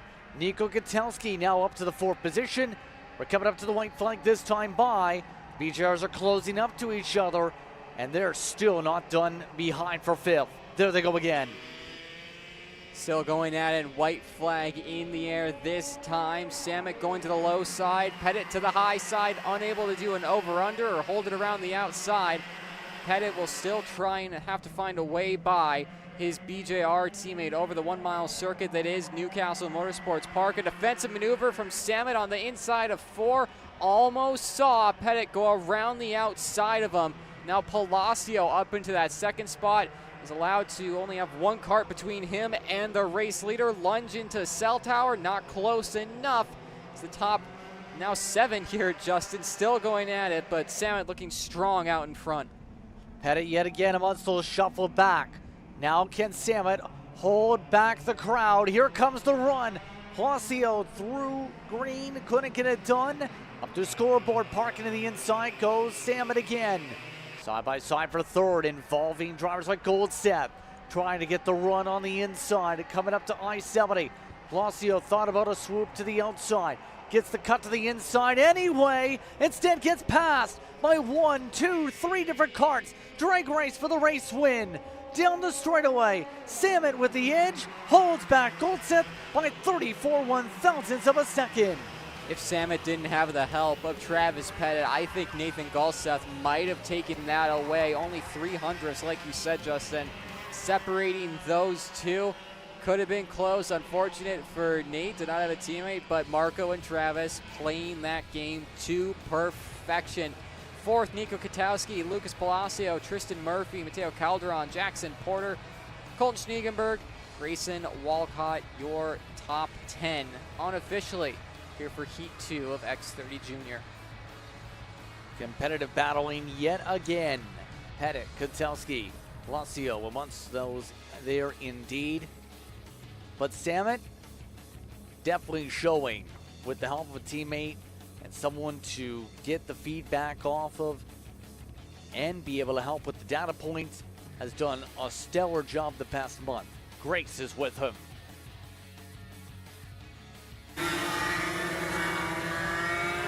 Marco Samet, our Heat 2 winner. Talk to me about that final lap as you were approaching the finish line, and it was a pretty close call. Tell me about it. Well, when I saw it was 2 to go, I tried to make the pass, and I did, and I just started white lining for my life. And then I thought I was going to get beat to Lon, but I didn't. So. And you had a pretty strong result just a few weeks ago. How does it have you feeling going into the race this weekend? It definitely brings me a lot of confidence, really. Awesome. Good luck for later today. Thank you. Marco Samet taking the time to speak with us once again as a few drivers warm up their tires here and get set to go. K100 Master and Supermaster, TKG, and National Motorsports, part of the partners in these respective classes. Kreppen versus Orlison at the front of the field. Marios versus Falcone. Scott Carapalati, Derek Sokol, followed by Galehi, Kim Carapalati, Yeah, Janae Din, Paul Elefante, what's your top 10? Randy Klemek down in 11th for this run through. And we'll find out this time how things go. As you can see, the green machine on the right of your screen, the pink and blue on the left. They got the lights, they got the green, and we're off and away. Once again, swiftly moving away through Heat 2 racing. This time, Adam Kreppen taking the race lead over Barrios, over Mike Rawlison. Top three as things stand on this opening part of the lap. A little bit of buffer room between those three already. But Adam Kreppen at a spot that he knows at the front of a field at Newcastle Motorsports Park will lead them out of I-70. And we know Kreppen had a very solid race last time out, was able to stay at the very least within the pace of Rawlison.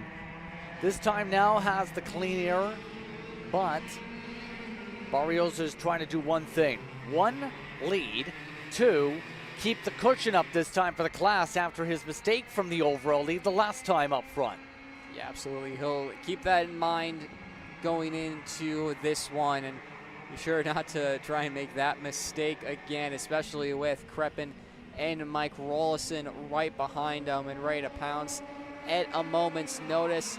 Mike Rawlison thought about it in turn one on Adam Kreppen, backed out, and will live to fight another day instead. But Barrios now getting put under pressure from Adam Kreppen, at least through the first couple of corners there. Kreppen losing some time out of turn four. Rawlison didn't have enough momentum to try and capitalize on that, so we'll stay behind the 437. Not push the issue yet. There's still plenty of time to make the move, as we've talked about and seen throughout the course of the day so far. Raleigh rides on and charges behind for the time being. Now, keep in mind some of the other drivers in this group. We did not see Randy Klemek make it onto the racetrack. Remember, had an issue at the end of last race, was in a barrier, I believe, for that 409. That's why they're way a lap down. Mike Rawlison this time gets the run on straight line speed. Takes it away, second over on track, class lead. And class lead for Mike Rawlison. Like you said there, Justin, and only one more kart to go and his teammate for the overall win of Mario Barrios. Quick note, like you were saying on Randy Klemek, didn't take the start, went over the Hotes driver development camp to talk with his mechanic Finch Gunther, said that after that flip, sorry there, Justin, for Randy Klemek, him backing out for the day at least. So good to hear that Randy's okay, but of course, unfortunately, he didn't take the start. Meanwhile, Grace Overbeck standing by trackside. Listen, now, Jake, you've had quite a few ups and downs today, starting on pole and then not finishing that Heat 1. Can you tell me about it? Yeah, a bit of unfortunate there, but luckily we get to start on pole again here in a couple minutes, so looking to capitalize on that as much as we can. Enjoying my first time here, RPG, Rawlison Performance Group.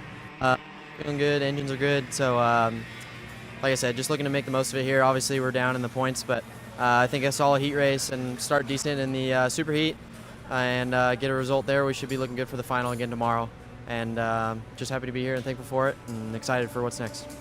And how have you noticed, you didn't have that much time today besides like the warm-ups, but how have you noticed the track has changed? I mean, between the wet yesterday and the dry today, and it's just going to get drier later this weekend. So how do you think that's going to affect you? Yeah, tough. I've never really been here in these exact conditions, so obviously the track should be getting grippier as we go, but you never know once we lay all down that rain tire rubber. So we'll see what we get here in the second heat. The track's probably had some progression in it by now, so I'll get the best read I can and move forward in a direction from there. Wishing you a better heat too. Thank you, appreciate it. That was Jake Drew taking the time to speak was there. He's the one of the drivers that is coming up in the next race when the X30s hit the racetrack once again for the pro side of the card, if you will. But we're coming up towards lap 5, and right now the RPGs slowly marching away, taking the time to get the speed broken down. You can tell Mario's making sure he stays tucked in, maximizes this straight line advantage. It's technically a loosely connected 5-car train up front. Yeah, Mike Carlson not going to be making any desperate moves on Mario. Barrios, of course, teammates, and his team out here probably can't be bending up 2-liter go-karts. Get Mike Carlson, but he'll also see the opportunity to just build a bit of a gap to the rest of the field and work with Mario on that, who again, like we were talking about how talented Mike Rolson is. Mario's been a driver throughout all major competitions that he's raced in the United States, has been fast and shown his pace in it. Leading the way into green corner here, Justin. Halfway to go. Adam Kreppen losing a little bit compared to the two RPGs out in front. Of course, he doesn't have a drafting partner, that 437. Whereas the two in front of him do have that luxury. And of course, with Mike Rawlson racing Kreppen for the win in class between himself and Kreppen, he'll be using the draft from Mario Barrios, leading the way as much as he can as they receive that halfway to go signal. Halfway this time by as they continue to march around. And obviously, teamwork is a big thing we've touched upon already with the various races so far. If you're amongst a team that, say, doesn't have the same amount of drivers, what's that like for when you try and go back to the resources when, say, in a couple of these cases for the Masters and Supermasters, they're the only ones for their team that is in this class specifically? Yeah, I mean, for the RPG drivers, they can potentially split setups and figure out, hey, this worked for you, this worked for me, and then go to the data and work on it for the final, the heat, the superheat on the day to both improve themselves. If you're the likes of Adam Kreppen, yeah, you have a ton of experience underneath you, a wealth of knowledge for him, and a very mechanically inclined mind that Adam Kreppen has, but it is difficult because you only have yourself as a reference point, and you only get the data that you get, apart from like a big team like Rawlson Performance Group, like Trinity, BJR, RPM, Velocity, or any other of the major contenders we have in the paddock this weekend. So it's a little bit of, you know, you're putting yourself on the back foot as Adam, but it also shows just how impressive it is when he's able to hold with these guys. I think so too, with the way things have gone, absolutely. Still though, they're coming up to 3 laps to go in this race. Try and finish things out, and Mario's still maintaining Scott Falcone, who is the aero driver of the Supermasters, to keep an eye on, along with the capabilities of, in particular in this case, would be Scott. Scott's technically speaking in the top 5 group, same for Scott, for both Scotts actually. So really speaking, if there's any mistake for that 411, both Falcone and Scott Carpellani will jump on by. Meanwhile, let's go down trackside to a Supermax, Max Weiland.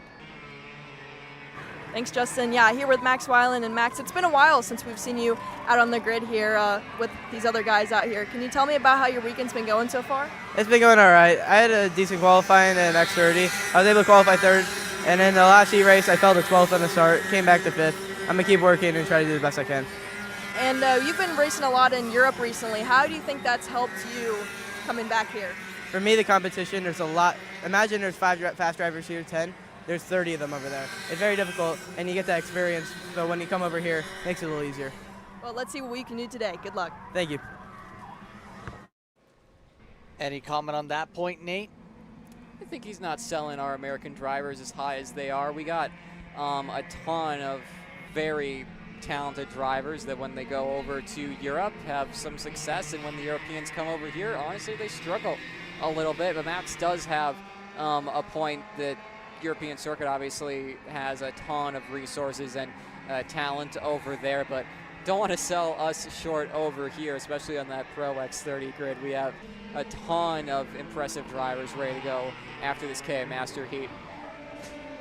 Well, the thing is, with a lot of the cases too, with 2 laps to go, it's a big thing in Europe too, where you're hoping to get on the pipeline to go to Formula 1 racing in a lot of circumstances, or be at the top of the top drivers. It's obviously the case in the U.S. side with the various series there, but it's it takes a lot of resources in both countries to get to where you want to be. Yeah, and absolutely. I mean, the pipeline over there is talked about quite a bit, but I think we're underselling what we do over here as well. Just looking at the past winners of this event alone, the likes of Connor Zilish has won here multiple times. We all know that story and how that's gone for Connor, Caleb Gaffera, Ernesto Rivera, who just won in Formula 3 today. Raced here, won here in X30 Junior, and the likes of Keelan Harvick. I could go on. Oliver Weldon. Both of the Weldons have raced and won here. So the USPKS just fostering young talent so incredibly well over these past couple of seasons, and hopefully we see some of the drivers in the micro and junior categories do the same in the future. White flag, though, this time by in the KA100 Master and Super Master class, and not a whole lot has changed out in front, Justin. It's still Mario Barrios leading the way overall in the Super Master division, and Mike Rawlson in the Master division, second overall on track. Barrios still no mistakes up at the front of the field. This time through, Rawlson riding within a kart length still, maintaining to keep himself within range of his teammate the driver Raleigh has working with him. That in mind here, Kreppen has fallen back despite setting a solid pace. The drivers in the RPGs just have picked up the tempo at least 3 to 4 tenths quicker per lap the past 3 laps than everybody else. These two going to be hard to beat in this class today. Coming up to the checker flag, this time through, no off tracks, nothing along those lines. One of the Supermasters, Barrios, holds on and holds back for the race win. Mike Rawlson gets the Masters win over Kreppen at the top of the pylon. An interesting race to start earlier on today. A very interesting race in heat number 2. And once again, the Masters and Supermasters having a solid, clean race. Yeah, absolutely. Rest of the field coming across the line here. And like you said, Rawlson, Kreppen, Alfonte, Kerpelati, Skoll. Top 5 on track. That's it for the KA Masters until we get to SuperHeat action. There you can see unofficial results. Mike Rawlson winning in Masters, Barrios in Super Masters. Couple karts to clean up here, Justin, and then we get into the second round of Pro Show events. The X30s scheduled to be first up. First show action going to be interesting again to follow along with. These drivers look to build things up. Let's take the chance to get ready. RPG Pro X30. All of these drivers gearing up and zipping up. It's time for them to go racing in just a few moments. Welcome to the future of kart race preparation. Kart Sim Pro North America. Featuring laser-scanned North American kart circuits and precision-tuned kart physics developed using real telemetry, dyno and tyre data, Kart Sim Pro North America delivers the most advanced and realistic kart simulation experience available today.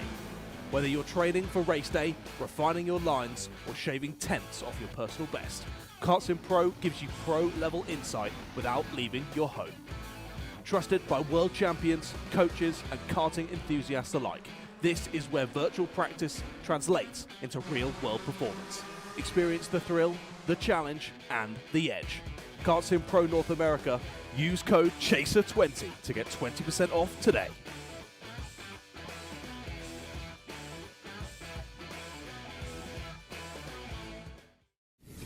When it comes to innovation on the track, Odenthal Racing Products leads the pack. From the highly popular EasyGP camera mounts to our tough case to GoPro case, racers everywhere trust ORP for strength, reliability, and precision.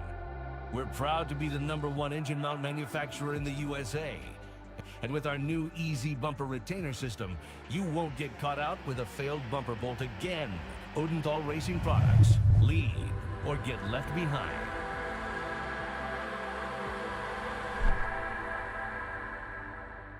Karting isn't just speed.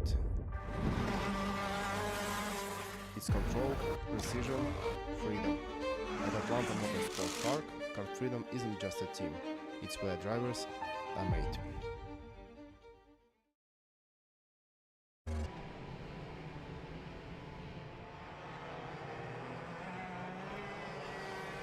Would you looky here, it's time for some more racing. X30 Pro is on the racetrack, brought to you by Rolson Performance Group. As we get set for this field for the penultimate run through heat number 2, then we gear up for the SuperHeats. Jake Drew, John Antonino, front row, Max Wellen, followed by Davin Roberts here this evening. Paul Massimino, followed by Alexander Savage, Donovan Bonilla, specifically. Marcelo Turtato, followed by Shi, amongst the top 9. Remember, Blake Nash was one of the hard chargers last race. Remy Adrianatos looking to prevent going off the racetrack this time on lap 1. Yeah, Blake Nash with an impressive run last time out. They're having to do it yet again this time as John Antonino at the tail end of the grid, slow to fire maybe. Hopefully that's not an engine change for the MPG machine. We're able to see him on the front row, but it might be close depending on if he gets to his position in time. We'll have to wait and see. Jake Drew warming up the tires, one last chance for the RPG man, looking to make it another win for Rolson Performance Group here in X30 Pro at Newcastle Motorsports Park, the Indiana Grand Prix. There is John Antonino. We'll see if he tries to reclaim his position, and he won't. It's going to be Davin Roberts on the outside line. We're going to go again for the start. Give it another try, and hopefully for John Antonino and MPG Motorsports, they've been thrown a lifeline there. I think Antonino's already trying to gain up a few spots. Look at that, already rushing his way through the pack. See how far, or if they even let him get that far. It looks like he's going to at least try to get there as quick as he can. Look at him, how much he's moved to the outside here, warming up the tires while getting all the spots back. And there he is, back up to the front of the field. Yeah, that's a huge sigh of relief for everyone on the fence line, for Chase Jones, Austin Olds, and the rest of the MPG crew here this weekend. Take 2 here, Justin, for Rolson Performance Group X30 Pros. They'll head into the tram lines on the second time of asking. You can see there Blake Nash will be looking to make it another hard charger for him this time. Jake Drew, John Antonino, veteran versus rookie on the inside and the outside, looking for the lights. We will go green on the second time of asking. Contact on the second row between Roberts and the rest of the field through turn 1, and Drew has a good jump. Good start for Drew as the battle is on for third. Massimino Munsto is able to clear on by and get single filed out. Remember, Drew last time up had a crash with 2 laps to go. This time looking to try and keep it up at the front. A little bit of off tracking as some of the drivers get the elbows out in the heart of the field. That was involving some of the drivers just trying to be uber aggressive here for the start, like Antonino. Talk about a horrible start for John Antonino on the front row, and now has a couple seconds to try and make up. And it's been a second KR MPG behind Jake Drew, but it's not the one we were expecting. Max Wineland up into second between Massimino, behind him. The rest of the field making their way through scoreboard.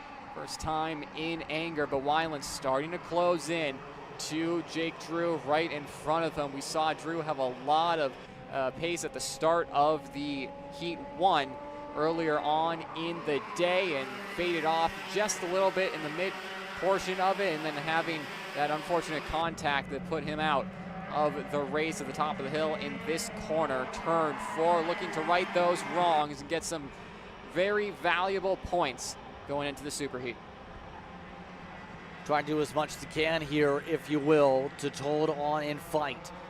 But still, requires a little bit of craftiness, if you will. We know Drew, he's already one of the top drivers in this series in the point standings coming into the weekend. He's not going to want to give up any points on the table, obviously, for the course of the rest of the weekend after what happened in heat number 1. How aggressive do they get here? Well, it's going to start with Massimino taking away second. Yeah, now he is released to try and fight with Jake Drew, Davin Roberts, and Max Weiland behind. Two incredibly young drivers, and you can even throw John Antonino in there for third, fourth, and fifth. A ton of young talent in the fight for this win, and helping Paulie Massimino to the race lead is Max Weiland, demoting the RPG Cosmic of Jake Drew down into third. Speaking of RPG Cosmics, though, Bonilla and Fianchi in 6th and 7th as things stand. Those two will be desperately trying to work their way further up the field to try and help out their teammate of Jake Drew. Seems to be struggling here on lap 3. Of course, here, Justin, like we've seen throughout the years, the RPGs have really good long run pace, especially here at Newcastle Motorsports Park. Wouldn't count out Jake Drew just yet. Wouldn't count him out yet either with the way he's been racing this weekend, but it's going to be interesting how this all goes the next moments or so. By the way, Nash is doing Nash things again. He's already up 3, and he's trying to work with Rafa a little bit, who is also trying to go up forward, +3 on the day so far. A few of the drivers that didn't get the best of qualifying efforts. Massimino passed on by. Max Weiland up to the front, Drew to second. Jake Drew helping Max Weiland lead some of his first laps in Pro X30 Pro competition here at Newcastle Motorsports Park. Of course, the rookie for this year, also having a rookie teammate in John Antonino, who moves himself up into the 3rd spot. So now Jake Drew surrounded by MPG Kart Republics, both in front and behind him. We'll have to see what Jake Drew does at this stage of the race, if he wants to work with those drivers, if he gets to the rear bumper and immediately goes by on Max Weiland. I'll have to wait and see, and what the rest of this field does. Donovan Bonilla up the inside of Davin Roberts. And Kale Viesco, who's watching along, of course, one of the broadcasters working the Cali team this weekend, made a good point, believe it was, when it comes to this weekend, is you have a duality of different age brackets. You have Drew, age 26, one of the veterans, if you will, when it comes to this type of racing, versus some of the youngsters that are just establishing themselves at the front of the field. It's a difference of, give or take, at least 12 to 14 years, some of the drivers up here. They're duking on out the youngsters versus the veterans up for the front of the field still. Yeah, and Blake Nash, again, a driver to look out for, going purple last time across the stripe. He's on the back end of the RPG Cosmic of Fianchi as things stand. Into green corner yet again. Massimino up the inside of Max Weiland. Will get that move done and dusted, at least for now, because Weiland wants to go back. Bonilla thought about going with as well, wasn't close enough. So now Paulie Massimino having to go to work yet again on the MPG Motorsports Kart. Still trying to find a way to do the best they can to get themselves up to the point. But the top two are breaking away halfway through. And look at all those RPGs trying to step out. A few drivers trying to figure out any way they can to jump forward. And nothing doing. Getting a little bit more trickier to make the passes here with Antonino controlling the front. Nash on the outside making some bold plays. Yeah, you have to be bold, don't you, Justin, when you start further back in the field and you have to force the issue sometimes. Exactly what Blake Nash is doing. Speaking of which, Paulie Massimino up the inside of Max Weiland through Cell Tower, and again allows him to have some clean air to go and fight towards Jake Drew and John Antonino. It's Bonilla up the inside of Weiland as well. Weiland gonna try it back on him in scoreboard. He does, and now that's gonna leave Bonilla susceptible to Blake Nash. Bonilla just pointing forward to Max Weiland. Max is willing to race for these spots that are outside the top 5, and these drivers who have been in these categories for a while, like Donovan Bonilla, like Blake Nash, that's not how you want to start your rookie season of battling when you're allowing these leaders to get further away. You've got to be strong in terms of your thought process here for Weiland, mind you. More and more heat points you leave on the table, let's put it that way. In terms of those projections, the more spots you lose, the more at risk you go in being hard of the field. Look at some of these drivers white lining it still with 4 to go even bumper to bumper. Remember, we talked about pushbacks already being a talking point a little bit this weekend. Roberts on the send gets through South Tower. These drivers have to make sure they don't shear off that front end or crush in that front end with the aggressiveness. Nash is one of the drivers that's been able to make the clean passes, and that's why he's now amongst the top 5 away from this hornet's nest. Yeah, it'll be interesting to keep an eye on this, though, because that block that Donovan Bonilla made into blue corner didn't seem like one for defending in position. It seemed like it was sending a message to the drivers behind of, I am tired of battling for a place that means absolutely nothing, that you don't even get a trophy for at the end of the weekend, at least when they were further back. Bonilla now down into 7th, Roberts 6th, but back up in front, Blake Nash. You can see the consistency on the lap time breakdown of just how good he has been in this second heat, making their way down in the blue corner yet again. You can see the leaders zipping past the bottom of the screen, that being Antonino still out in front, Drew Massimino, and then P4 Blake Nash, the 364 with Fianchi for help. Again, there you can see John Antonino, who knows Newcastle Motorsports Park so well. He goes on some runs when he is here, whether it was in junior or senior competition. He definitely enjoys this circuit, does he, Justin? Yeah, it's a fun track in the first place. Already been here at least 5-6 times myself. Every time it puts together some phenomenal battling. Every time with some of the best of the best. Antonino, for his sake. 2 to go. John Antonino continues up at the point. Jake Drew, I think, might, even with the pass, wouldn't be able to do much more in the heat points for those curious. He's right now projected about 8th or so. If anything, Jake Drew's best hope is no one else makes passes. You've seen the previous run through in some of the heat comparisons. The projections for some of the drivers see Antonino being the pole sitter for the SuperHeat, or coming into the SuperHeat at least, as things stand with the way things have gone, and Antonino is proving why he's been having such a good year against the rest of his senior class. Yeah, just some incredible pace from John Antonino. Speaking more to the point on where Jake Drew stands, obviously with going off in turn 4. Last race, he will desperately have wanted some good points. Obviously would have wanted points from P1, but second place he will absolutely take there. You can see heat points in the bottom right-hand corner. John Antonino, Paulie Massimino, and Donovan Bonilla provisionally your top 3 going into the SuperHeat later on today. But final lap here, Justin, for John Antonino, 0.8 of a second. Cover himself and Jake Drew behind. Antonino stays up at the front, looks comfortable. Roberts in our fast lap. That puts him up into the 104.3s, but is running in 6th. Trying to catch up to Shi just to hold on to the top 5, or get to it at least. But right now, Antonino driving clean, showing pace. He's been so difficult to stop this year in Kart 393. He's one of the top juniors just a year ago, moved up obviously, and as a result this year has flown. Won here the last time we ran racing action in a different series. This time looking steady. Nash going to be trying to watch for potentially later on up in the top 4. Some of the RPGs fight outside the top 5. But as we come up to the checkered, it's Antonino, Drew, top 2, Massimino, top 3.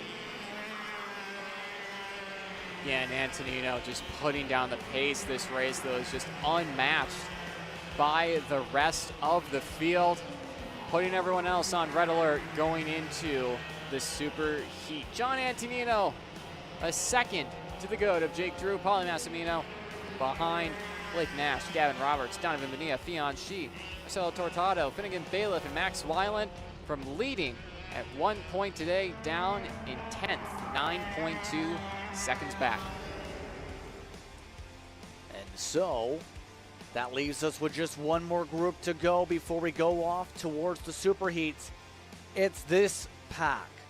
Yes, your shifter classes ready to battle through the gears.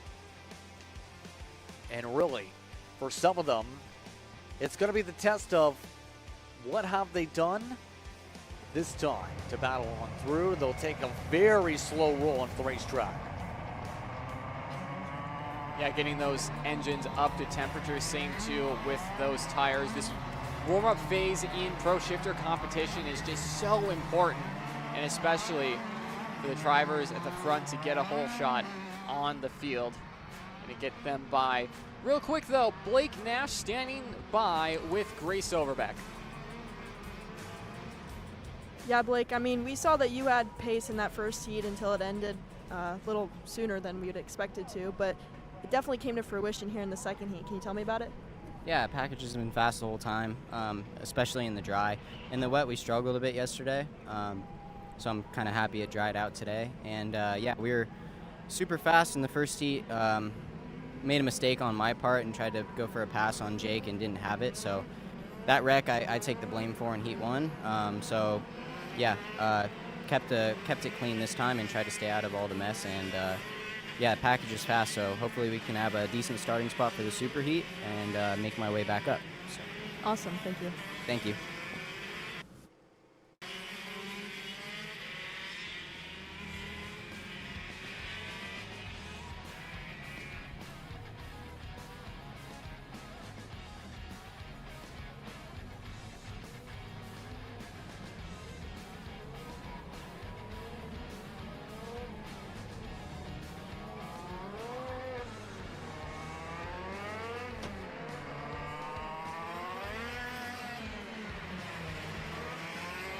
Currently looking at our grid here for drivers as Velocity Racing Sodi Pro Shifters work their way through. As you can see, the drivers getting set. Marcus Kajak followed by Adrian Renedin, Billy Musgrave in the top 3. Then Gavin Bailiff, Eli Fox, Tejas Ramirez, followed by White, McMahon, Miles Danoff, Dan Chandler in the overall order of things. Here in this one, remember, some of the drivers in the 500s, in fact, all of them are in their various groupings of Shifter Masters and Super Masters. And so, last time out, we've seen long run pace for days when it came to especially the speed of Musgrave. Gavin Bailiff also passed by Renedin in the long run. Renedin was the one who jumped ahead of the field to start and kept the lead for the first half or so. Now, Nate, we find out this time what's changed for these drivers with a second race to battle with. Yeah, absolutely. Adrian Renedin having the whole shot last race, like you said. Marcus Kayak now has a race worth of drive running experience underneath them. Porter Weisensell and Mick Gallagher will get them into the grid slots for the second time of asking. Pro Shifter action here for USPKS. It's great to have them back in 2026. Kayak on the inside line, Renedin on the outside, and two of the hottest talents in American karting behind, with Bailiff and Musgrave looking towards the lights for heat number 2. Ready to go in Pro Shifter. Lights go red.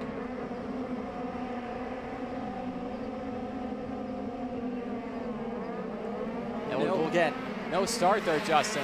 Stalled. Yeah, someone at the back stalled out, you're right. Yeah, absolutely. Both of us got that at the same time there, Justin, but unfortunate for these drivers. We'll have to redo that process yet again of getting engines cooled down, ready to go. And they all zip through. They make their way around the track. Interesting beginning to this one as they all rumble their way around the circuit. See right now how things go. It's either way an interesting way to start with a radio stall back at the start of the race. Everyone keeping their distance here as they march their way on through the course. Yeah, a bit of a miscommunication there between us, and we are racing here at PKS, we believe. Timing and scoring still showing a formation lap. Adrian Renedin doesn't seem like he's slowing down for the grid. Oh, they're waving it off there. All right, so miscommunication between the drivers and the series. That was an aborted start. The drivers did not get the memo. So it wasn't, thankfully, Justin, it was not just us. who got confused by that. Some of the best in the nation and the best in the world got confused by it. Will re-rack them and go again. So it is a false start there as they went to go and fire up the TB cart at the tail end of that field. So now we'll try this again.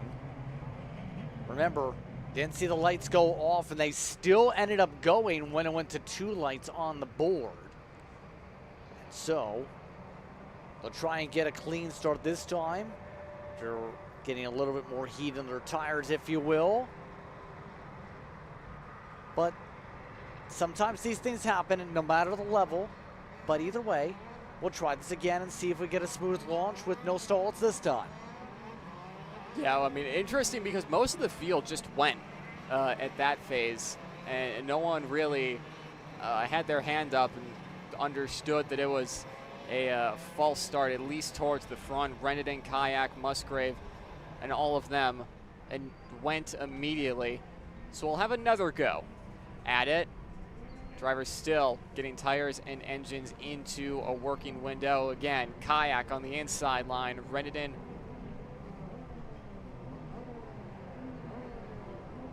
on the outside line.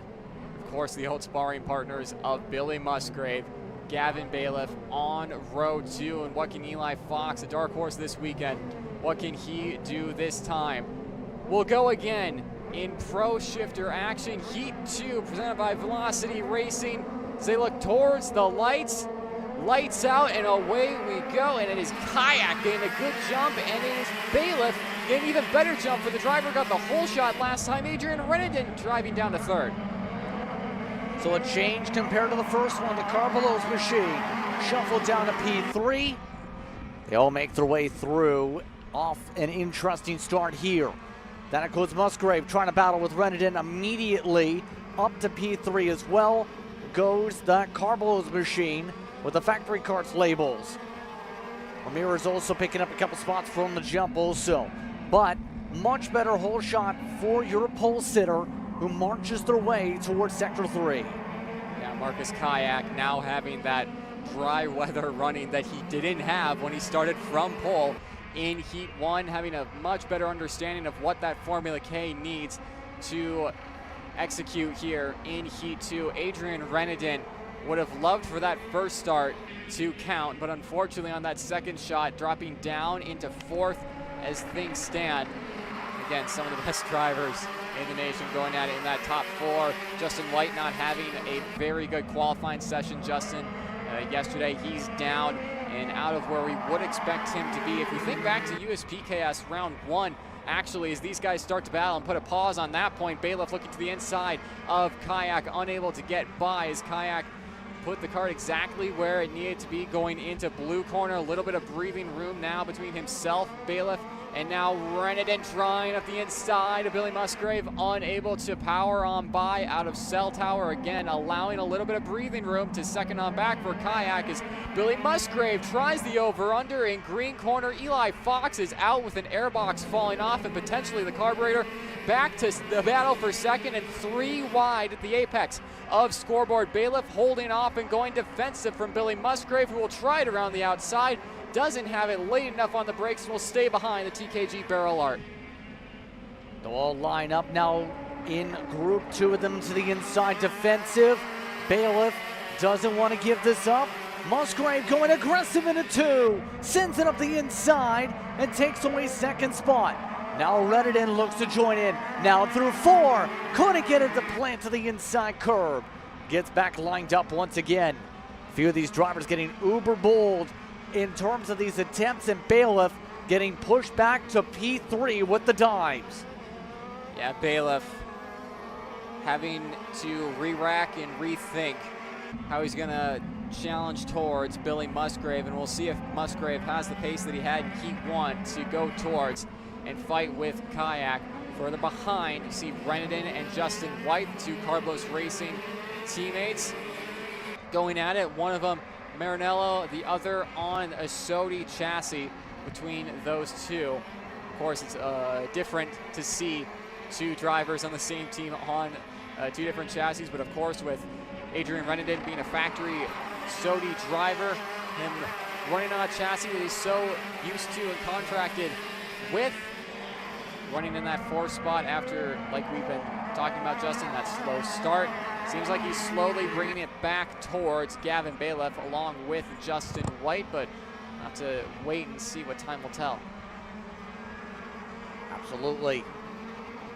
Right now, for this moment, the McCrone Motorsports machine still up at the front. Kayak still holding on. The Estonian has made no mistakes really in this second heat of the day amongst themselves. As he marches ahead of the pack, still look at the car belows that are now lined up 2, 3, 4, 5 terms of those under that tent for the time being.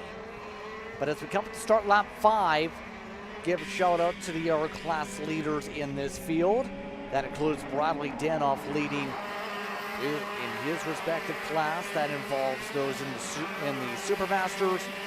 And then right now leading the other side is Dominic Moseri, who's leading for those in the Shifter Masters. Up front, change up for the lead. It's Musgrave to the point.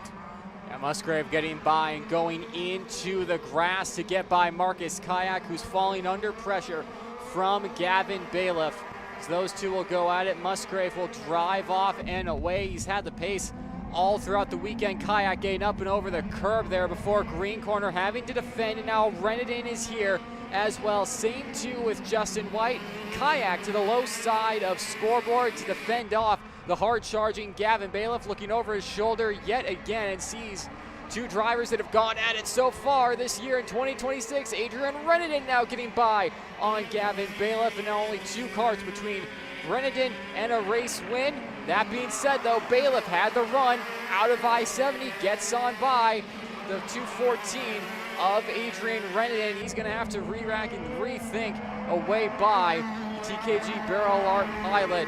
Have to give kudos to Justin White, who's been working with his teammate thus far. He's going to think maybe now's the time to go. He didn't quite have the power out of Scalehouse Corner to be able to get alongside and get by his new Carlos Racing teammate, but got pretty feisty there for a few moments, starting to die back out a little bit, but you have to think once drivers cool off tires a little bit and go for another attack, it could get even more side-by-side battles, more elbows out in the future.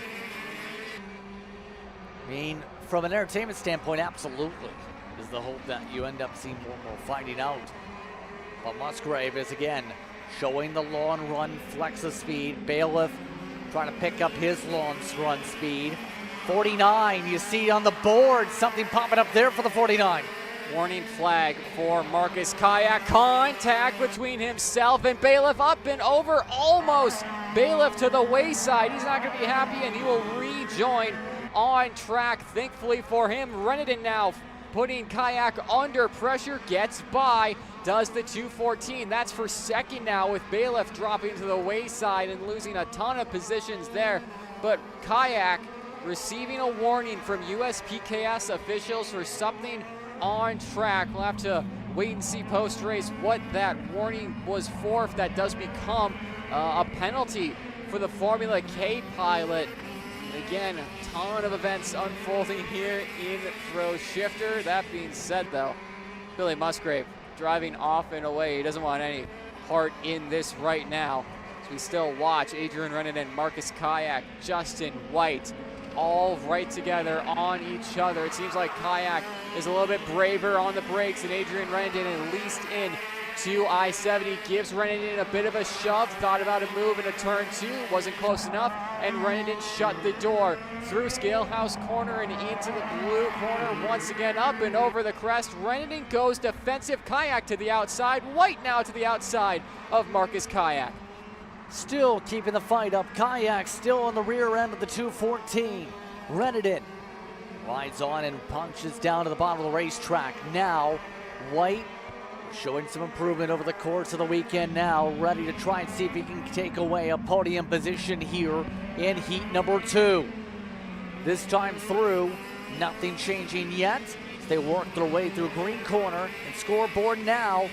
Renedin again gets the distance. Coming to 2 laps to go. Can run it in. Hold on to second. Kayak deeper on the brakes again. Yeah, Kayak is just so confident with that left pedal. 2 to go as they come across the line. Billy Musgrave pretty much has the win at this point. Kayak laid on the brakes on the Frenchman, gets it done. And the Estonian-born driver now up into second and has the 2 angry Carlos Racing drivers behind. So he'll try and hold off for the next 1.5 miles or so around Newcastle Motorsports Park. Justin White has been content to help his teammate Adrian Renadin throughout all of this. Hasn't put the pressure on Adrian too much. He's been a wingman. We'll have to see if that continues until we see the checkered flag, if Justin White tries a move. But Adrian Renadin still closing back up, inch by inch, foot by foot, to get back to the rear end of the 249 of Marcus Kayak out of scoreboard. He's going to need a really good lap, will Adrian Renadin, if he wants to close back in, because it seems like Kayak has the power advantage right now and is a lot more brave on that brake pedal. White flag in the air though, Justin, one more time around. One more time around for our second heats of the day. Right now, Kayak trying to hold on to second on the racetrack. Again, a lot unofficial there, but still, it's Renadin trying to work with White, who's behind him in the top 3 and 4 spots. Renadin defending to White. Went a little bit lower, it looked like, that time in the blue corner, maybe thinking White was thinking about a move. I think just sending a message too of like, hey, don't go yet. I think Adrian might believe he has something for Kayak on the final half of this race. At this moment, Kayak would hold the outside front row. Renadin would be third, and Billy Musgrave with 2 heat wins would start from pole for the Super Heat. Justin White having nothing for his teammate Renadin, looking back going into I-70. Justin White not close enough, neither so is Adrian Renadin on Marcus Kayak, but Billy Musgrave 2 for 2 takes the win in Pro Shifter. Marcus Kayak 4.4 seconds behind, and then Adrian Renadin finishing up in third with the help of Justin White.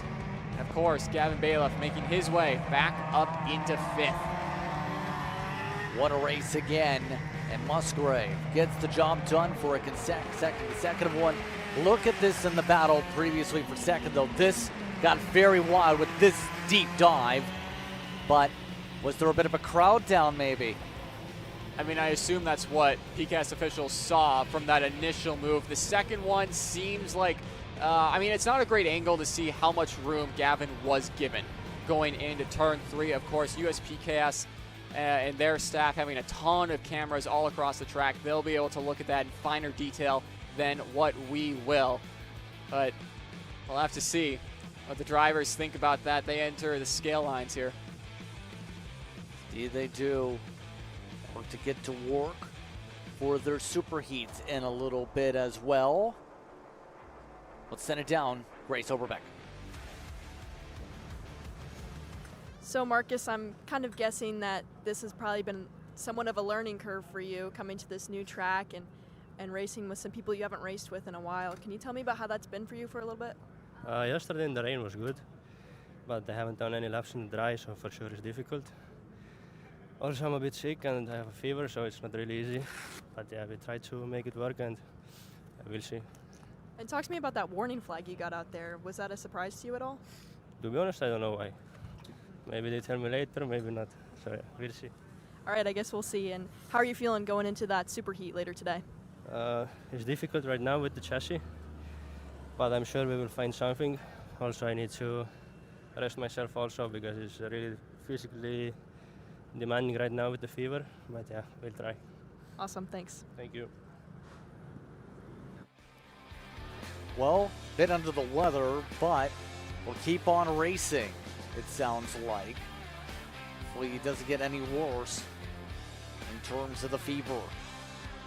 But your thoughts, Nate? 2 heats complete. We have super heats to go, which is a big part of your starting lineup metric. Yeah, absolutely. I mean, more points on offer for those, and of course re-racking the grid. But how about Marcus Kayak?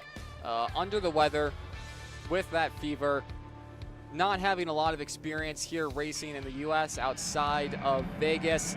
A bit of a Jordan Flu game in the works for Marcus Kayak if he can pull it off come tomorrow afternoon. But we are finally into super heat action with Tristan Francisco leading our Team Ferris Racing Micro Swifts to the green. Trey Sanders, Jack Katowski, Bo Wyatt, Franco Chavo, Darius Zaremba, Sporozkowski, Strayer, Waite, and Shiflett. Your top 10 here, Justin.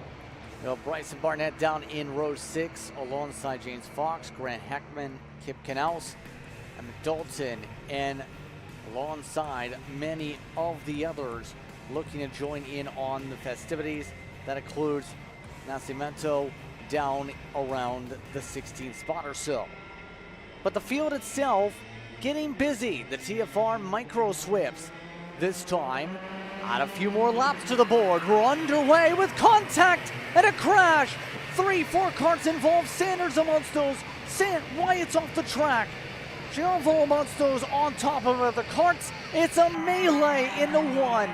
That's going to have serious implications going into tomorrow, Justin. A lot of front-running contenders taken out early in the Turn 1 pileups that we see so often here at Newcastle Motorsports Park strike again for some of the favorites.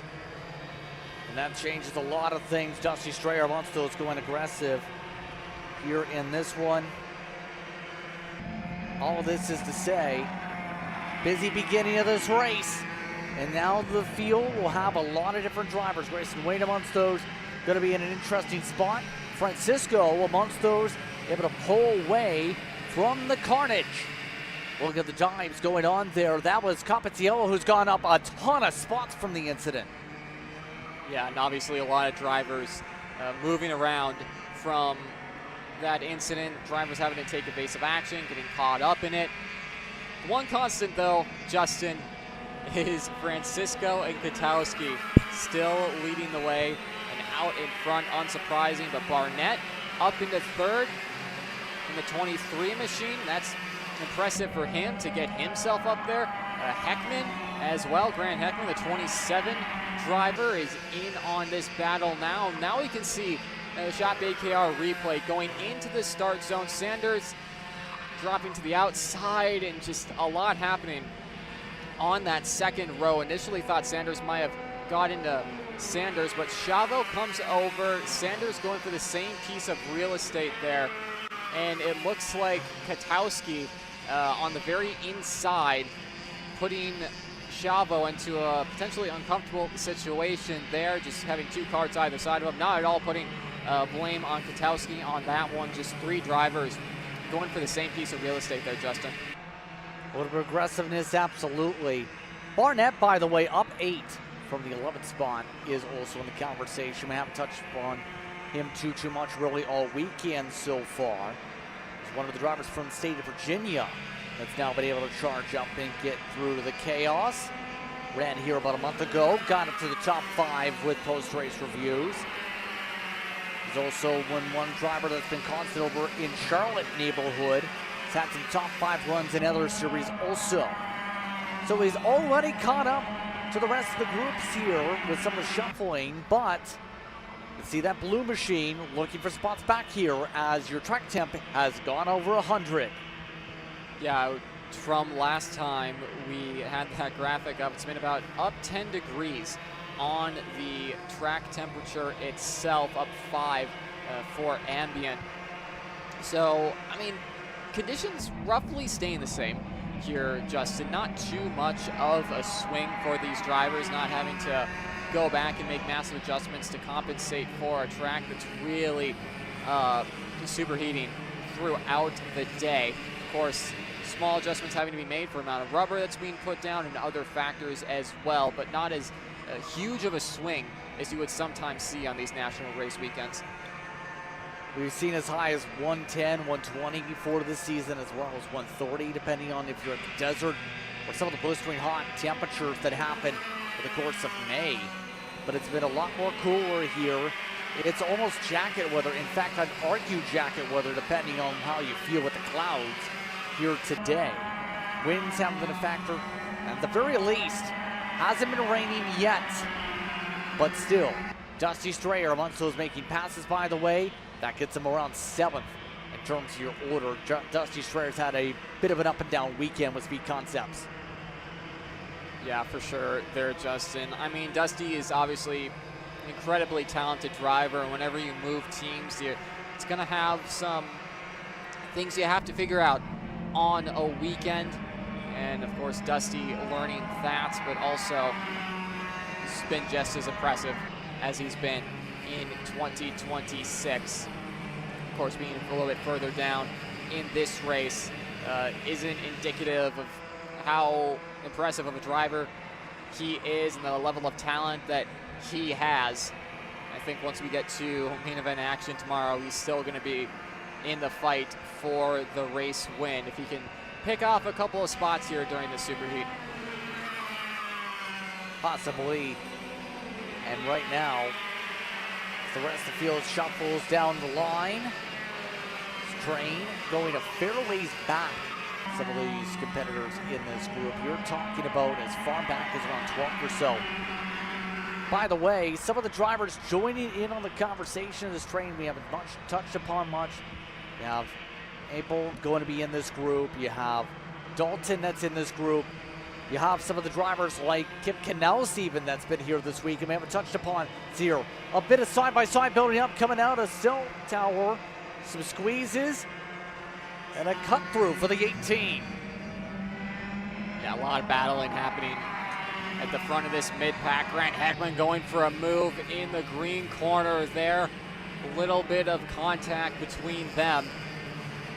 And Heckman holding out at the front of this 4-cart train is really, Justin, you know, for a class like Micro Swift and the low power comparatively to what we've seen throughout all of the engine packages between KA, between X30 and Shifter competition, usually it provides a lot of drafting opportunities here at Newcastle, especially down this 1,000-foot straightaway. With the melee we saw in turn 1, that's seriously broken up this pack. So it's really unusual on lap 6 to see a gap of 3.9 seconds between second and third at the moment. So Francisco and Katowski just need to work together for the next half of this race, and they got this one on lockdown over Compitiello, Barnett, Strayer, Heckman, and the rest of the drivers that would desperately love to be up front, but 3.9 seconds is big ask. Yeah, that takes a lot of battling possibly and a lot of coordination. And right now, don't know if we're going to necessarily get that, especially with some of the drivers broken up even from that point, between 4th to 5th being a second at least there also. But it allows the opportunity to see drivers like Heckman potentially help out their metrics. You have Dalton, that's been one of the drivers that's been very quiet as well. You have April we talked about, who just got pushed up. He's now already regained most of the track position from the original battle with Heckman. So a lot of these drivers who we haven't even seen up towards the top 5 this weekend, let alone in some cases top 10, have really been able to capitalize. One of the drivers who hasn't been able to capitalize on that pylon, by the way, it should be worth noting, Zaremba 18th was one of those who's gone the opposite, going from being at the front to being at the back, but SuperHeat. What a contrast of emotions for him this weekend, obviously being so quick and qualifying, just not having the luck or the knowledge of running up front to stay there and get some heat points for him. Still, though, put himself on the map, made himself known by the other drivers going into other events. Still a very impressive run for him on Friday. Hopefully, him and Franklin Motorsports can find some pace, coach him up to be a race-winning contender tomorrow.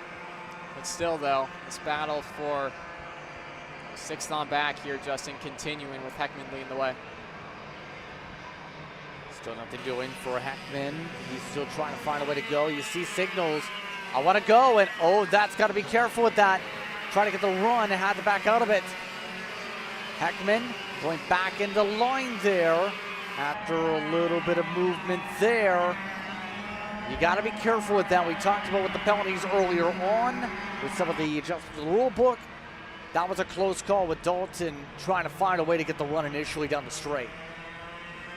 Yeah, and I mean, the penalties we're talking about when it comes to blocking, not able to Euro swerve someone to make contact with them, not able to making reactionary moves. That's something the stewards will be looking for as well. That's looking over your shoulder and seeing a driver go to your inside and then moving. You can't do that in karting, and a whole host of other things that these stewards on the video review will be looking very closely at indeed. Give some flowers, though, to Francisco and Kwiatkowski. Those two have built up 4.6 seconds between Francisco and Compitiello in the third spot, just building that huge gap, working together. Haven't seen them battle all too much. And of course, when it comes to cadet racing and the micro swift category, these two know all too well, like we've been saying all weekend up into this point. You have a gap, make the most of it. Don't battle too much and bring other drivers into this. For the amount of front-running contenders, Justin, that got taken out at the very start of this race, especially with the heat points going up for this super heat, it's going to be very huge for them to pretty much put a stamp on them being on the front row. And potentially putting themselves up for a phenomenal attempt for Sunday, mind you. Race distance for the micros and the minis on Sunday going to be about 16 laps per class. Those drivers are going to have a ball tomorrow. Then you also have 18 laps for majority of the other classes until you get to the pro show, when it gets bumped up to 20 laps for your final, what should be intriguing to close out the weekend. Big traffic jam on the highway, 2 to go. It's the opposite of a traffic jam on the racetrack. Honestly, Justin, I saw that traffic jam at the start of the race and was thinking, just wait for them to start battling. It's like, there's a traffic jam on track too. But unfortunately, that turn one melee is just throwing that out the window. So cheers for that one. As Francisco holding off Kwiatkowski, still might see a little bit of defensive driving from Francisco when we get to the I-70 corner for the penultimate time and they see the white flag. But no need right now for them to do anything. Honestly, wouldn't be too surprised if they don't battle at all up until the final couple of corners here for what has been a lengthy, for these micro swift drivers, super heat. The final race for them, the final on-track action for them on this Saturday before we go into warm-ups and then main event action tomorrow. We were saying not too long ago, penultimate time into I-70. Francisco looks over his shoulder, sees Kwiatkowski continuing to work with them. White flag in the air this time by, and now we'll start racing for the race lead here, Justin. Here we go. Will Kwiatkowski get the run on the final time around? Francisco has dominated the day so far, sweeping the heat, but Jack Kwiatkowski's been there every step of the way. Now, Tristan Francisco plays defense. Sirens go off on the highway. Kwiatkowski looks to try and bring the siren up to the front. It's the 92 to the race lead. Kwiatkowski taking the race lead away from Francisco. What does he do with it? How defensive does he go? Little look over the shoulder there and a block from Kwiatkowski, defending again into green corner. What does Francisco have on the brakes into scoreboard compared to the barrel art in front?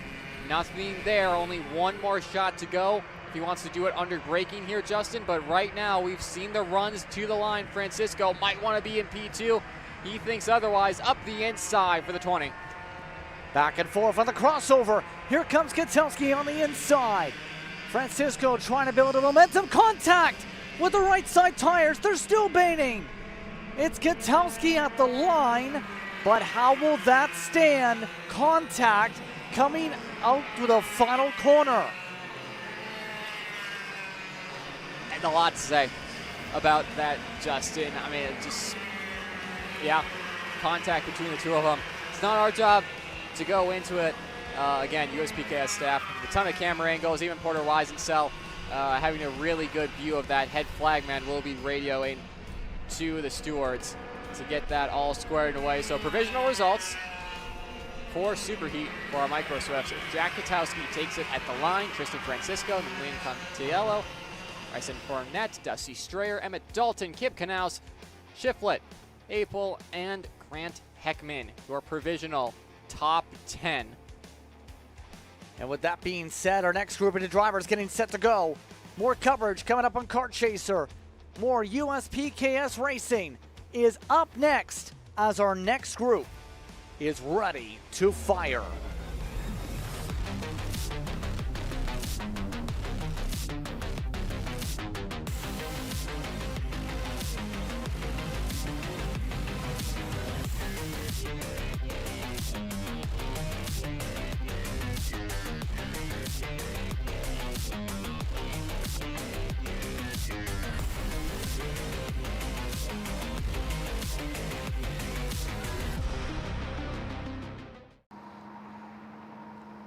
Cat food marketing.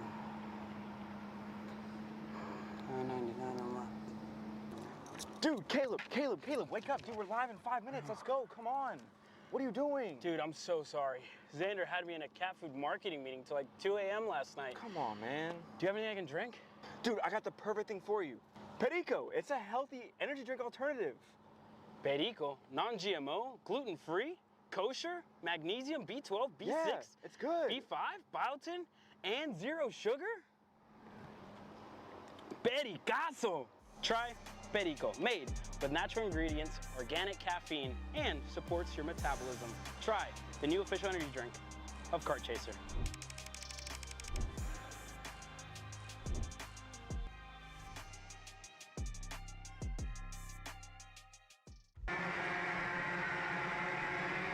Welcome back.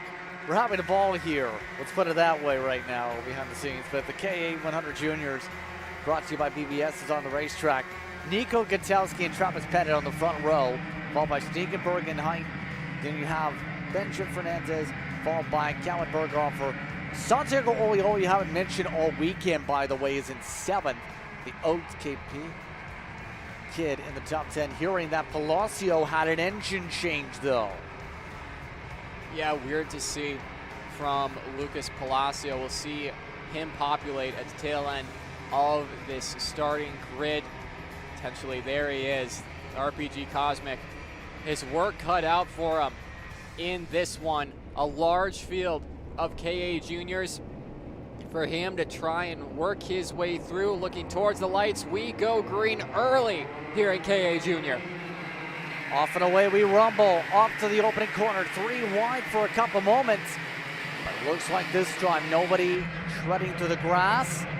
They'll survive. 13 laps are up on the board, remember, for the rest of these SuperHeats outside of the micros here this afternoon. The fight is on with Gutowski trying to play defense, and the rest of the field, including Pettit, looking to play offense as smoke gets puffed up for a moment. Now Macha up the inside of Ezekiel Height for the 4th spot into I-70. Allows him to get a chance to close up to the back end of Schneegenberg for the 3rd spot.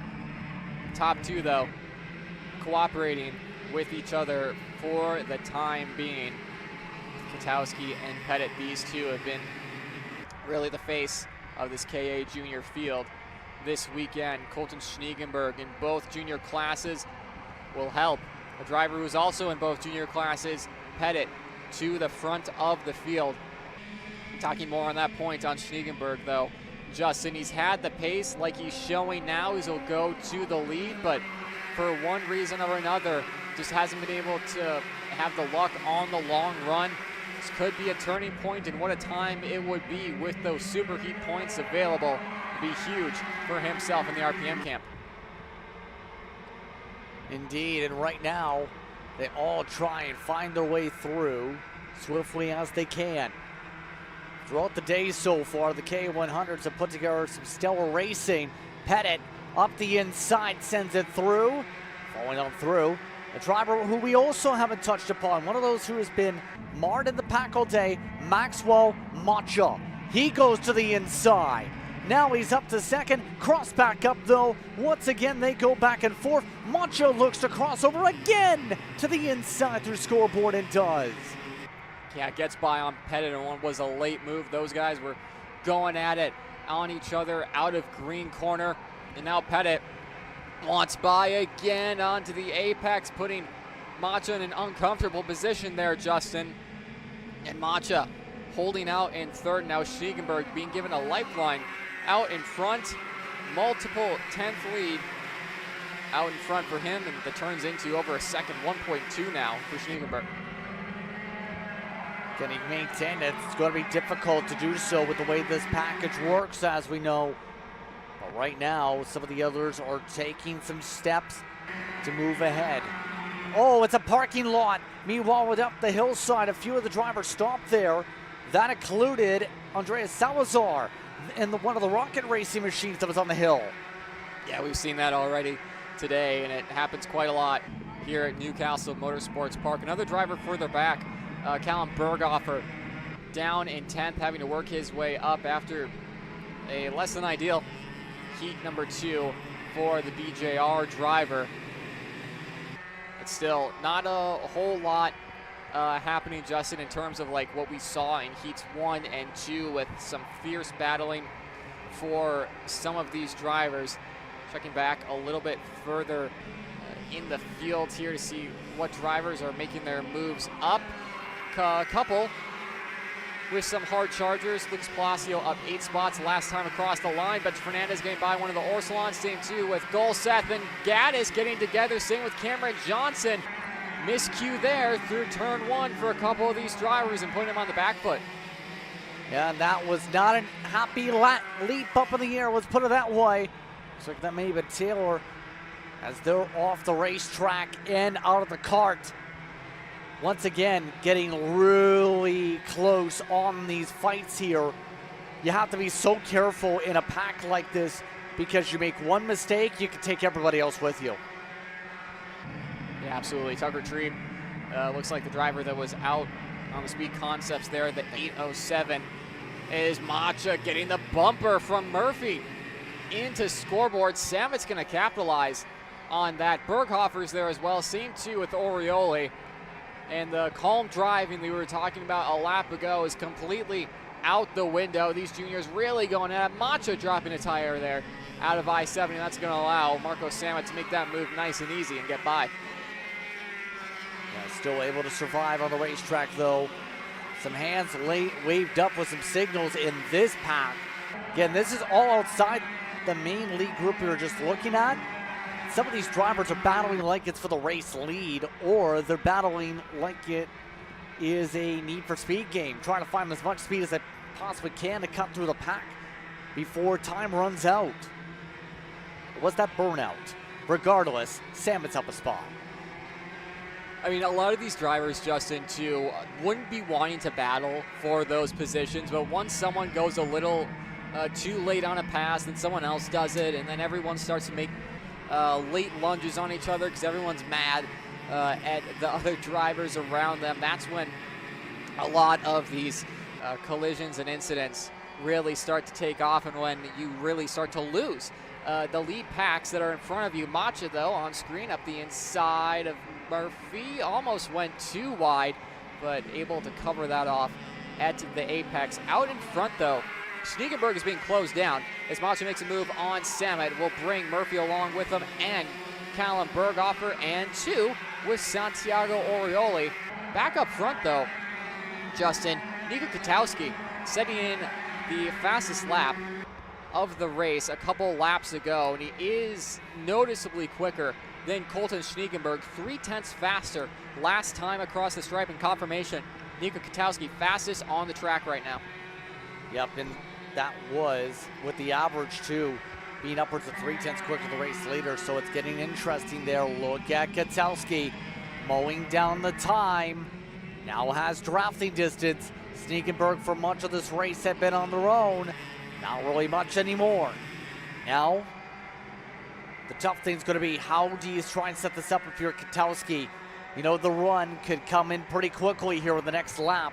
You see the distance. we've seen that distance chipped away all day by the next time we get to the section.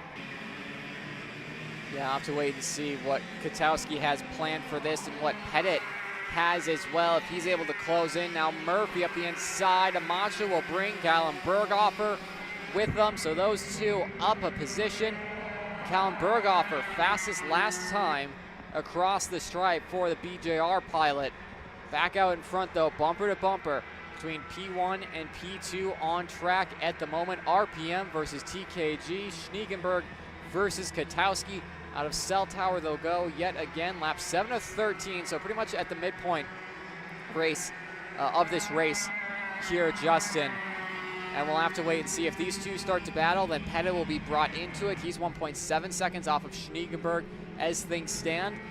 And now with these two seemingly working together, that's going to make it even more difficult for Pettit to even try to close up to these guys. It's a single cart with no help, with no drafting assistance. Been stuck in a bit of no man's land as things stand. Exactly. Mind you, he's been running equal to what Katowski did last time on his own, but he's at a risk of getting chipped away by Murphy, by Macho, by a lot of those others. Maintain the gap again this time. And you have to keep an eye on Orioli. You're just at the first purple lap. Look, no, never mind. Blasio on the new engine up to 15th, just at the fast lap. But what to say with Orioli's case and that our pack off screen right now, Nate? Haven't thought about him all weekend long and now has found something in 8:16. Going to be interesting what his GoPro footage says later. Oh, absolutely. Like we've been saying all weekend, use that code Kart Chaser 10 for 10% off. And GoPro is running a sale this weekend too, so you get that 10% on top of the already discount you're getting. But to the on-track action, still these two out in front leading the way. Schniegenberg up 2, Katowski down 1. But look at the likes of Vitor up 16 spots, and then Palacio and Baldus up 24 spots for the both of them. Those two currently sitting in 15th and 16th for the time being. Some incredible drives through the field after their respective issues here this weekend. Down and running out of laps. We're now on lap 9, coming up to 4 to go next time by on the board. Looking at some of those drivers back there, this is where they are. Palacio is amongst those, trying to get a little bit darty yet again. 14th and 15th now for Baldus, in behind Palacio. Their pace, for those curious, is similar to that of what the race leaders have done in their ability to cut through this field. It kind of says a lot where we might be keeping an eye on them depending on where things go in the heat points for later on this weekend. Or Palacio could just send it up the inside and try and make a pass. Yeah, a little late there from Palacio. I mean, to his defense, earlier on in the race with drivers that are a little bit off pace is Cameron Johnson and Jackson Baldus. Contact between the two of them at green corner.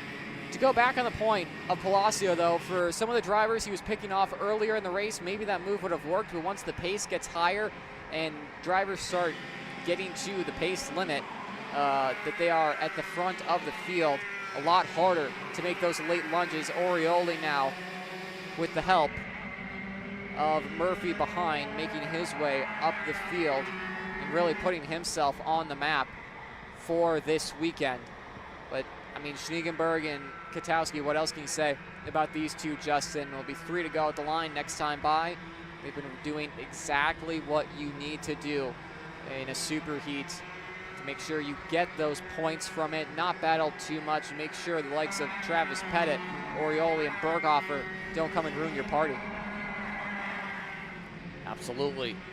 Mind you, you see down at the paddock for the next group of drivers when it comes to K100 seniors, they're busy discussing, okay, what do we do next?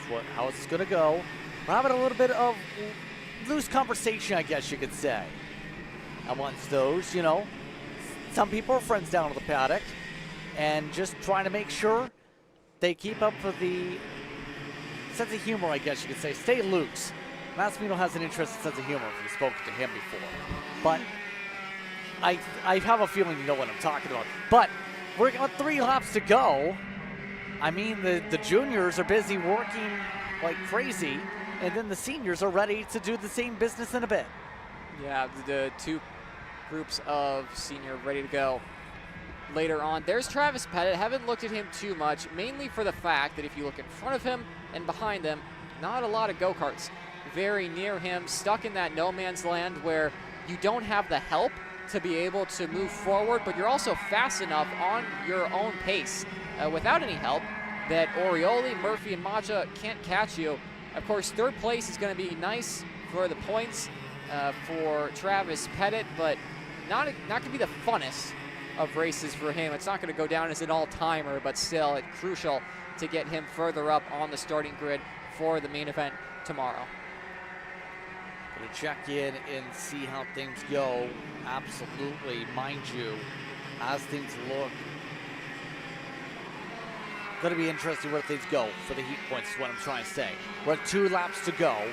Mind you, for the field, no inroads on Pettit, no inroads for the leaders, but we are having some battles go on right about here. You still see some of the drivers looking to duke battle, and really, drivers like Macha just trying to say, I'm here too. I'd like to get some track position to help out my sake in this type of a race. Once again, moves up and gets around Orioli, who's been having a steady run.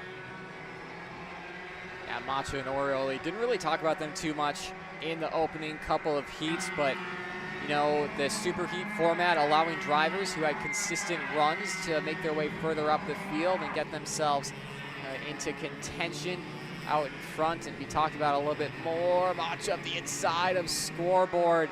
It was close between himself and Murphy, as we'll be looking over his shoulder. It'll be white flag next time they come across the stripe, and we'll see it for our leader. Schniegenberg looking over his shoulder, checking where Katowski is, going for the block, will hold it in turn 1. Katowski almost got the over-under. Schniegenberg up and over the curb there in turn 2. It's not going to hold him back too much. Into blue corner, up and over the crest they go once again. Justin Katowski doesn't want anything to do with this battling. He's pointing forward, and he knows that Travis Pettit is being brought into this. Exactly, trying to make sure that Pettit doesn't steal this away. No send yet. Now again towards the back bumper goes Katowski on Schniegenberg. Coming up through towards green corner here. Schniegenberg starting to go lower. Play more defense. Pettit's now almost there. Again, defensive for Schniegenberg. Pettit's now within 2 kart lengths. Can Pettit rip this away? He's within 1 kart length of Katowski. Katowski stays on behind, goes middle. Pettit to the outside. Gets the run. Elects to help Katowski. Pettit gives the assistance to Katowski. Well, Pettit will try and steal it. It's Katowski who gets the edge by 22 1/1000ths.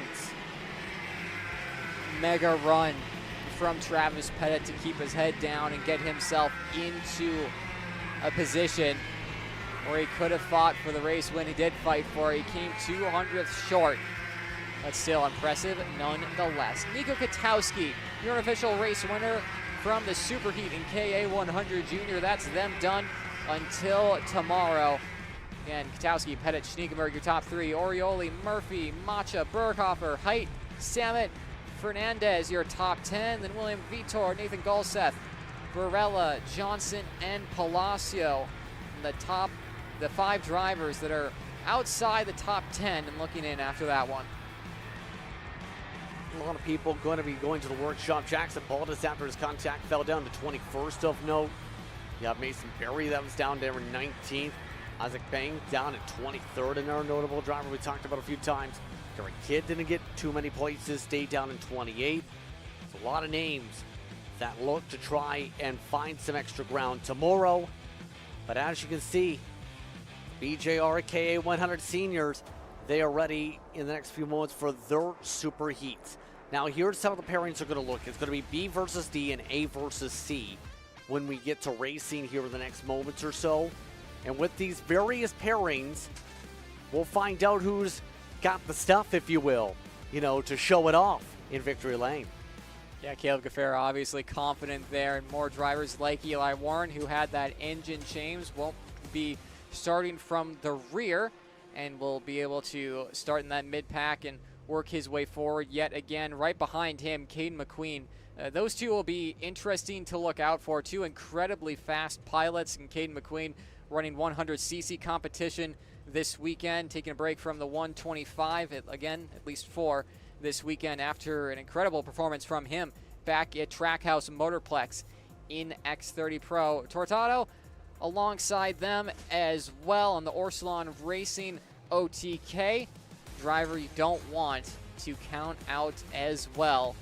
Some tense moments before we send the grid for the first of 2 KA100 Super Heats. And how about Edgar Rodriguez, a driver who in the past couple of months, and especially in 2026 with the BJR crew, has really found his footing and become a driver that we're not too surprised to see up at the front. And then Chase Gassiet-Lee, a senior in 2026, ready to roll from the front row and try and get a Super Heat win.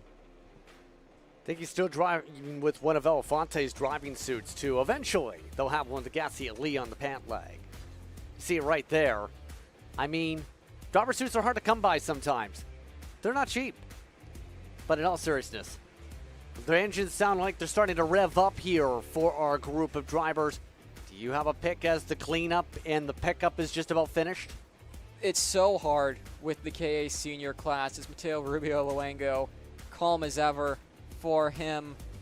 But it can go so many ways. It depends on how these drivers get through the start sequence, of course. If anyone gets caught up in any wrecks, you'd be hard to bet against Paulie Massimino, wouldn't it, Justin, at this rate? He's been so impressive this weekend, and then you look back at all the K100 competition in 2026, and he's been up at the front of that as well. He always goes well at Newcastle Motorsports Park, and same too does BJR. So there's your starting grid for Superheat A versus C. But really quick, Grace Overbeck with the port down on pit lane. Yeah, thank you, Nate. We actually heard from 2 drivers that are out on track right now, Eli Warren and Caleb Gaffera, both under the Hodes driver development team, and they were talking about how they'd made some changes, including their axles, to conform to the changing weather temperatures. Since I would say probably the last hour or so, the track temp has gone down by about 5 degrees, and the clouds have really covered over the sun, and it's really cooled off over here. Honestly, Justin was saying earlier that it's jacket weather, and it's definitely, I mean, you could probably have, maybe a little windbreaker going on, but it's definitely cooled off a little bit, and thanks to Carson Clements, our personal kart chaser meteorologist, we are seeing maybe a little bit of light sprinkles that could possibly come about in maybe the next 20-30 minutes or so, but that could definitely disrupt some of the racing we might see today. Back to you guys. Thank you very much, Nate. A lot of questions there, obviously, to come from the axle side, but right now the drivers focus on the start, if you will. Right now, they're all set to go with some battling. A lot of people stepping out and looking to go. Lights are out. We're racing again in K100 Senior. Some slow-ups in the 20s, but the rest of the field makes its way through to start. And guess what? The BJR is in front to begin things off on the charge. Caleb Gaffera slow initially. One of the favorites in this race is reaching towards the airbox.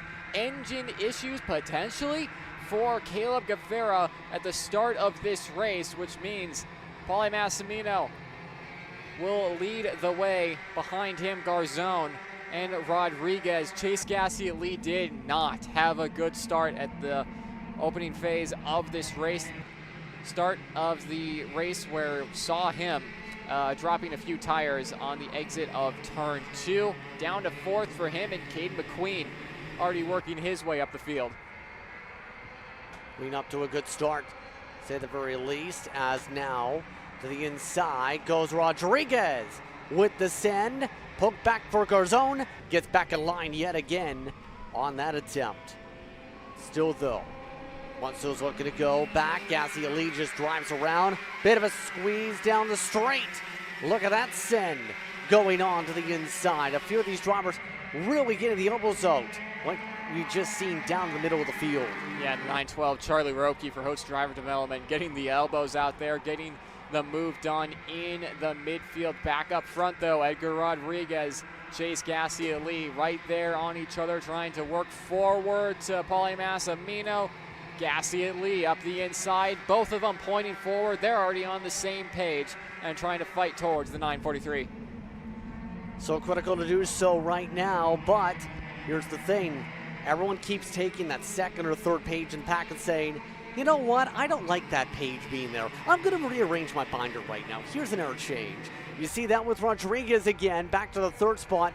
What I'm trying to say is, yet again, nobody wants to be just riding second. A deep send up through I-70 this time. A lot of racing so early on in this race, Justin. I mean, I get it, there's points on the line, but it doesn't make a lot of sense, especially with Paulie Massimino leading this race. If you're a driver going into this with pace to win, you're surely thinking, okay, Paulie's one of the favorites. He always does well in K100 competition. The one thing we cannot allow him to do is get a gap out in front. He has a gap out in front now, and now these drivers have to work again at trying to close into the BJR pilot. And every time he's been up at the front today, looking at some of the numbers here today, heat number 1 ran away, pulled away by more than 2 seconds. Heat number 2 dominated the heat, won by 1.1 seconds. So in other words, what I'm saying is, when you've won your races by a combined 3+ seconds, kind of says a lot on your ability as a driver, but also the long run pace in your kart. Some of these drivers behind him, not necessarily in the same situation yet. Massimino is running 109 flats. That's quicker than the majority of the field. Only a couple of drivers are faster, but they're at least down in the teens. Yeah, you can see a few of those drivers that are quick, like Eli Warren with that engine change earlier on in the day, slowly making his way up into battle for the top 5 or so positions. And again, just the field wildly spread out as things stand right now, with a lot of late sends, a lot of passing happening earlier on in this race that has affected where we are on lap 4 of 13. Still a long way to go here, Justin, but a few drivers having to re-rack their minds and wondering how they can catch up to these two, Paulie Massimino and Chase Gassi-Ali. Exactly. And you see how much Gassi-Ali's on the close up here. Been with different organizations this season. Joined this team about a few months ago. Now joining about the month of May. Seen a lot of silly season, if you will, shuffles. Last time he was here, he ran in the top 5 in his class in April. Had some decent performances here and there, especially down in the Charlotte region as well. But today, see just how much they built up the gap. Rodriguez with the fastest lap of the race, with some draft picked up off of McQueen and Roberto Luengo amongst the drivers he's working with here. Yeah, the two BJR teammates working together at this point. See if they can find a way by the Velocity Sodi with Caden McQueen behind the wheel. Again, Caden now been with us for a little over a year here in the United States. He's impressed for all of his time, especially on his era that he's been on the Velocity Sodi crew, both in 100cc and 125 competition on the pro side of things. Definitely Mateo Rubio Luengo and Edgar Rodriguez are going to have to get their heads down to get to the back end of the 942. And again, McQueen at this point, one of the top drivers in the Velocity Racing camp at this point, in terms of the development, has been a top 10 driver in competitions in our series. Last time out with USPKS back in April, ran about 15th or so in the KA package. The X30 package was inside the top 10. Wargo with the new fastest lap as well, by the way, on the charge. But McQueen today, +7, starting to show the long run speed that you hope to have. And it's been an interesting dynamic, obviously, team side, but McQueen today kind of showing why he's still got a lot of confidence, I think, in himself. Yeah, Caden McQueen will be one to look out for when we get to the main event tomorrow for KA 100 Senior. You have to think if him and Paulie Massimino are able to get through the starting phase fairly comfortably, that they're going to be two of the favorites going into the main event. Of course, what a story that would be with Paulie Massimino racking up so many wins in the United States throughout his career. Caden McQueen looking to get on top of the podium in the United States. That'll be huge for him and the program that he is under with Velocity Racing. Back out in front, battle for the lead starting to brew up here. Chase Gasly is caught up to the back end of Paulie Massimino. He's been fast over these past couple of laps, and that is showing now as he is well within the wake that Paulie Massimino is producing out in front. The two OTK drivers not going to be battling for at least this lap, and I presume once, if Chase Gasly at lead gets to the back end of Paulie Massimino, they're not going to battle too much until the final couple of laps, but be interesting to see what the long run pace between these two drivers looks like and what kind of hints we can get going into tomorrow. Absolutely. Coming up to complete lap 7 this time through. Things stand with Gasly having the purple lap. Massimino still about a 10th within that mark still as they pull off and away. See some of the changes going on the backdrop though. More changes going on. That includes Wargo. Again, one of those Macron entries making an appearance here today. Wargo's been very good, and he's another one of those that's made appearances in Europe. Yeah, I mean, Wargo has been impressive out in his battle, currently 5th at the moment on that Formula K chassis. He's been a driver who's been known to do very well over in the 206 side of things, and now in KA competition and 125 competition as well. He's been impressing us here on the KC platform in 2026. See Val first on top, Val for third at bottom. Not a lot of battling happening though at the midpoint of this race. Everyone just relaxing for the time being before they go on the attack or the defense, potentially in a few laps time or at the tail end of this race. Indeed, here as the leaders come across once again. Queen Garzone still hold on in their train. Berwenko Rodriguez also on the shuffle. You know who's also improving this race? Picture the Alan Carr. He's not in those battle boxes at the moment. It's up 6 as well on your pylon. Still keep an eye on the double box here on those fights, but there's so many drivers that have at the very least shown they can at least for one of these races strive, get themselves to the pack, survive the chaos and get to the front, but it takes so much effort at the national level to do it sustained-wise, to do it like you see for your top box or your bottom box, etc. Yeah, and I mean, the talking more about like Paulie Massimino and the dominance he's had, he's come onto the scene really as a contender out in front and one of the favorites whenever he comes to a racetrack over the past couple of years. What him and Brandon Jarsakrak have been able to do with that program speaks volumes, and it shows every weekend on track that Paulie is a threat. There you can see further back, Caden McQueen and Sebastian Garzone have hooked together and ready to fight their way towards Chase Gasly Elite if they're able to do that. Just over 2 seconds, the gap between them. Edgar Rodriguez down in the 6th spot, resetting fast time. The lap breakdown for Caden McQueen, showing a personal best last time across the stripe for him. Been fairly consistent so far. We'll have to wait and see here, Justin, if they're able to close into Chase Gasly Elite. Well, the answer so far has been inconclusive. They've been staying about equal. In fact, the average pace a little bit lower than Gasly Elite last time by. Looks like we have one of the Franklin's off the racetrack. That's off the circuit. That is Kalstrup. That is off. He was running around in a decent spot earlier on in this one. He's one of the few drivers not still going as we come up to 3 laps to go this time by. And Gasly Lee has just been that tad bit quicker than Caden McQueen on the lap breakdown there. And Garzone up the inside. That's for third. Job done for the Orsilon pilot. And really, Justin kind of had hopes up with Caden McQueen being able to close in to P2, occupied by Chase Gasly Lee, with him having help, but more battling we see for third on back.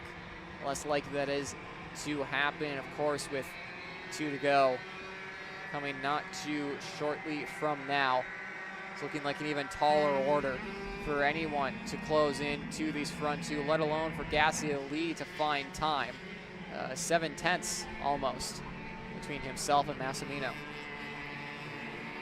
It's going to take a lot of effort, I think, for every team here to do what Massimino's done here this weekend. Some of the other shout-outs in terms of some of the charges. You have Ravenka has gone up into the 9th position here on his charge. Ryan Rafa's your biggest mover, up to 12. That is plus 14 for Rafa. With 2 laps to go, everyone right now is behind Garzone. Third step in the line. Looking to get intense. McQueen's been shuffled back to 5th. Yeah, McQueen will be trying to get by both of these two for the sake of his heat points. It won't affect him too much, but just to secure himself a spot further up the grid, he'll be needing that. But Edgar Rodriguez getting by into the double rights. That Velocity Racing Sodi is just nowhere near as fast as it was at the start of this race and has fallen off on the long run. It's not a good sign going into main event action tomorrow for Velocity Racing Sodi. Caden McQueen has just not been able to sustain that pace throughout the entirety of this 13-lap superheat. And there you can see Garzone and Rubio Luengo getting even further in front of Caden McQueen. White flag in the air, though. Paulie Massimino not having to do any defending here from Chase Gasly Lee. He's built such a gap that's 1.1 seconds. He should be able to cruise home at this rate. Paulie Massimino, yet again, striving for success. He's pulled away from everybody yet again. The BJR machine in this race has been so untouchable. Massimino just has to make it another half a sector to go, Nate, to go off to victory. Gasly Lee still holding on to the 2nd step as well. Yeah, not far left to go for Paulie Massimino to round off what has been a dominant day for him in KA 100 senior competition. Class presented by BJR, only fitting that BJR has been dominating this class not only in 2026, but the past couple of seasons between James Overbeck and this man, Paulie Massimino. He'll take the win in the superheat for A versus C. Cross the line, the 943 takes the win. Chase Gasly Lee 1.8 seconds back, 0.6 seconds back, excuse me, between the race leader and Sebastian Garzone. Over 5 seconds, the difference between himself and race winner Paulie Massimino. His unofficial results will roll here from KA 100 senior. Caden McQueen in 4th, and Mateo Rubio Luengo, Derek Wargo, Edgar Rodriguez, Victor De Alencar, Ryan Rafa, and Charles Roque inside the top 10. And Lewis, Rinka, Dowling, Saraki, and Tortado, your 5 drivers on the outside of the top 10 looking in. Some interesting names making their way inside the top 10, absolutely, in this run-through. Obviously, some of the drivers at the back of the field, Eli Warren was a DNF, Oliver Gaffer was a DNF, amongst some of the drivers off circuit. Don't forget about Guevara up the start. But we have one more of the KA100 Super Master groups to go in terms of the senior classifications. More coverage coming up. You're watching Kart Chaser here from Newcastle.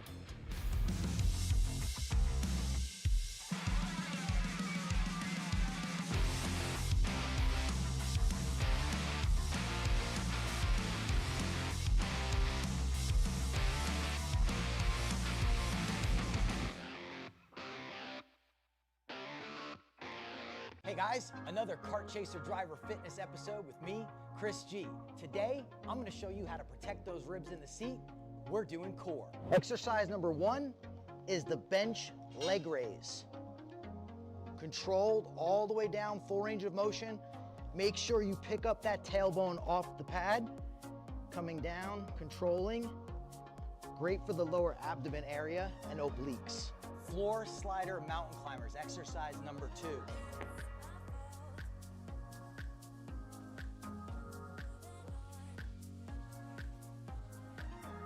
Exercise number 3, the plate loaded decline bench sit up.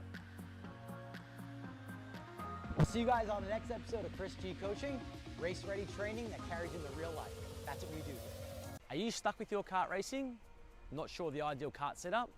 Or going to a track for the first time? Well, Kart Class has the answers for you. Our online portal has a wealth of experience and knowledge to help your kart racing.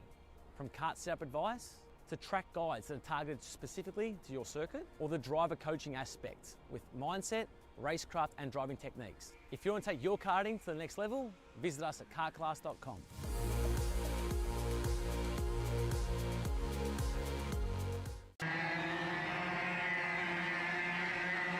Action continues on. We talked about there's another part of the groupings when it comes to the Super Heats and the KA100 seniors. Well, it's the B versus D group that we're referring to here. B versus D. James Overbeck, AJ Myers, star-studded front row. Isaac Malquit, followed by Brandon Lemke. Max Weiland, Alan Isambard, Frankie Atabea. You also have Juan Paramo, Connor Ferris, Anthony Rivera are part of your top 10, and some more names outside of it. Yeah, Brian Zerb's a driver who has shown pace to be at the front of this field, same too with Chris Harover, Shane Reddy, McGabriel, bit out of position after some unfortunate qualifyings for them and not being able to move themselves as far up in the heat race as they would have wanted. But into the tram lines, they will come here, Justin, for the final KA100 senior race of the day. Super heat action for B versus D. Let's do this again for another 13 laps up on the board. Fiello getting itself through, looks like a step out and hands raised. Now the board's still going. So we'll try this again.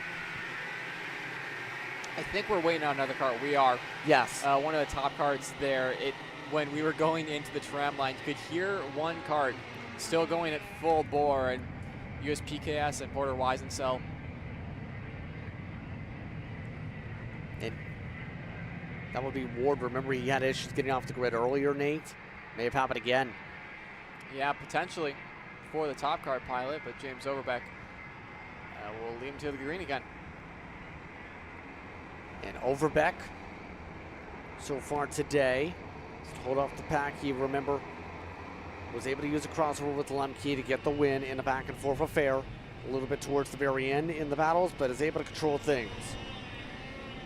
Let's see this again. Field ready to battle. Field ready to do what they need to do to fight. Here we go, carts are rolling, no hands up this time. Let's do this. We're backing away. Overbeck leads the group, and they all make their way out of 2 smoothly. Yeah, Malquick getting a good jump there as well. AJ Myers, Brandon Lemke behind them through the 90s, nice and clean for the K100 senior pack. Weiland getting by Alan Isambard for the 5th spot as well, will allow him to charge up to these front 4 and try and race for the win here in Super Heat B versus D for our KA100 seniors. Again, the final time we will see them on track on this Saturday before main event action tomorrow. I think Alan Isambard made another move on Weiland a little bit further back, as these front 4 continue to hold the same formation they have from the beginning. And there you can see just to the left of the screen, Alan Isambard does get by Max Weiland. Absolutely. Now, Malquit now goes on the push. Looks to try and build up the run so far today. Some cases he's been willing to work together. This time he works a little bit with Overbeck, recognizes the speed for now. But AJ Myers has been an interesting one over the course of the weekend here too in this class. Of course, we know him for his abilities in a shifter kart, but he's been picking up more and more starts recently when it comes to the KAs and making appearances here. USPKS has made some starts with the series. Last time out, 28th for him. He's now been pushed down into about third in the order. He's trying to figure out, can he step up even more so here today after we know what he can do when he has a gear lever to work with. Yeah, I mean, AJ did not at all have a great time out at Trackhouse earlier on in the year. He'll go up the inside of Isaac Malkout with the help of Brandon Lemke, and they'll put a little sizzle down into the 4th spot. Don't want to forget, though, AJ Myers, class champion from a couple years ago on the Magic Kart, of course, now on that NPG Kart Republic in 2026. Starting to prove again how talented of a 100cc pilot he is. And more battling further back. Frankie Idevea with Braden Zerves behind. Idevea holding the pack back. Another driver who we're used to seeing in the pro level competition in Idevea, like Myers, are in 100cc this weekend and holding off an angry pack of KA seniors. Ups and downs all weekend, it feels like, when it comes to Idevea, and there's more stack-ups involving it. You see them off the racetrack in more trouble yet again, popping up in that corner. Yeah, Connor Ferris and Zervis making the contact there. Unfortunate for both of them, both showing a lot of pace this weekend, as you can see just how fierce this mid-pack battle is in B versus D for our KA 100 seniors. Moves being made left and right here at this stage of the race. Heads being tugged from Chris Harover, trying to move his way up and out of what is this massive battle we have towards the tail end. A lot of drivers up front, though. AJ Myers leading the way. Brandon Lemke, Alan Isambard, and James Overbeck now moved down to 4th. So the Magic Man up to the point yet again, but now can he sustain it? Lemke, we know, has speed here today. We touched upon his storylines coming in. Very smart driver. He's been very tactical in his approach, but here comes the Sen Isambard again on another charge today. Into the grass goes Lemke, holds onto it. Yeah, Brandon Lemke being pushed to the wayside there. Unfortunate for him, but again, on lap 4 of 13, SuperHeat, very long race for him to try and make that up. Just needs to stay within that draft range of James Overbeck to be comfortable between himself and Max Weiland to try and draft back up to the front 3.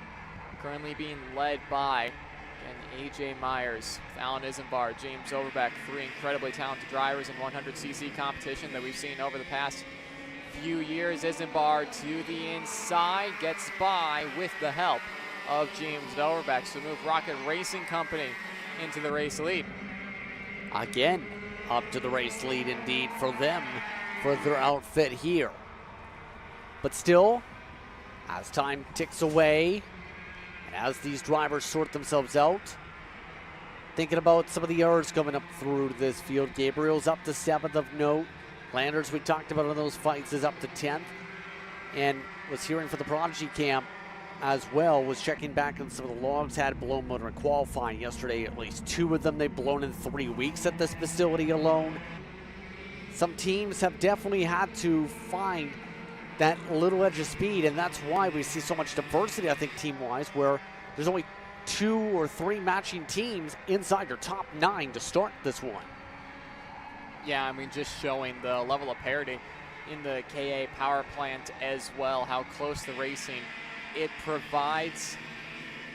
I mean, you can see there, Rocket Racing Company, Brandon Jarsacrack Racing, MPG, SCR, Mike Doty Racing, all within the top 6. You have AEM in there as well, U-Race, just a whole host of different teams and different chassis as well. And being able to be quick, at least this weekend, a lot of teams obviously utilizing either the OTK or the Kart Republic chassis, but once you go to regionals and club levels, across the nation. Just the KA power plant working on so many different chassis, and more manufacturers counting into the KA 100 when designing these to make sure they go well, especially for chassis made in the U.S. like GFC, like Magic Kart, just showing the level of popularity here. Here's a look at the heat point projections right now. Paulie Massimino still has the advantage over Overbeck. I think even with the change, if there was to be one, with the 9:48 to the lead, Paulie Massimino's just been that tough to stop. He's right now got the advantage. Gassi Lee would be in projected third spot as we turn the laps here. So it's looking good for Massimino in particular to control the field and going to make it very difficult to keep up. If that continues here, it really depends on what happens for Overbeck especially, but I think right now Massimino is got to be feeling comfortable. Yeah, absolutely. I mean, he's looking at this, seeing a couple of drivers up at the front that haven't really been there throughout the first two heats. Of course, that's throwing a wrench into it with more drivers, taking away points from drivers who may have won in Heat 1 and Heat 2. So him sitting comfortably at the front, and even if he was on the first through third rows of the grid, I'm still thinking Paulie would be pretty comfortable with how he's rolling so far this weekend. Still, though, as we complete lap 7 this time through, field itself is not content. It wants more battling. Myers moves up a spot. Same for Max Weiland. They move up to second and third respectively. The MPGs, you mentioned it's either an OTK or a Kart Republic. Usually when it comes to the chassis side, the Kart Republics are definitely flexing the speed muscles again all throughout this weekend, especially the KA engine package.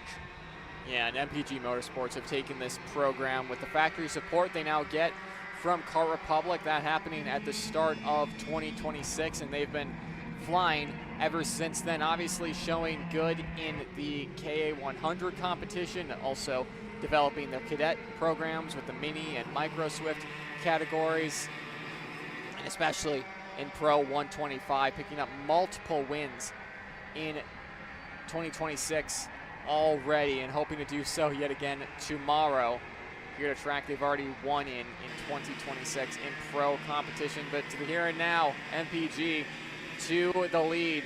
AJ Myers with the help of Max Weiland, two ex-drivers that used to work with each other on the Magic Kart side of things, now find themselves for MPG and leading the way out in Newcastle.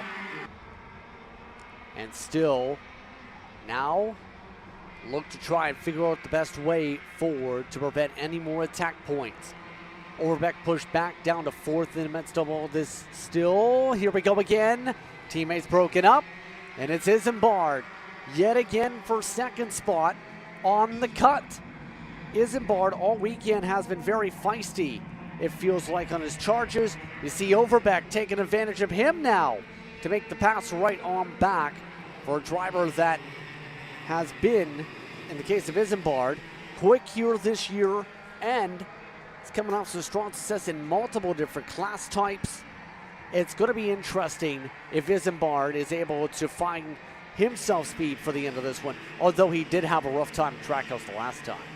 Yeah, absolutely. A lot of these drivers having issues at Trackhouse that are a bit uncharacteristic is James Overbeck. Another change for the lead goes by there on Alan Isambard. Bit of a gap starting to form between 4th, 5th, and 6th. Those drivers, Lemke, Weiland, and Malquit, starting to lose that front pack ever so slightly here. Could have just been a mistake or two, or just losing the draft. We'll see if Weiland's able to move his way back up with the help of Brandon Lemke, but 3 laps to go at the line here, Justin, starting to get to a time where at least James Overbeck is going to have to think about defending this race win. Gonna have to start planning. You see the gap at the line, mind you, is 7 1/1000ths alone, and that has already changed around a couple times over with the fights going on. So really, to say the least, this could come down to a drag race again. It feels like it's got that same sense where whoever's behind you, you better hope they're willing to work with you to see you take the checkered flag with the way things are standing. Yeah, and you have to think that A.J. Myers is being pretty confident with a teammate in this battle. Alan Isambard to the points. Brandon Lemke pointing by Isaac Malkovic going into turn 1. It's like Lemke might think that Isaac has more pace and is able to bring those two up into the race lead contention as A.J. Myers thought about taking it away from Alan Isambard in the blue corner. Through the double rights they go into cell tower. It's going to be James Overbeck up the inside, puts the MPG carts back together, but Overbeck now up into P2. Again, another change. And again, another shuffle as well, with Melquit looking to go forward also. Coming up to 2 laps to go this time by, though. Where would you make the move if you were in this situation at this point? I mean, it's tough to say. I mean, I-70 is a really good spot, of course, but then it leaves you so susceptible to a draft down this long, long straightaway and potentially losing the race there. I mean, scoreboard good as well. It's different for a super heat like this, right, compared to a main event, where a main event you're going to have to be bold with it, you're going to have to be late and surprise them, where here, you know, you don't want to ruffle too many feathers, you don't want to get on too many people's bad side this early in the weekend. Of course, this being the final heat race, but still you have a long main event to go tomorrow. But back to the on-track action. Overbeck leads. Myers, Isambard, then Weiland. The 4 carts leading this train, and then Isaac Malquit and Brandon Lemke tailing this group that James Overbeck is leading here, Justin. Just a few more moments, less than half a track until we get the white flag. Overbeck continuing to defend. Weiland now through for that 3rd spot, and he'll race with Isambard. Thought they were going to have more of a battle there. Speaking of battle, though, to the outside, tries it with A.J. Myers on James Overbeck, unable to find a lane by, and it's going to be white flag in the air this time. White flag is out, final time around. Overbeck continues to hold on in front. Now more changes as some issues popping up. Oh, that's a bit of a slope. Was that Myers back there? Believe so. They all shuffle. Look at that. Lost time picking up here. Myers fell all the way down to the back end of the top 5. Yeah, I wonder if that was a mistake or an engine gremlin that showed itself just for a few moments. Unsure as to what that was. Into cell tower, no moves being made. James Overbeck holding off the pack nicely. There's A.J. Myers in between Malkuth and Lemke now out of race winning contention. James Overbeck is still racing for the lead and holding them off like he has the past couple of laps here, Justin. Into scoreboard, still no move from Max Weiland. Will it come this time? Up to I-70 they go.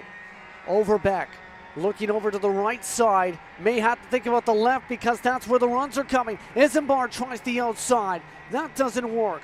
Now Weiland has the draft. Now it's the pull by Isambard. He helps out Overbeck. Does he take the dive? No. Offset 2x2 behind, but it's Overbeck who takes the win.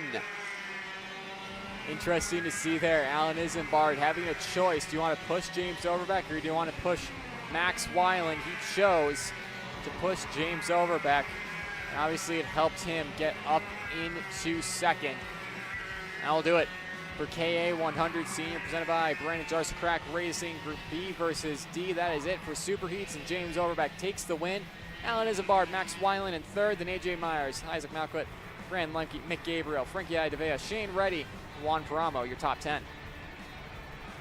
Some good runs again for drivers like Myers, able to still hold in the 4th spot after he lost a lot of ground. Really, though, becomes the question, what do some of the drivers have to say after that one? Mason Ward, after his issues, got to 17th. Connor Ferris, 19th. Here is Grace.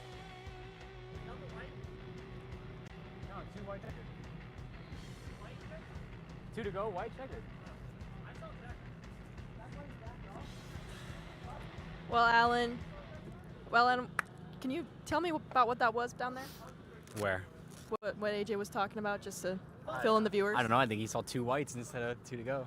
Oh, that's a pickle. Anyways, you usually do pretty good at this racetrack. I mean, the last national race we had here, you took it away. And, sorry, we have a kind of an angry AJ down there. He's disrupting the interview. Anyways, yeah, you do pretty good at this racetrack. And, you know, P2 during the SuperHeat, that's going to put you in a pretty good spot getting ready for the final tomorrow. So tell me about that race for you. Yeah, I mean, it's good. The pace is there. Of course, the SuperHeat's important because I had a bad first heat. I got to put full pushback, so that put me 10th. And I mean, over the course of the weekend, I feel like we just lack power compared to everyone else. I mean, I get pushed so hard down the straight, and I barely catch anyone. So we'll see how we go. We can race, but it is what it is. And I'm not sure if I've been able to talk to you yet about having the teammate with Chase. How's that been for you? I'm not sure if you guys have had any heats yet together today, but how's that been being able to have a teammate out here with you? It's good. We had the first heat together, but it's good to finally have someone to compare data. You know, we can do several things with the setup. You know, I can try one thing, you can try something else, and we can just progress a little bit quicker. Awesome, thanks. Thank you. On Isambard getting the chance to speak with us there once more. Interesting what some of the thoughts are from some of the others in line, but let's move on. Because we have race cars on the racetrack after all. And next up, we go back to the 11 laps on the board for our SuperHeats because the mini Swifts are due up next on the racetrack. And the minis are brought to you by Paroline. Minis that put together some solid performances here today with Brody Stoffel, Mason Brody up at the front today. Dutch Westbrook in 3rd spot, Aiden going 4th. Liam Francisco starts in 5th with Austin Taylor down in the 6th spot. Slate Harrell down in 7th. Then it's Alvarez, Manalio, and Paredes should say, down in 10th position. Enzo Ramos ahead of Lucas Tarango, who had issues in the last race amongst some of those to keep an eye on here, Nate. Yeah, absolutely. I mean, we've seen some interesting racing throughout today for the Mini Swift drivers with some hard-fought action, some races where we've seen them spread out quite a lot. So it'll be interesting to see which Mini Swift we get here for the SuperHeat as they'll make their way into the tram lines for the final time today. For these youngsters, final time on the racetrack. Already a lot of hand signals on the outside. They're not liking something there. And they'll go again. Everyone's telling each other, we're going to do this one more time. The entire outside line did not like how they're forming up there. Yeah, it'll be interesting to see what signals Porter Weisensell gives to the field when they come out of scoreboard. Obviously him and other race officials talking to each other on the radio about what they didn't like about that start. Will be doing their best to give hand signals to those drivers on what to do better. Again, Porter doing the best of his abilities with some roaring engines to try and communicate with these young drivers to get a fair and clean start for the rest of this field. More drivers in the background taking this opportunity, Justin, to get some more tire temp in there, but I think they got the memo about keeping it a nice slow start because Stoffel will lead us, at least on that inside, into I-70, really having this field at a crawl. Same too with Mason Brody, the speed concepts on the inside. Remember, we have a lot of upcoming races on the schedule. During 4th of July weekend, we have the Pro-Am Karting Championship at MCC Cincinnati and the Indy Karting Challenge. Those will be on 4th to 5th for the first. Then the second event on July 5th only. Clash of the Club will happen at MCC Cincinnati on June 10th through 12th. That will be Stars competition in racing form over in Ohio. The Champions of the Future the weekend after that, returning back to action again in Cali. But let's find out what's this field going to want to do this time. Race official sprints away because they're off and away, and everybody moves to the inside, tries to at least. Mason Brody going to try and go around the outside of Stoffel. He'll get it done, and Mason Brody to the lead. Aiden Go will follow him through. Stoffel down to 3rd off the start. A fairly clean start once we got through the opening couple of corners. different story out of turn 4. Yeah, a few drivers stacking up like Lego bricks there off the racing surface. And already, Carnage set supreme. That included Cordera that took some of the slides up the hillside. Oh, wow. That's caused a little bit of separation for the race leaders here. Amongst those looking to fight, look at Westbrook. He's shuffled back to 4th position, looking back for 3rd again. Trying to get by in a scoreboard, lay on the brakes, will get it done. So move Westbrook up, went too hot on the exit of the corner though, Justin, onto the rumble strips, barely staying on track, and Stoffel take that spot right away. Francisco Harrell behind him as well, with Austin Taylor, the MPG Motorsports driver we haven't talked about too much this weekend, putting himself into the mix. Ready to join in on the fun once more as we see some of the drivers gain up some spots. That includes Tarango, who with the restart before ended up off the racetrack as spinner. And look out with the rejoin. That was a close call for George Ho down there in front of the Canadians from Newmarket, Ontario. Side by side for 2nd. Going at it through the double rights. Westbrook on go, gets it done. It was a bit of a late move, but he got it done nice and clean. Puts himself up into 3rd, and now these drivers will be having to look forward at Mason Brody, leading the way. Few tenths, just under a second to get to him. But again, with a field of this caliber, Justin, with all the talent that are in that 2nd pack, I don't think Mason Brody's lead is going to last too long, or at least he's not going to be alone out in front for too long. Yeah, eventually they're going to find the momentum again. You would have to think. Slade Harrell Munsel's on some of the swaps again. So they make their way down the front straight away. Both Franciscos have flex speed muscles. They're in the top 5 again. Same we said, look at the charge. Taylor, he's continuing to recover back from after having a quiet start to the weekend, but he's been having good heat point consistency. That's why Taylor's now towards the rear end of this pack. Here's that gap that's gone though, and everyone's now trying to find their way around Brody yet again. Mason Brody, a driver who has found a lot of success in 2026, moving up to junior competition and some other series on our major national calendar.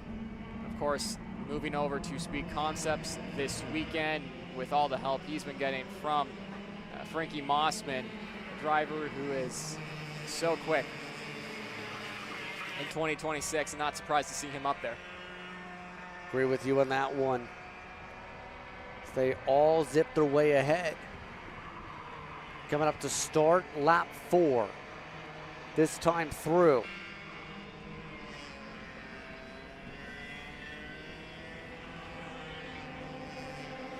Down the front straightaway they rumble again. Slade Harrell's up to the top 3. Tarango and his drive is in this pack also. Manalio the fastest lap on the tail end of the group. But these types of recoveries in the case of Tarango and co are so critical. They want to be able to control their destiny, be at the front, and having one of the best national weekends they've had of the season. Up front, it's Stoffel getting through. Harrell to 2nd. Now a run again for Brody to hold back to 3rd. And what did we say about the Francisco brothers? Liam wants to join in on the fun too.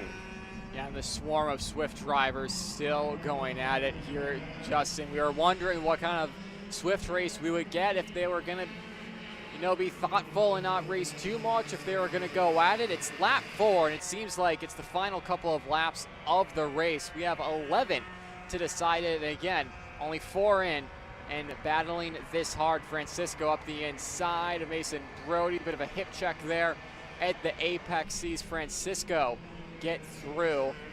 Again, you can see most of the top 10 in that camera shot. Westbrook looking to the inside of Go. Brody to the inside of Francisco in turn 1. Really in the case of Liam, for those curious, how has his season gone? Well, here comes Liam Francisco, one of the Toronto-based drivers that has been a top 5 or top 10 card here this weekend. He's got himself at least one win on the record in recent times, but he's been amongst those that in action in Ontario got a disqualification per Kart TB in the past week. Week before that, DNS when supposed to start a SCUSA competition. Then was a top driver when it came to running in the Canadian club scene at the Motorsports Kart Center in the month of June. It's been a busy time for him to try to race on the Canadian side and the American side, but he's looking for some sort of consistency up here in this mini Swift group that's made it very difficult. He's now been shuffled back to 5th over the course of the lap, and he's lost ground with the 4th-place cars in the midst of the fight as the top 3 work together at the cross flags to run away. Westbrook is that driver in 4th. Yeah, halfway to go. Signal there is already changed for the lead. Slate Harrell pointing forward to Mason Brody, see if they can get away from the drivers in 4th and back. Of course, that's Westbrook, Francisco, those two that are closest to them. Mason Brody in this pack as well. Late move for him on Brody Stoffel, not close enough. Stoffel will hold that position, but for how long? Mason Brody up the inside into Cell Tower will get that move done and dusted and allows him to go and chase down race leader Slate Harrell. Again, Justin, how many times today have we seen an MPG Motorsports kart at the very front of this field? Such an impressive run for them today. A couple times today, at least, especially with the SuperHeats. But Brody takes that distinction away. And we were talking about this, trying to develop on the cadet side. That's been one of the talking points for the speed concept side. Add some more youth, because if you want to develop a team, you at some point have to make sure that you get the young drivers in your program, so when they move up the ranks, they're ready for the juniors with you. Yeah, absolutely. And that's something MPG Motorsports has been looking at the past couple years, trying to build that cadet program. Been doing a good job of it, especially, you know, with how much that senior program and that junior program is progressing. You obviously have to have drivers at this level to feed into junior and then the senior ranks. Slate Harrell flying the flag as Francisco, a late move on Westbrook there into Cell Tower. Building them a little bit of a gap now, Justin, between 3rd and 4th as things stand right now. Almost a couple tenths between the race leaders. Every couple of corners between 1st and 2nd. Mason Brody will find a little bit of time, maybe a mistake from him, or Harrell will open back up, close back down. Doesn't seem like Slate Harrell the past couple laps has just been really consistent enough to just either stay on the rear bumper of Mason Brody or get a run and get by. That being said, with a little push from Brody Stoffel here, it might be a move into turn 1. It is new race leader, but one we've already seen at the front of this field already. Slate Harrell to the point. Stoffel to 2nd as well, as change for 2nd immediately back for Brody. But we go back to the last time Slate Harrell led in these races back in Heat 2. You mentioned you're starting to notice little mistakes made then. Now, how do you try and limit from making those types of mistakes to replicate what happened in Heat number 2 with the franticness that happened in that race? Yeah, I mean, it's hard with the minimizing mistakes, especially at this level. If you make a couple, you start to get in your head, Justin, and then the more you think about it, the more it's going to happen. So it's something that these drivers have to develop, being able to do a mental reset. A mistake might happen, but learn from it. As Brody up the inside into scoreboard, it's one of the things that Sheriff Frankie Mossman will be drilling into Mason Brody and the likes of Chase Jones, Austin Olds, when they're talking to Harrell, currently in 2nd, and the rest of the teams throughout the paddock, of building that mindset now so it's ready for when they get to junior and senior. Going to be an interesting one with 3 laps to go in the race, though. Sunshine towards some of the brightest it's been all day. Remember, we talked about overcast, chance of rain, yada yada. Well, now the sun is really coming out to play for the first time in a long while and making this start to get a little bit more hotter feeling. Inside for 2nd again goes Stoffel. Still not done is the fighting, with a lap and a half to work with. See how much that rubber's planted down around this facility at this point. It's taken all day, but the rubber's really established itself after that grass was very soaking wet earlier. Yeah, it's taken a while from the damp and greasy track we had this morning to get into a track that is slowly building all of its rubber back and finding more speed every lap, every session for the drivers here for round 2 of USPKS. Mason Brody looking left and right over his shoulder to see Brody Stoffel try move around the outside, does the dummy, and back to the inside, and he'll have the help of Slate Harrell and Westbrook on the inside. Mason Brody's going to lose a handful of spots here as we get the 2 to go signal. 2 laps to go. Westbrook looking to get in on the fun. How about some offset 3 wide up into turn 2. 2 by 2, couple rows deep.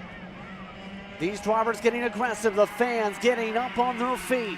Westbrook moves into the 5th spot amongst the scrapping around. They work their way with a lap and a half to go though, and now have to find a way to catch up with the leader. Westbrook to 4th spot again. Yeah, Westbrook has been on the attack and the defense throughout all of this superheat, and again having to go defensive, and Manalio holds off. But still, you can see the gap, Justin, to the leaders. It's gotten away from him yet again, and even so, for the drivers in 2nd and 3rd, race leader Brody Stoffel has built himself a little bit of a cushion that will most likely be gone by the time they get to turn 1 out of I-70 when they see the white flag this time by. Final lap of action for our mini Swifts on Saturday. Manalio going defensive from Francisco. Go is on the outside there as well. It's all falling apart for Aiden Go in this superheat, but white flag in the air this time by Slate Harrell. Leads to the white. Stoffel unable to get a move done into turn 1. Through the 90s they'll go for the final time in anger today. We'll see if Stoffel has a move into turn 4. Unable to. What does he have down the straightaway? This time through, a look for 2nd, not gonna happen yet. Brody rethinks it. Stoffel now goes for his reset. He needs a big run to have a chance at Harrell by the time they get up to I-70 especially, or the front stretch. Brody not thinking about that. He wants 2nd now. Goes side by side before they even get to green corner, and that might be exactly what Harrell needs to see. Yeah, absolutely what Harrell needs to see. He's got a cushion. Probably take a look back out of scoreboard and see that he's got enough of a gap to not even defend going into I-70. Mason Brody still looking left and right, trying to figure out where Brody Stoffel is. He'll go to the defense into I-70 now. There's a massive pack for 5th on back, but checkered flag in the air for Slate Harrell. He'll take the superheat victory over Brody Stoffel by just 1 second to come across the line. What a race in Mini Swift to end off their day. Race finish from race control under review. They'll be having a look at the final moments of that Mini Swift Superheat and unofficial results. Again, showing that Slate Harrell, Brody Stoffel, and Mason Brody are top 3. Then Dutch Westbrook, Liam Francisco, Jake Manalio, Lucas Durango, Aiden Go, Austin Taylor, Paradis in the 10th spot to round out the day in Mini. Interesting run through once again. It's going to be interesting what they rule through for that. But some of the drivers that look to go to the drawing board tomorrow. There's a lot of drawing boards somewhere. You just have to find them. Aguilar is at the 16th spot. Garcia, Santos, Stallis amongst those who we know have speed or have had some wild moments will look to get to the workshop and find a way to do something. More action coming up. Shifter Master and Shifter Supermaster coming up. Let's gear up next.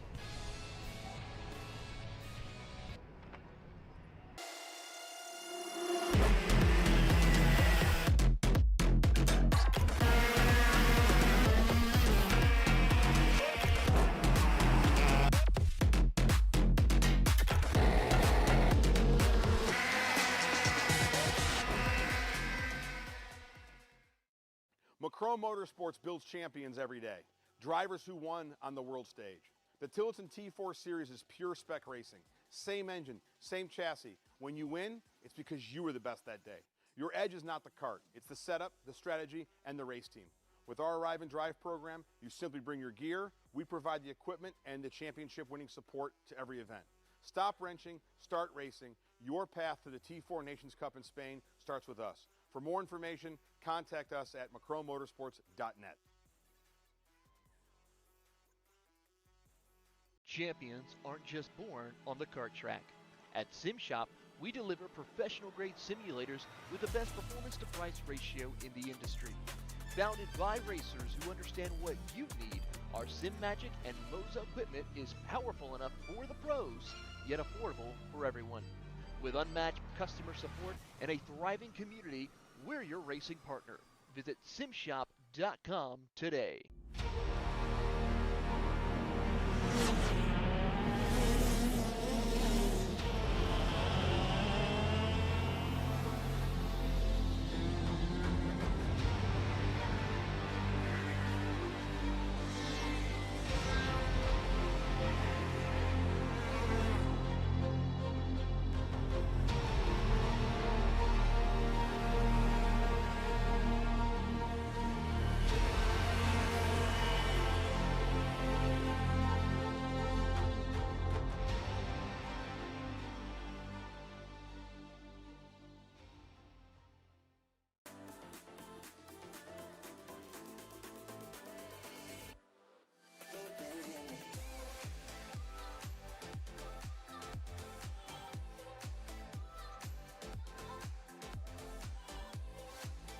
Are you looking to take the next step in your racing journey? Well, look no further than PitFit. With 2 locations in Charlotte, North Carolina and Indianapolis, Indiana, PitFit trains drivers all the way from grassroots level karting to IndyCar and NASCAR with top-of-the-line personalized coaching to improve physical and cognitive fitness. For more information on programs, check out PitFit on Instagram or Facebook today. Are you ready to get behind the wheel? As seen with the proper text there, X30 Junior is up next. Beat Concepts is the team, is the organization with sponsorship in this series. X30 getting ready to roar. That's a look at the previous run through, but the X30 Juniors should put on a show, Nate, again for our fight in the next few moments. Yeah, they've shown some good entertainment for us throughout the day between Heat 1 and Heat 2. Expect the same for the SuperHeat. And again, water-cooled class will get another run around. BJR front row lockout between Marco Samet and Travis Pettit, and Nico Katowski, Lucas Palacio, Tristan Murphy, Nathan Golseth, Jackson Porter, Royce Vega, Teo Calderon, and Mason Berry, your top 10. Some good names up in that order with Benji Fernandez down 11th. Grayson Walcott followed by Colton Snegenberger, who's going to be down the 113th. William Vitor in 14th. Very quiet run for Parker Iveson. This one is in 15th. James Cushman down 16th. Enzo Di Gennaro, Kimo Ahmad were the drivers. That being said, field gonna have to work to double up, and they're running pretty quickly here. Sure they're lined up fully yet. We'll find out if they get the lights. This time they go zoom. This time they go battling. We're underway, and the BJR 1-2 survives the opening corners. They stay 1-2 as the fights are on for 6th on back this time. Yeah, one of the few times that we've actually seen first and second out of the opening part of the race. So Marco Samet and Travis Pettit maybe rehearsing that one and doing a good job in that. Katowski will have to see 2 BJRs in front of him, same 2 with the RPG of Lucas Palacio. It's going to be hard to dethrone these teammates, but the drivers not on BJRs have been able to do it throughout the weekend, and we've seen some fireworks in the process. Just heard in our ear and confirmed with the totals on our side. Well, before that pass, the 775 and 729, the 2 teammates were tied in the point standings in their totals coming in. The drop still technically would have Murphy over Samet and Pettit, but we're still in our second round, mind you. That being in mind here, right now the BJR camp teammates they're not only fighting as brand new teammates in the past month or so, they're fighting potentially for a championship under the same tent now. And Samet looking to step up. Look how it is. Murphy right now is in the conversation too. It's about 39 points back pre-drop at the moment. Murphy is down in 6th at the moment. Yeah, it's crazy to see between the two teammates. This is the point of the season where you start to think about the championship as Golseth gets by on Lucas Palacio. But, you know, you get through the first round of the season, you just want to get a good result. By the time you get to the tail end of round 2, the championship thoughts start to creep in here and there, and I'm sure both of those BJR drivers will be thinking about that as they head into the final 2 races in Ohio later on this year. But here and now, Travis Pettit leading the way over his BJR teammate, and Nathan Golseth and Lucas Palacio have a task in front of them to catch up to those 2 out in front. Later on, once those shuffle back down to 10th as things finalize for the opening lap. Field staying within about 4+ seconds to your front so far in this run. That being in mind, some of the other things to keep in touch here is Katowski is another one of the drivers you can give a shout to. He's right now projected top 5 of the points. Just got passed on by, you see, by the 7-Eleven of Murphy. But Katowski's had a solid day in one class, looking to do the same now with the X30 motor package. Yeah, try and do the same.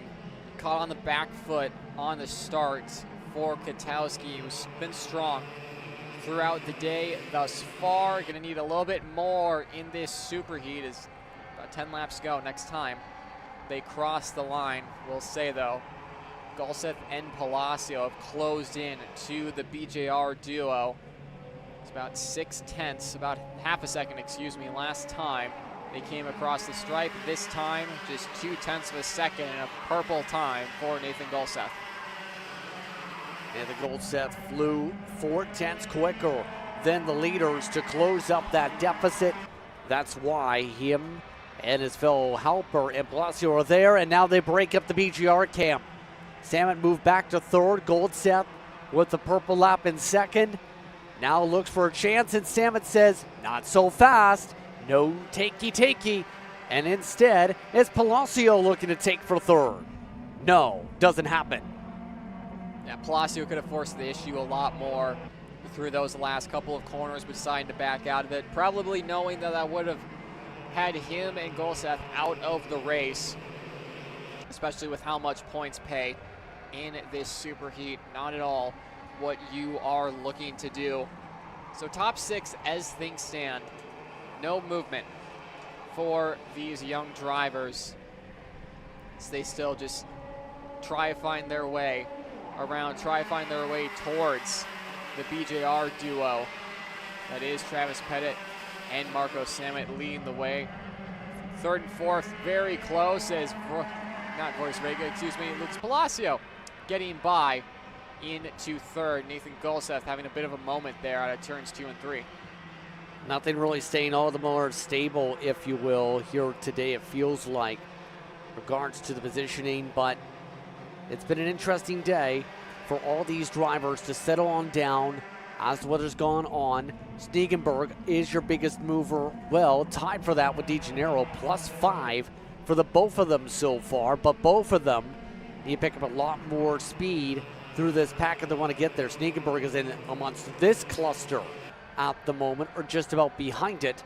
By the way, heat points, Pettit still has the advantage because he's the leader. If they change, I think Samet would get the advantage, would he not? Believe so, but even at this point, both of them starting on the front row as things stand would be big for them, and really I think either of them would take a front, a inside, or an outside lane, especially with how they went through the start procedure here on the opening couple of laps, with both of them retaining that 1st and 2nd spot. Looking at 4th on back, Katowski still leads Murphy. Golseth has fallen down to Porter in the 7th spot. Those two are bumper to bumper after Nathan Golseth having a bit of a moment just a couple laps ago, making him lose the race lead, or lose touch of the race lead, rather. But still, those top three trying to get away. But right now, their biggest issue is Katowski, who's 7/10 back from the race lead, is closing in on them and bringing along with them Murphy, Golseth, and Porter. Haven't really mentioned Jackson Porter's name too much today, but he has been amongst those in the top 10 throughout some of the action here this weekend. Slowly but surely joining in on the fun at the right time. Another one of those speed concepts, one of those from Scottsdale, Arizona specifically. Hasn't gotten a win yet per the Kart DB statistics, but he ran here last year in USPKS competition for the Indiana Grand Prix. Was a top 10 driver in a 30 kart field, so he's had some appearances where he's ran well at this level, just hasn't ran any races really in 2026 yet. Yeah, Jackson's a driver who's got a busy schedule outside of karting as well. So for him to be up here and running is an impressive showing thus far. Front two, though, still the BJR duo. Again, as we were talking, me and Justin, not a lot happening on track, as it seems like these drivers just settling in here on lap 7, about to become lap 8 of 13 of this superheat. Maybe exhaustion becoming a factor for these juniors. Not so, though, for Katowski, who's found the pace to get by. Now is up into third, putting RPG of Palacio down a spot, and even closer to Nathan Golseth, who's been working on advancing himself. You see just for a moment there, Parker Ives not having a great weekend is Parker. Same too with DeGennaro, two drivers who we're used to seeing at the front end of the pack in 125 junior competition, just lacking something this weekend. Yes, indeed. And so, as we turn the laps here and as we sort out where things are going to shuffle, at this point, one of the other things to mention on some of these drivers as they run about here is, really, as things stand, you're talking about a lot of opportunities we talked about for passing sections. We talked a lot about opportunities for drivers wanting to make the charges. So it becomes the other question here. If you think big picture, you're talking about, when it comes to the season, a lot more races to consider on the calendar. You have to make sure you manage as this run goes on, because keep in mind, you have 2 more dates after this in the state of Ohio in the months of August and September respectively. One of those at MCC Cincinnati, one of those, the Lake Erie Grand Prix, is going to be the interesting one that's on that slate for September 18th to 20th. Yeah, it's a new location for most of the drivers here for the 2026 campaign. Again, out in front though, Pettit leading the way. Most of these drivers getting brought back into the race lead with each other. Katowski being fairly patient for the time being as things stand though here, Justin. Coming up to 4 laps to go here in this one. 4 to go. Leaders continue to remain patient and think. Walcott amongst those doing well in this field, has picked up another spot back there, by the way. Walcott has had some interesting moments to put it into perspective so far, but he's had top 10 speed amongst these karts that have made it into the grid here today. Looking back towards those Snegenberg, multiple classes, and that's the thing that I always wonder is, some drivers prefer the one class, some prefer to run both. What's kind of your thought on that as a driver as you move up to the ranks and you get to battle your friends like this 3 wide? Yeah, a lot happening while we were off this lead pack. Marco Samet from second down to P7 at this point. What on earth happened to him is just really uncharacteristic, Justin. It must have been some sort of mistake from the BJR driver that now allows Travis Pett to have a little bit of breathing room, and I'm sure you would have liked to see his BGR teammate behind. 2.5 laps to go now coming up. And so, let's find out what happens next with Pettit up in control. Things obviously with Salmon getting shuffled to 7th going to change a little bit for the points perspective now. And obviously, that might actually change things up for second in the heat points because Kwiatkowski's up at the front. And some of the others going to be able to capitalize here. Really depends. Can't confirm unofficially. Kwiatkowski would have a 2-point jump. Palacio would jump ahead. Murphy would jump ahead. Salmon needs to go if he wants to get back to the front row. He needs to pass by several karts to have a chance to be on the front row again. Yeah, he needs to go now. I mean, he obviously has that. He's hoping for a little bit of battling. I mean, we've commentated on 125 junior competition already here at Newcastle Motorsports Park in 2026, Justin, and we thought hold on that, Kwiatkowski to the inside with a late move on Travis Pettit. That's going to bring Palacio right back into it. So 3 of the powerhouses in American karting when it comes to teams are at the front, and now add Speed Concepts to that mix. Nathan Golseth looking to the outside of Lucas Palacio, unable to get that done, but here comes Jackson Porter now on the outside of Palacio. Golseth and him will go side by side, and this race is kicked off in the past couple moments here, Justin. Getting a little bit dicey now as everyone got reeled back into the pack after staying very cautious before this mark. Now Kwiatkowski, currently projected as the pole sitter. If he holds on, that's what's at stake for tomorrow for the final. Now Pettit looks for the charge. Battle at the back of the group. Salmon picks up some positions again. Coming up to the white flag this time though. Pettit's got a distance compared to him in 3rd spot. Will he go for the run back like Kwiatkowski did to him down the front? White flag is out already. Kwiatkowski going defensive. No place for Pettit to go but to the bumper. Pettit just trying to find any inch he can, knowing that Golseth is right behind. Same too with Palacio. They're going to take any chance they can get to try and get by. Golseth to the inside, and Palacio is going to go to the outside and help out Travis Pettit. Golseth to the outside now of Kwiatkowski. Can he make it work?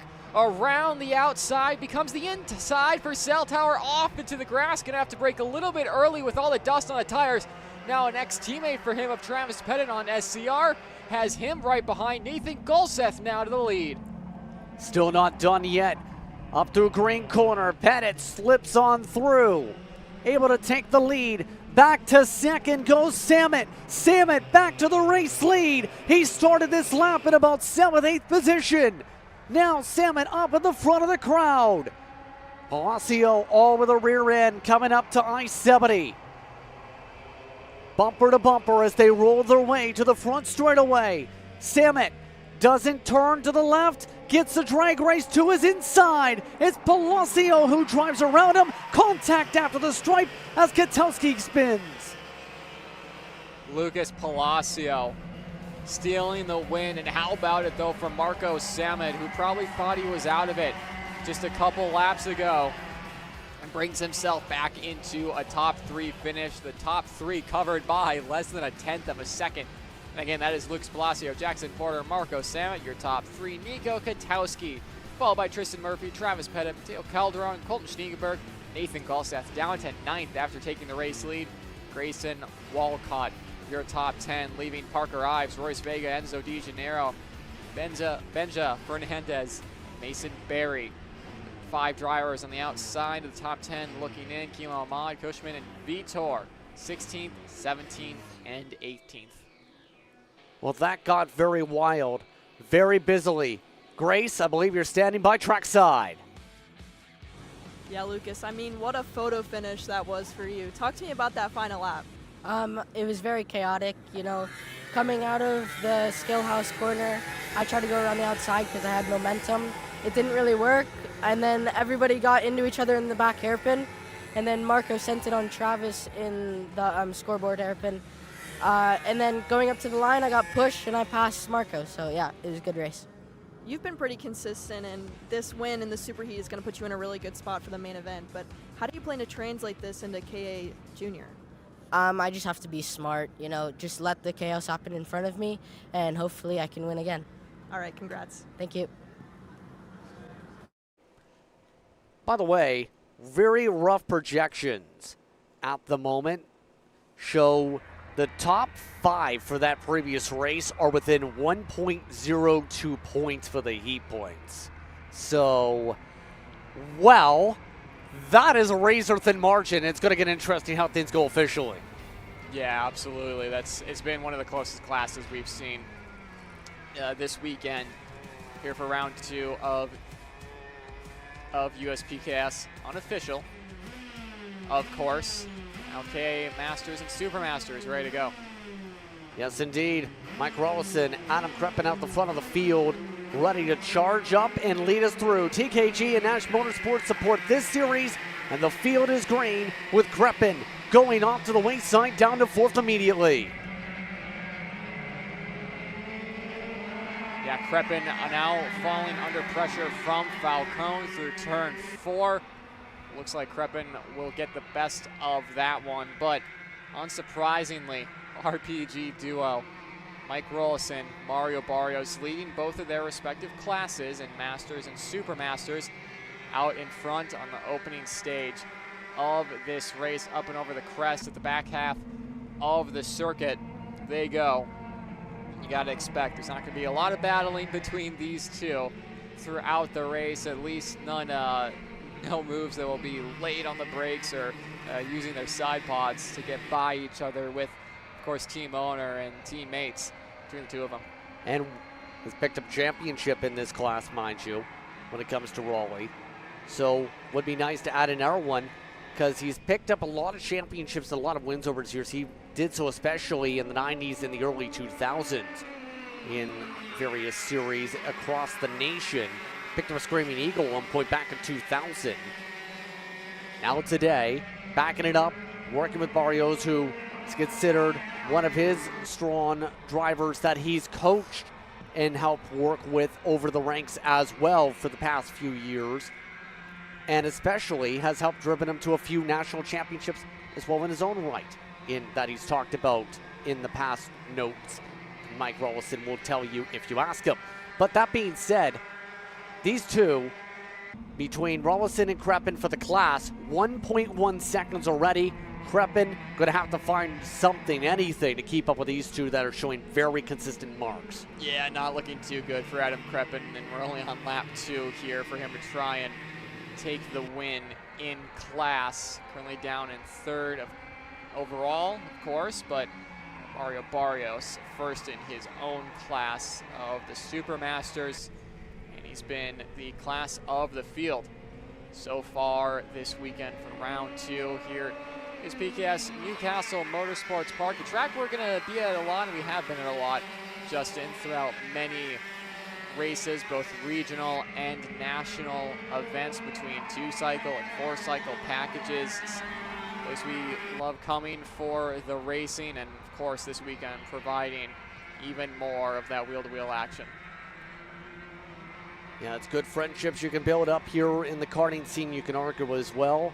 And a lot of these drivers, remember, about 20, 30 years ago, they were basically where, depending on how old some of the drivers are here, you're thinking about they were the ones driving maybe in the minis, the micros, or in the juniors or senior ranks, or starting up in those upcoming ranks. And a lot has changed in the technology too over the years, you have to think, not just in the world, but how you set up the karts even, and how some of the karts even have looked over the years. Yeah, absolutely. I mean, how advanced the sport has gotten, not only in the past couple of years, but since some of these drivers started their karting journeys. It's progressed so much, and you have to give it to them for keeping up with the times and obviously learning all the new technologies that get brought into this sport. Most of these drivers having to become very technically minded to keep up with that as well. And not only that, be able to keep up with, in some cases, the young generation with the sim, or at the very least, look at the film, look at the potential, in some cases, analytics or telemetry, depending on the level you're running at in the series. All of that to help find that extra little bit of speed where it's gone from, in real life, there's the description of it's gone from finding tenths to finding hundreds to finding thousands of seconds. Those little margins really add up, because even if you go a tenth quicker a lap per run in terms of this race, you're talking about a gap that will be almost 2 seconds alone. They're right now, these two at the head of the field, are running speeds that are at least 2 to 4 tenths quicker than the next group that features these two. That includes, who's one of the Carapalatis trying to work together. That is Scott specifically, who is second right now in the Supermasters, trying to find a way to go. So those big differences really stack up if you can find those differences to help yourself, especially at the national level. Yeah, and I mean, just finding those hundredths of a second. I mean, it might not seem like much over a qualifying lap, but over a race distance and over a season, just taking away at that definitely helps you and gets yourself seconds up the road in the end. So especially for these Masters drivers, where you don't really get a lot of help around you with how spread out, of course, you can see it has become. Being able to do laps on your own, find time on your own, and have a quick kart and clean air is obviously something that they'll be looking at and trying to figure out, especially Adam Kreppen, a driver who has been doing a lot of regional racing over the past couple of years, been pretty dominant in Midwest Series. He's been showing pace in USPKS when he runs, always at the front of the field. Adam Kreppen, again, son to Bob Kreppen, who works in tech. That explains the Bob Son Racing BSR on the side of that 430/70 on the back of the suit, Justin. Instead of saying Kreppen or Adam Kreppen, saying Bob Son on the back. Indeed, and that's one of the things too is, in a lot of cases, how do you get into racing? Well, you have to take an interest in it, obviously, but in a lot of cases, if you have a family member, well, it helps a lot because, well, you have that influence going up. If your dad is running in the races like we just referred to, chances are you want to try and follow in their footsteps and also give some chances to run in your spare time and get into that racing world, give a shot to see how far you can get. Yeah, I mean, there's so many stories throughout the paddock of either grandparents starting with it in the really early days of karting and then moving into their parents, and the kids starting. Can think of just like even a couple of personal friends of mine that I've raced against have had that same story, and it's always cool to hear and to see when the grandparents or parents talk about their days in karting and just how much it has evolved, and a lot of those drivers really the same age as some of these masters out on track. So again, it goes back to the point, Justin, of us talking about just how much these drivers have had to evolve and see the sport evolve in their time. And we've seen in various different series too. Some drivers too in this age bracket sometimes have always wanted to race, didn't get the chance when they're young, and then make their first appearances. I know in terms of the Bobby Krug machines that appear in some of the other series that we've called here on Kart Chaser, one or two of the drivers there got into it in their 30s, are now running national or regional races. So it's really a spectrum on. Some have ran for a long time, others are just getting into swing things and making up for lost time. As a good pass there, Falcone making the swoop on by. That was not for class position though. And Den is off the racetrack. Tale of two fortune there for the Orsolon drivers, getting on by and off the track. Unfortunate for them as well. Of course, lap 8 of 13. This is KA Masters and Super Masters on track for their Super Heats. 2 more classes to go after this, that being the X30 Pro division and Pro Shifter, rounding out the day here for round 2 of the United States Pro Kart Series. Of course, if you missed some of the action today, you can head over to our other streams that will be currently live. Go and watch some of the Champions of the Future America Series action after we conclude here at Newcastle Motorsports Park. And be sure to tune in for main event action here at Newcastle tomorrow for all the classes. Guarantee you not going to want to miss that. It's going to be an interesting day tomorrow, to say the least. Now, as we progress, though, we still have about 5 laps of racing to go.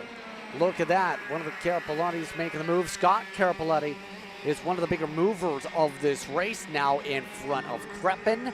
That is a +2, including all classes for them. And for Scott and Kim, do see them run a lot of different races across the nation, don't we? Seen them appear in Florida, seen them appear here, seen them appear everywhere.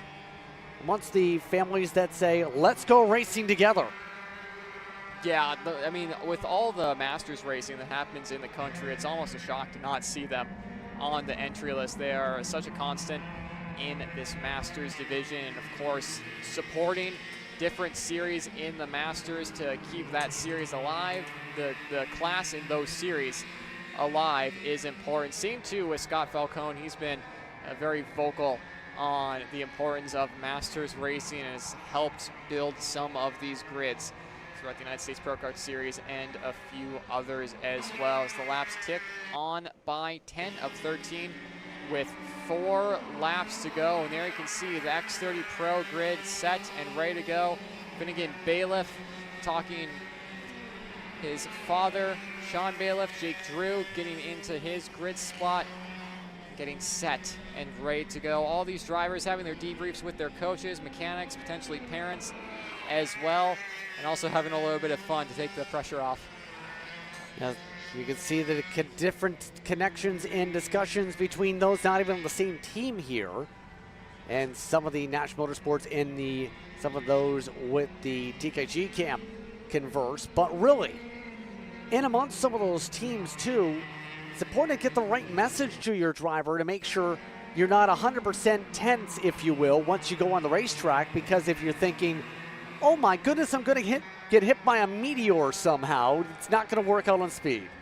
I mean, some drivers, it works for them to get the visor down and to focus in. Other drivers don't really want to, be in that zone for too long and just loosen themselves up a bit, not get too anxious over the race that's about to happen. It's all personal preference, and we'll see that from the X30 and Pro Shifter divisions that we will see not too long from now. Again, 3 laps to go here, Justin. Still, these guys continuing to go at it. Falcone, who shows 8th on the ticker, but really 2nd in class for the Super Masters, in front of the 406 of Carapelletti, who he is racing for position.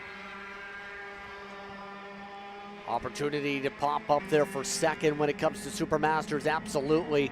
Falcone's been running on their own for much of the way. Scott trying to keep it in front of the fellow named Scott, just with 1 less T in that name. A few more shots of those down below as you see them put on their safety crew or safety gear up in the big box. Look at the clouds though. Remember what we talked about with the weather situation where, it was not looking great, not looking like it was going to rain for a while. It looked like it was going to rain 5-6 hours ago. Guess what? This was about the time when the rain was going to come in. It's now showing it might hit again. I'm sure a couple of these pro drivers who were at MCC a couple weekends ago for Supercars USA, second round of their championships, will again a bit of deja vu from what happened Sunday with rain falling late on the grid and on track for their main events on Sunday. But still, long super heats to go for our pro divisions. They're going to be keeping that in mind. X30 probably be okay. I'm sure the pro shifter drivers are going to be a little bit more antsy and bring those rain tires and rain equipment down to grid. We're back on track here. A lap and a half to go for our KA 100 Masters and our Super Masters. Falcone in the Super Masters class, 3rd on track overall, and holding off 3 other drivers for overall position. Asterfeld, weather analyst and weatherman on the team, said it's not going to hit hard. The weather does hit, but the white flag is out regardless. Final time around as we approach 5 p.m. already. And everyone else making their way through. Kreppen trying to hold on for 3rd in Class Elefante. has pulled away by a few tenths on the pylon. Falcone is still one of the close battles on the racetrack, and you still see those two referred to right behind the Supermasters. The Masters trying to find a way to keep themselves clean while the Supermasters fight. Yeah, still no change for position between these drivers as things stand. I believe it's probably going to stay like this till the end. No one's going to be wanting to risk a DNF at this point to make their way through green corner for the final time here on Saturday.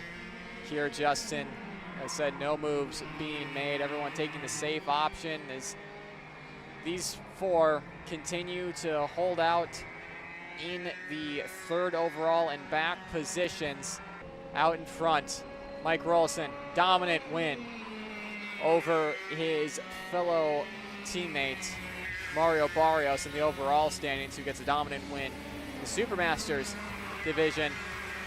As the rest of the field coming across the line, Paul Elefante and Adam Kreppen, your top three in the Masters division. You can see there unofficial results.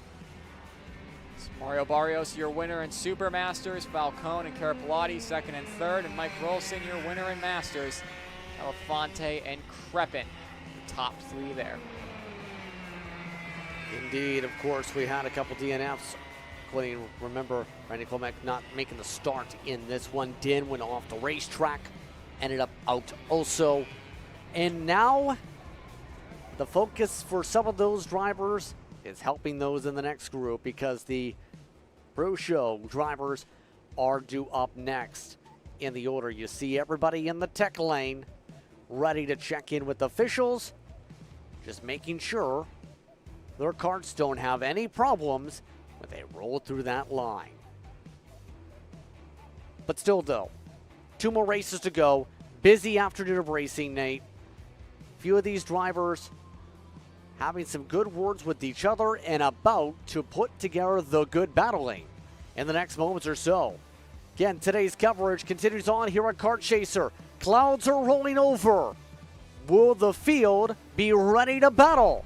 Up next, we go racing again for RPG Pro X30. From Formula One to NASCAR and IndyCar, all the pros start here.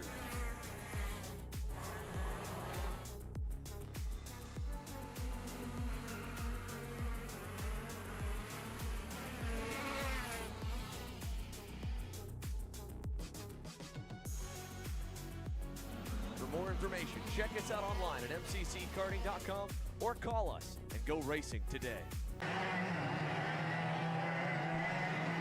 Karts are on the racetrack and the clouds continue to get ever more darker. It's looking, the words of Carson Clements working on our crew this weekend once again, but also very strong, expert in weather, saying it could get spicy. I mean, we are in the shadow of Spiceland, are we not? You missed the pun. We're next to Spiceland, Indiana. It was so good it went over my head, Justin. You don't see the water tower that says Spiceland? Honestly, your humor is on another level than mine, and I applaud you for that. Again, these X30s be set and ready to go. John Antonino, Paulie Massimino, your front two, Donovan Bonilla, Max Weiland, Bianchi, Ryan Rappa, Finnegan Bailiff, Jake Drew, Marcelo Tortado, and Blake Nash, your top 10 and starting 5 rows. Some of those drivers looking to charge back up. Drew had a good qualifying effort yesterday. Has been up and down today. You have Lima and Andrianos. You have Roberts in Escoto. Savage versus Sobral. Rath versus Zhu, and Klein at the back, as you see one of the Sodis trying to gather up time again. Looks like everyone's just about ready to go, but Antonio and Massimino, going to be interesting to watch their fight. They've both been very fast today. Yeah, absolutely. And these two have worked together before in Pro 125 competition. They'll be set to go side by side with each other for SuperHeat action. There you see Velocity Sodi getting refired. It'll be interesting to see if Porter Weisensell, our head flag man, decides to wave off this start to get him back into the starting grid. We'll watch for these drivers, see if hands go up to signal one more time around. Not seeing any signaling from that. Velocity Sodi gets into line for the final time today. X30 Pro action is green at Newcastle. Back to racing we go, and off track, Massimino with the right side tires. He's been pushed 3 wide in the back end of the top 10. Antonino off to a thrilling start. A few drivers going for slides, getting back on the surface, but Massimino will have to get to work. It's battles on for third on back. Yeah, Max Weiland and Fianchy going at it further back as well. I mean, you have to remember a couple of these drivers, a couple of front runners that you saw in heats 1 and 2 had bad luck throughout those races and are starting out of position. That's why Jake Drew, Blake Nash, Davin Roberts are further down in the pack than you would expect. Blake Nash trying to get past Paulie Massimino just off camera there. You can see the leaders getting by of Antonino and Bonilla leading the way, and they'll be taking advantage of the gap that they have been given. But Davin Roberts and Paulie Massimino now working together to try and move their way forward. Ryan Raffa thought about a move for a second there on Bailiff. Will stay behind and will work with the TKG Barrel Art. Interesting me getting a couple laps here popping up as they come across the line. Antonio Bonilla, Weiland, Sheeb, Finnegan Balen come onto the top 5. Grace, how's the weather look out there? Yeah, thank you, Justin. Just a little weather report. Might be able to see out on the track cameras. Over in turn 1 and 2, there is some pretty dark clouds that are slowly starting to make their way across the racetrack. And with that being said, there might be some slight sprinkles that come with that, or not so slight sprinkles. I don't know, we're gonna have to see. But it's hard to tell whether or not these X30 drivers are gonna be caught in this rain, or maybe Shifter. I don't know, it's gonna be kind of a hard tell. And honestly, I'm standing outside right now, and maybe I'm just getting nervous, but I swear I can feel some drops on me. Back to you guys. Yeah, this is going to get close. One thing's for certain, after the races, we may get rained on. But still for now, the drivers are focused on the dries. And there's only what you control with the surface right now. Right now it's dry. If it gets wet, well, it could get wild. If it's just drops, like little drops, might not be as big of an issue. If it gets to thicker drops, we might have Pandemonium 2026 edition again. Yeah, absolutely. We'll have to wait and see if that rain does come. And now it's going to be an MPG 1-2, RPG 3-4-5 at the front of this field. Jake Drew has worked his way up into that 5th spot. Fianchy and Bonilla in front of him. Then Max Weiland in 2nd. And now Fianchy being moved back. Jake Drew up into the 4th spot now, bringing Bailiff, and now Paulie Massimino and Davin Roberts have entered the scene. Munzo's looking to walk their way into the conversation here as we continue on with the fights. It's been an interesting battle here, part of doubleheader racing action here in this one. That being said, in the midst of this, 2 teammates work together, 2 teammates behind. Everyone else stays in the line. So, where do they go from here? Right now, the RPGs staying steady. Drew, we know, wants to pick it up. The MPG swap spots, though. Change Weiland up to the front. And Weiland leading this and having fresh air in 125 competition in senior. Again, a position he's not too familiar with. Jake Drew, though, up into 3rd now, leads the RPGs. Hopefully for him and for his squad towards the MPG Kart Republics leading this way. There you see Blake Nash at the tail end of this group, a couple seconds back in 10th last time across the stripe for the 364 EOS. But right now, those MPG rookies working with each other well as things stand, pushing each other, and quite the contrast between the rookie duo and 2 drivers. We've seen a ton in 125 competition between Jake Drew and Donovan Bonilla. Same can be said too for Paulie Massimino, and almost the same as well for Finnegan Bailiff, who gets by on Bonilla, who's become accustomed to this 125 package in the past couple of years. So far, so steady for them, absolutely. Coming up to end lap 5 this time by here in the early going. Massimino's recovery, look at his sends. Massimino a little bit too deep this time. We'll have to try to regain the spot. But one pass attempt like that, you had to clear to make sure you didn't lose time. Massimino lost 4 kart lengths with the move. Takes it back this time through green corner. And we know that kart, it's fast. It's got the fastest 3-lap average. It's got the fastest lap. Massimino is coming for that front group again. I mean, after the failed attempt into cell tower, it's important that Paulie Massimino took that in the next possible opportunity to not lose any more time to the drivers in front, and again to send that message to Bonilla that I think I am faster than you. Bonilla didn't get that message though. Through on Massimino into turn 1, and this battle will most likely lead to Massimino now getting by. Devin Roberts will go side by side. This is just allowing the drivers in front to get away, and they can almost write off any chance of a race win between these drivers. Roberts now getting by on Massimino after him and Donovan Bonilla have been going at it the past lap after 3 or so changes for position between those drivers and give it to the 312 RPM. Davin Roberts now set to try and close down on Bailiff and Drew in front. We talk a lot about the junior development or the younger driver development when it comes to the RPM camp, known as one of the better teams to be with, it seems, in that camp. But they do have, as you said, some of those still the older drivers in that group that have speed. And a part of that ladder that Ryan Perry Motorsport has built up here. Roberts doing well at the halfway mark, though. He'll have Massimino pass him on by again. Yeah, I mean, Paulie obviously feels strong that he's able to lead these drivers towards the front of the field. He wouldn't be making these passes for nothing as John Antonino goes purple last time across the stripe. 105.1 for the MPG driver that currently tails his teammate in front of him, Max Weiland.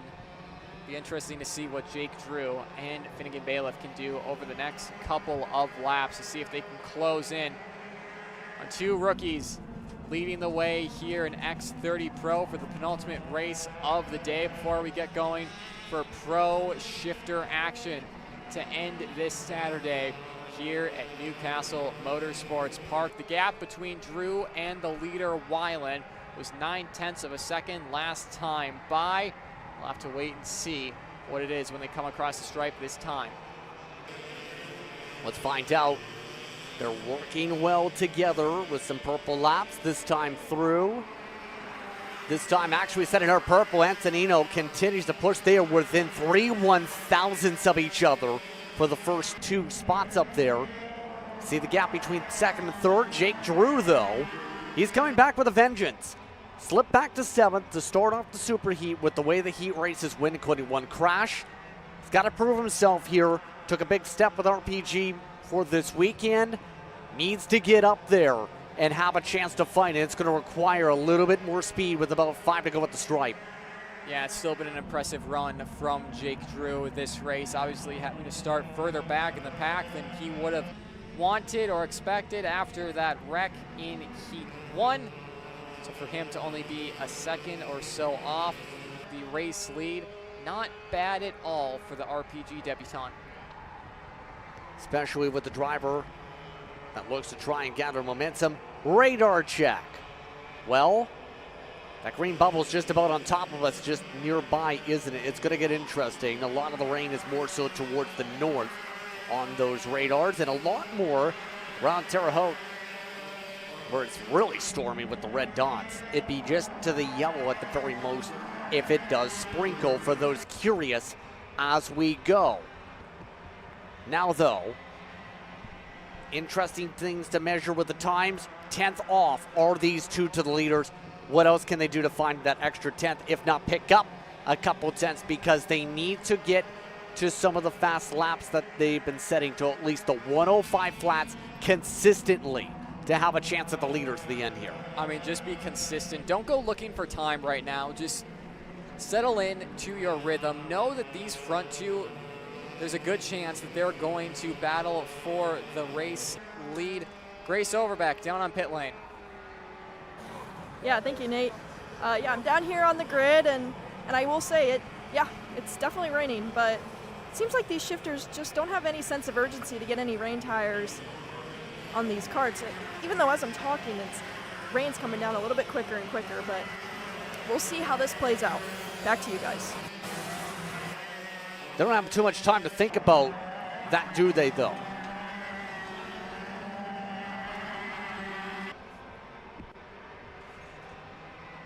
But I don't know. We have some talented European drivers on this Shifter lineup, but man, I don't know. Pretty risky, don't you think? I mean, it's a risk that you kind of have to take right now. If there's not a lot of rain coming down, especially with the heat that the Shifter drivers put into those tires, maybe they're thinking that they can get away with a little bit of raindrops. But I say, though, listen closely. When we went by turn 1 camera, you can hear the rain on the tarp coming down. Oh my goodness, it is starting to downpour in I-70. All of that gone to the wayside. Same too with the RPGs off the track. Blake Nash off the track in I-70 from going from is it going to rain from downpouring. Here in X30 Pro, some of the contenders are gone. No red flag yet. There's the map that's not showing the full story because it is downpouring at I-70 right now. Now you see all the teams and mechanics running to the grid to get those karts ready for Pro Shifter action. And what a race it has been up into this point. And now, Justin, with the rain coming, John Antonino seems like he's fairly confident out in front. But for 2 laps to go for Antonino, you just got to bring it home at this point to bring in some huge heat points. But we know how easy it is to go off and wide like Max Weiland. Red flag. Red flag.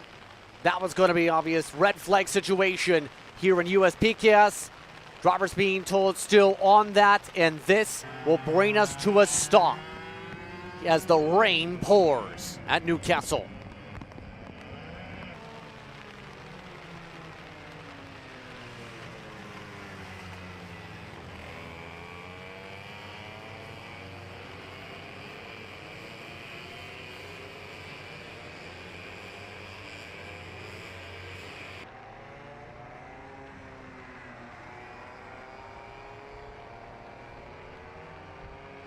And before anyone asks, this is for the rain. I wonder how. I say that sarcastically before anyone takes that serious, but still, it is downpouring. And this is obviously a safety thing too, when you think about it, with this track going from dry to fully soaked in 2 minutes. Yeah, I mean, USPCAS official is doing absolutely the right call. There's no doubt about that one. Having X30 Pros going around here at full tilt would have been unsafe. Grace Overbeck, what do you got? Thanks, Nate. Well, I would just like to say, I told you so. It is definitely raining right now. And as you can see, about half of our shifter field is gone back to their tents to go put some new tires on. But we have some other guys up here that are, I don't know, waiting it out, waiting for supplies. But as you can see over here, here's Renedin's cart. He's currently putting on some fresh rain tires, it looks like.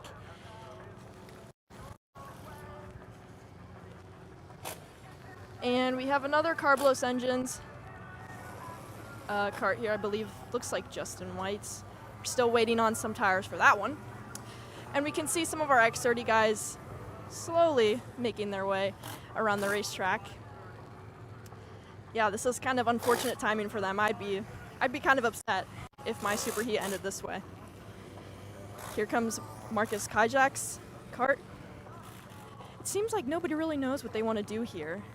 Oh, here comes Gavin Bailiff and his mechanic. They're gonna set up these reins.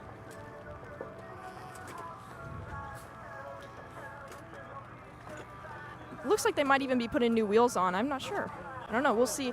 Yeah, these guys got a lot of stuff to change because some of them have entirely different setups that they like to use in the rain based off personal preference. So we might be getting a little bit more of a delay than what was expected initially here, but I'll send it back to you guys up in the booth.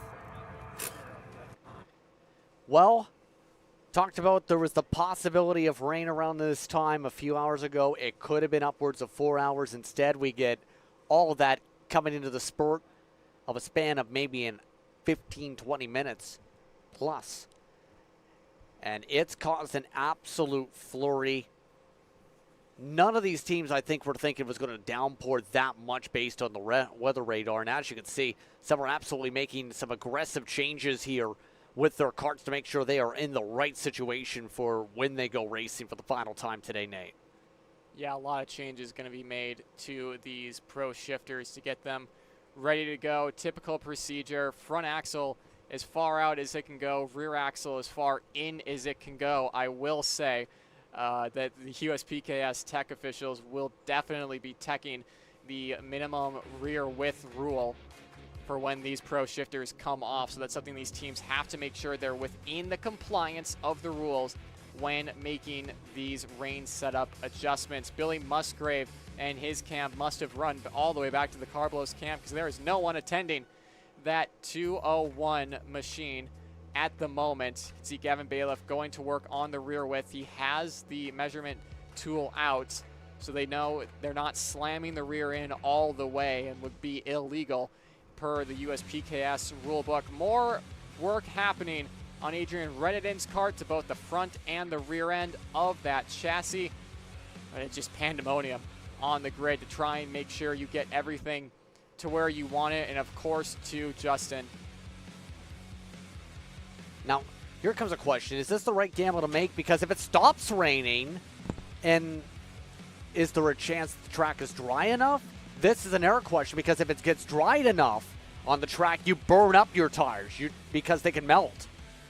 I think with the cloud cover that we've had and how slow Newcastle has been to dry in the past, I think it's the right call. If you're the class if there was a class going out after Pro Shifter, which there isn't because it's the final one, I'd be pretty happy with my dries right now. It'd be interesting because if it stopped raining completely, then we could get a little hairy towards the end of this and we could see some Pro Shifters searching for some puddles. So again, red flag situation ended up the last race, and as you see, there is a counter in your corner. Hearing 10 minutes, you can give it to these teams to make sure they are ready for this final race of the day.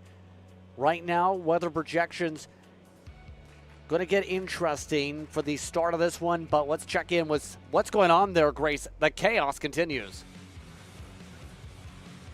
Well, Finn, I'm sure that was pretty unexpected, but it kind of turned out pretty well for you, a P3 in the SuperHeat. But I just want to know what was going through your brain when you started to see the droplets on your visor. Yeah, I was for sure just had to slow down because I saw them like a lap, maybe 2 laps before it actually started pouring. I was like, man, I just gonna ease up on everything and just try to survive once it comes down. But we ended up doing that, so it's pretty nice. And how do you think this is going to change the main events tomorrow with this P3 for you? I think it'll be pretty good. I think we have a fast kart. I mean, we started 7th there, and then even without the rain, we worked up to 4th, and we had the speed to be in the front. So I think very good starting position, and we'll be good. Would you say that the practices yesterday had you prepared for this, or? Yeah, a little bit. And a couple years ago, we had the same thing happen where it just started downpouring in the middle of the race, and so I had a little experience in that too. Matter of fact, same thing happened almost 2 weeks ago at your home track. Oh yeah, that's true. Yeah, So very prepared. All right, well, thank you. Thank you. Interesting perspective of what's been going on in the minds of some of these drivers here after what happened for those who raced in it. Crews still actively at work going from dry setup to rain setup. With that being said, we still have one more race regardless on the schedule. All the shifters will look to work with the gears. Coming up next, you're watching Kart Chaser for coverage of USPKS, where it is raining at Newcastle.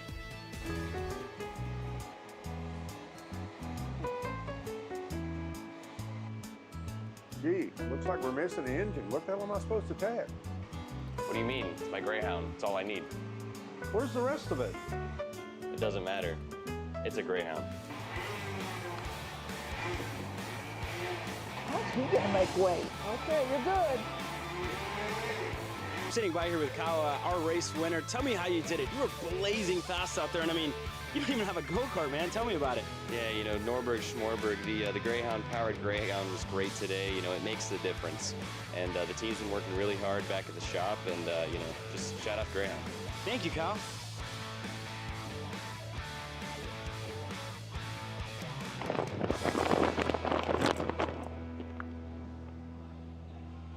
How the f did you just win? Doesn't matter. It's a Greyhound. You know, I'm really starting to like this go-karting thing. Yeah, me too. Oh my gosh, can I show you this cute dress I just got? Yes, of course. Oh my goodness, it's so cute. I just love shopping. I love shopping too. Oh my god. Wait, did you guys say you like shopping? Of Well, course. dude, I have the perfect place to do that at. ShopPayCarrot.com. At ShopPayCarrot.com, you can get free shipping on orders $200 or more. You can get anything you want, like MXC rims, gloves, rib vests, shoes, anything that you need, all at ShopPayCarrot.com.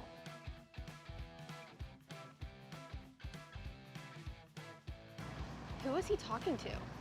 No idea. But we're gonna have to check it out. Sounds like a great deal. Sure does.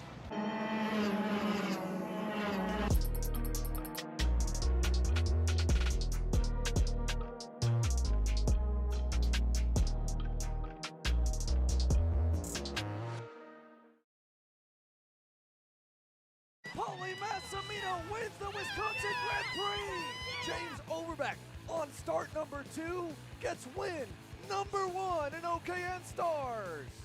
On track or off, Brandon Jarsekrak Racing delivers elite performance. Led by 4-time Pro National Champion Brandon Jarsekrak, our team masters driver coaching, data-driven analysis, and mechanical precision at every national event. Contact us today at BrandonJarsekrakracing.com.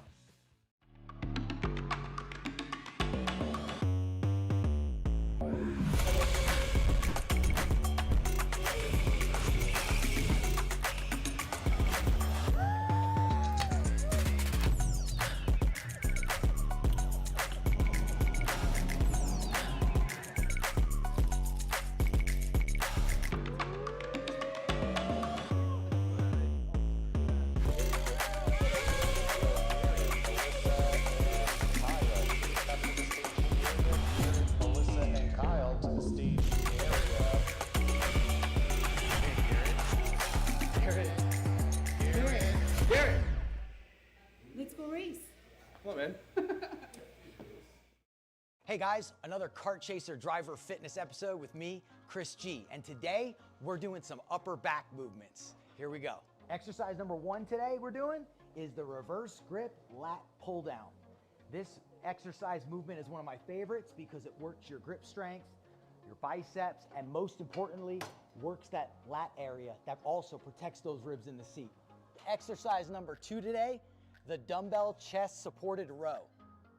Don't forget, good stretch at the bottom, and bring them right to your hips like that, keeping your back nice and arched, shoulders back. Think about having good posture in the cart. Exercise number 3, the inverted Smith machine rows. Grip strength, back strength, overall amazing workout. Thanks again for joining me on another Kart Chaser driver fitness episode with me, Chris G. Race ready training that carries into real life. Kyle, what are you doing? It's got my new Greyhound seat. You don't even have a cart. Doesn't matter. I have a Greyhound. Who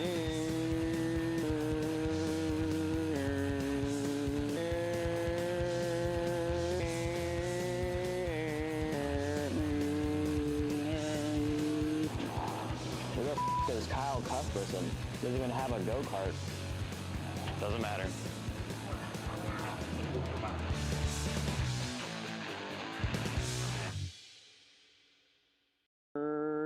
Cuthbertson through on Turney. Turney in the dirt.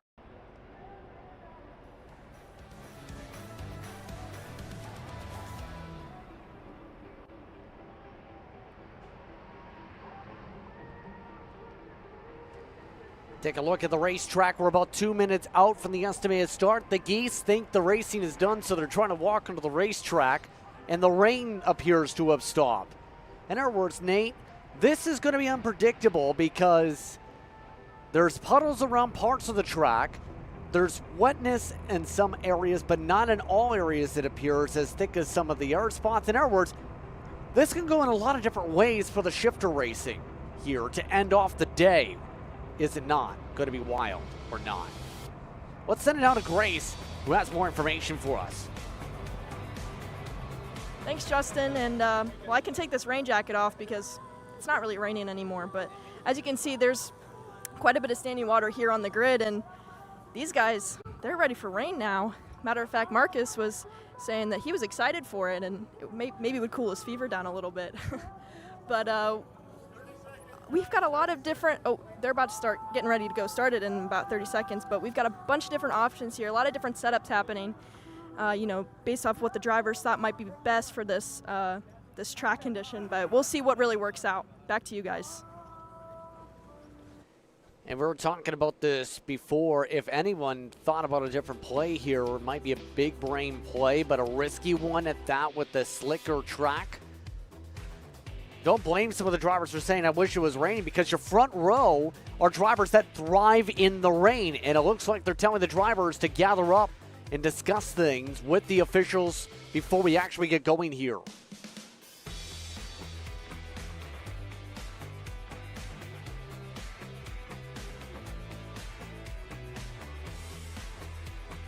As the counter reaches 0, you can just see the enthusiasm of the USPS officials, making sure everyone's on the same page for what's going to be an unpredictable race.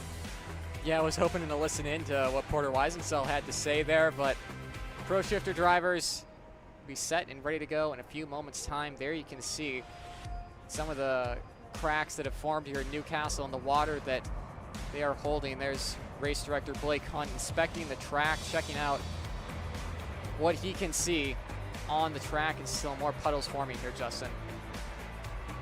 And some areas is actually still sprinkling. You see a couple splashes going out. And it looks like they have told drivers to go to their karts. And so, for the final time today, racing action just moments away here on Kart Chaser.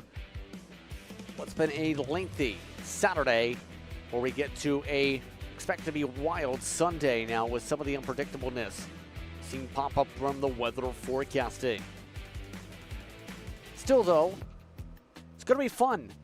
I think, Nate, this is going to be big in particular for your pole sitter, because he was very strong in qualifying.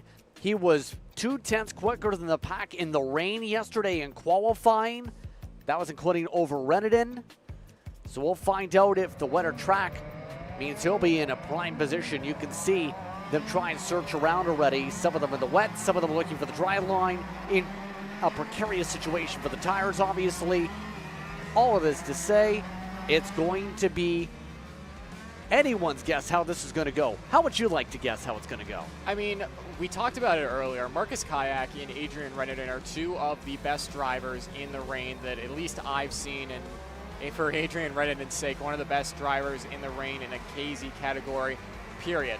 Marcus Kayak and Adrian Reneden will start on the front row, with Billy Musgrave taking both of the wins in heats 1 and 2. I suspect some sort of penalty for Billy Musgrave in heat 2. Gavin Bailiff, Justin White on the second row, then Mateus Ramirez, Billy Musgrave, and the rest of the field cycle by and will get any sort of grip they can. Confirming with production, Musgrave too light in the scales in heat 2. That drops him back. And you know, Justin, we have to think back to a couple weeks ago when we saw Pro Shifter action in the rain. Who thrives? And Gavin Bailiff was figuring it out towards the end of the race. But it's going to be tough to beat the likes of Adrian Reneden and Marcus Kayak. And already we've seen some shots earlier. There is that dry line forming up in turn 1 to think about when we go racing in that section. That's already starting to form with the sunshine and coming back out over top the racetrack. So there's already areas that are starting to dry up in this matter of a couple minutes, just how quick the rain hit. I mean, from our camera angles, that dry line does appear to be forming. We've been getting that from our production guys as well. I do think we're a bit wrong. However, Newcastle Motorsports Park has a tendency of looking dry when it's absolutely not, and I think that's what we will most likely see throughout this race. Yes, if you put on rain tires, this is the only time you are ever going to use those, because those are going to get chewed up by the end of this race. That being said, I think we have just enough standing water, and with the amount of pro shifters that we do have, might be able to get away without too much of a drying track. This is going to get wild, let's put it that way, in terms of how this is going to go. So now we look to see how much these wets get chewed up here, potentially too, with the drier track. If you remember your favorite sports simulation games with motorsports involved, usually you try and run the wets in the dry. They heat it up pretty quickly, let's put it that way. Let's find out what happens this time with the karts though. Looks like they've got the signal. Look to the lights. Here we go, final race of the day. And it's green, we're underway. Let it in with the whole shot, immediately hugs the bottom. 3 wide for a moment as a couple drivers go sliding through where it is wet. Gavin Bailiff getting to the bumper of Marcus Kayak, getting through on the Formula K driver. Billy Musgrave trying to be a hero around the outside of turn 3 as well, unable to. He's going to fall victim to Justin White going up the inside in a blue corner. Everyone tentatively making their way around. Musgrave almost going for a spin with Gavin Bailiff, who now has Justin White up the inside. Thought about a move on both of them. Justin White looking to the outside now to try and find some sort of grip. Same too with Eli Fox out of Cell Tower. Some of the drivers are really attacking these curves, trying to find dry lines, and are popping up around here. Kayak's already gone back and forth, second and fourth, and some of the charges, a few drivers missing apexes. That includes White finding his way on through. Musgrave sliding around the tires with the rears. Now all over the curbs, White. He gets sent underneath by Bailiff. They go side by side. Oh, look at all the rooster tails as they work their way to I-70.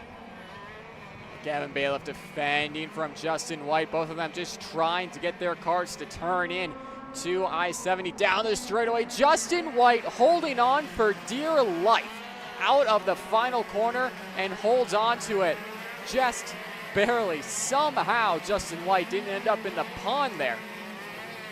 Somehow, some way, Bailiff still using every curve to make sure this kart stays straight. He is using all the curves as the dry line right now.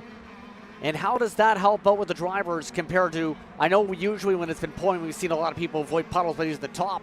Bailiff's by trying to avoid the wetness by just running over top every single curb with the middle of the kart like this. I mean, this is something Kyle Cuthbertson and I were looking at the start of the weekend when we got footage of Gavin Bailiff's main event from MCC not too long ago. It's something he picked on very early, of almost using the curb to hook the kart and help it turn in. Misses the corner there. Justin White thought about a move. Mateus Ramirez is there as well, as those three continue to battle, but it's a very different approach to what you see, and really it's something closer to what you see in dirt racing at the Chili Bowl, where there's two different lines. You can either hug the berm on the inside or try and go high, wide, and handsome around the outside. Bailiff this time chooses the outside through I-70. The gap maintains itself big time between second and third. Meanwhile, Ramirez. So far, the yellow-suited driver has been one of those fighting around fifth or so. He's in a fight with White. He's another one of the drivers picked up by that Macron outfit, a part of the new platform we touched upon when it comes to Formula K and Bronco Kart with Kart Zone. So you see the gap between the leaders and one of the other Formula K's up at the front, up by 8/10 last time by the stripe. The other one still in the midst of some heavy battling, and we'll say I've been impressed with those green and red karts this weekend, at least in the shifter class. Yeah, I mean, they were quick in November in Vegas last year, and they're doing the same yet again. Marcus Kayak, one of the best drivers in European and world racing when it comes to the KZs, and Mateus Ramirez also impressing down in that 6th spot, 509 when the TVs, the very end of the field, going for a spin. You have to give credit to these KZ drivers. They're making it look easy, holding all that horsepower underneath their right pedal and trying to get them stopped. as well in these wet and tricky conditions. It is not an easy task by any means. Fleury, by the way, was that driver who was competing amongst those in the Shifter Masters here today, battling out with Brian Chatfield, the only two in that class. Ramirez parks it in front of White. This time knows the move could have came to the inside and blocked it off. Smart play, getting a little bit more adaptable, just taking a risk with the racing line to hold on to that spot for 5th. Adrian Renenden at the front of the field going purple last time across the stripe. Raise your hand in the booth if you're surprised. Neither of our hands are raised. That shows you the level of Adrian Renenden when it comes to wet weather conditions. Everyone's starting to get a grip at this point of the race. Only lap 4 of 13 for these drivers. Starting to settle in, figure out where the puddles are. Some grass being kicked up there as Gavin Bailiff and Mateus Ramirez go over it. And again, Bailiff choosing that inside line compared to everyone else going around the rubber on the outside.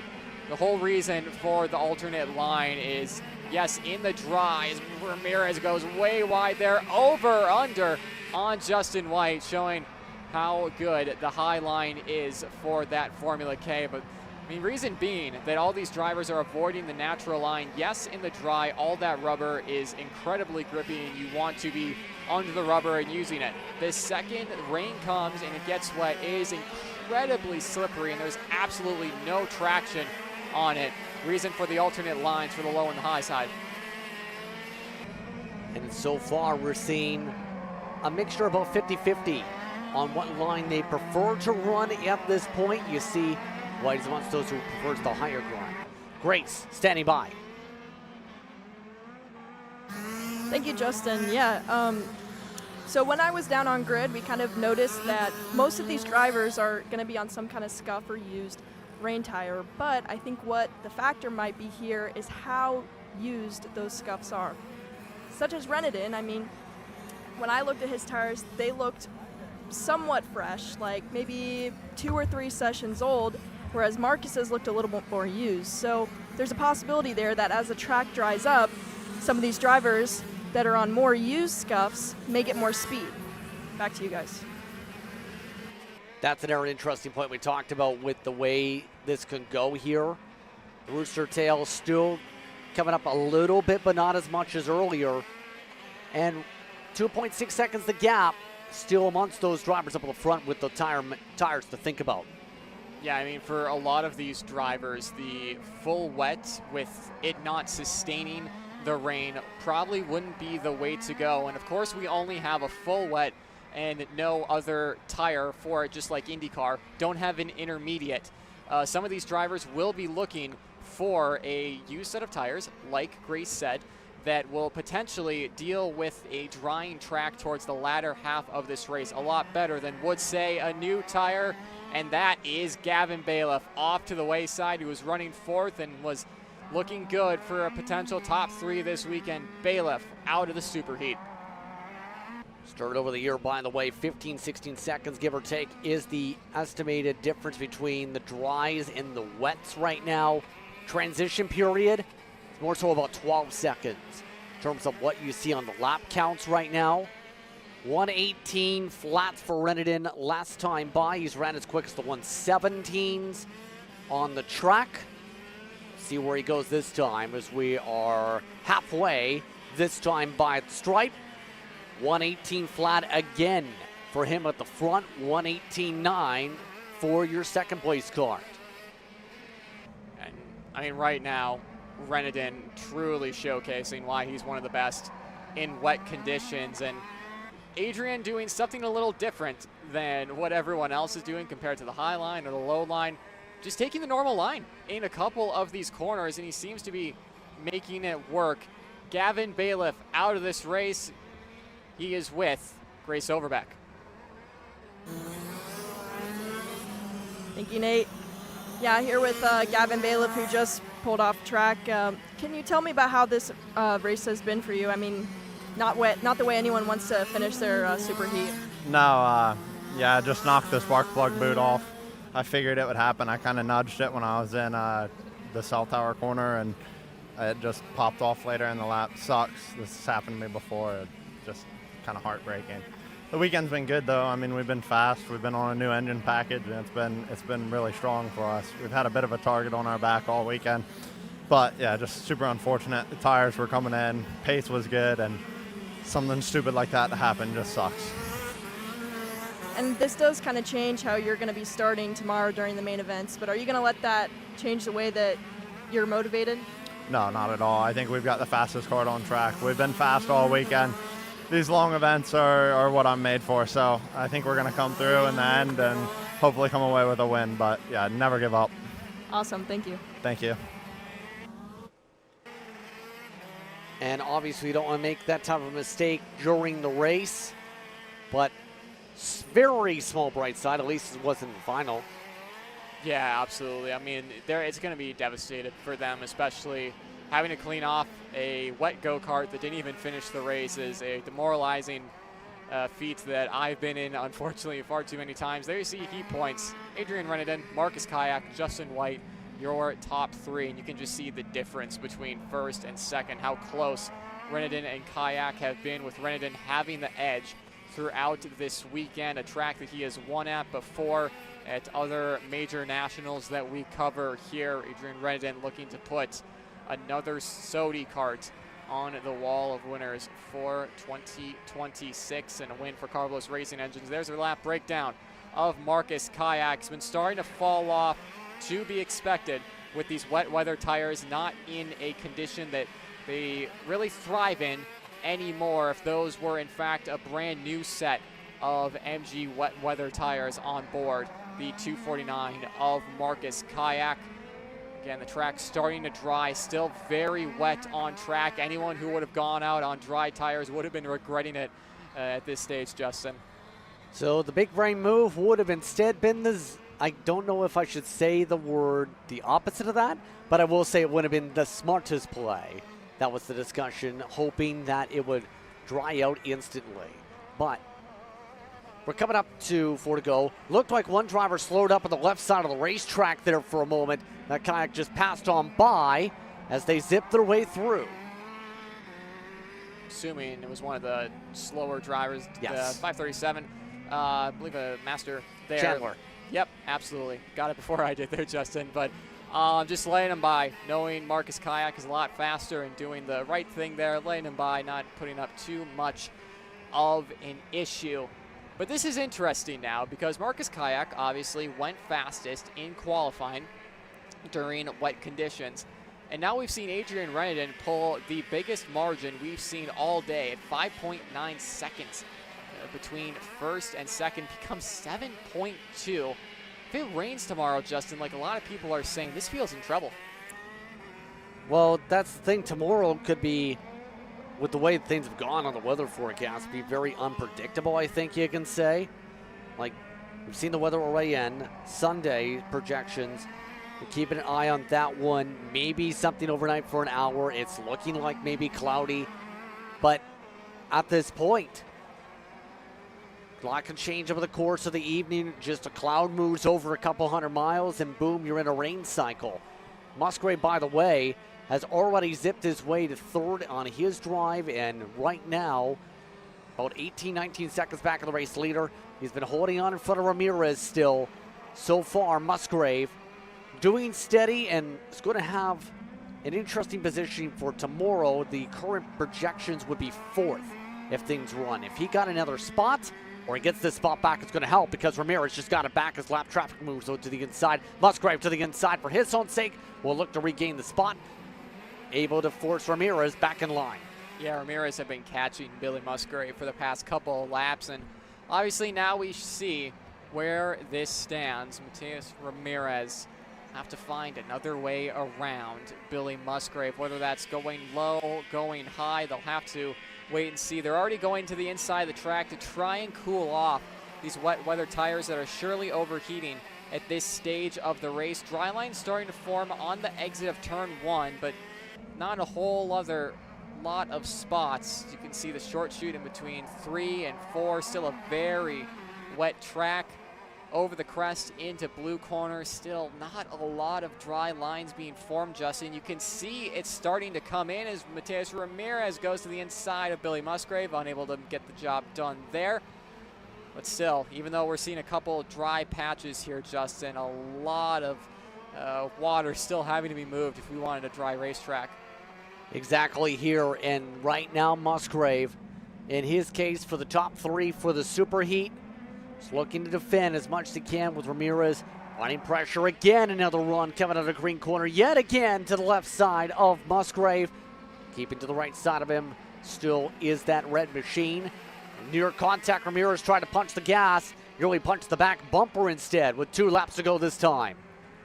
Billy Musgrave has been holding on strong in that 3rd spot over Ramirez. There's a couple more laps for the factory kart to hold on to a top 3 finish. Still ducking to the inside, trying to find some water. You can see Justin White further back in 5th. He's really fallen off since the start of this race.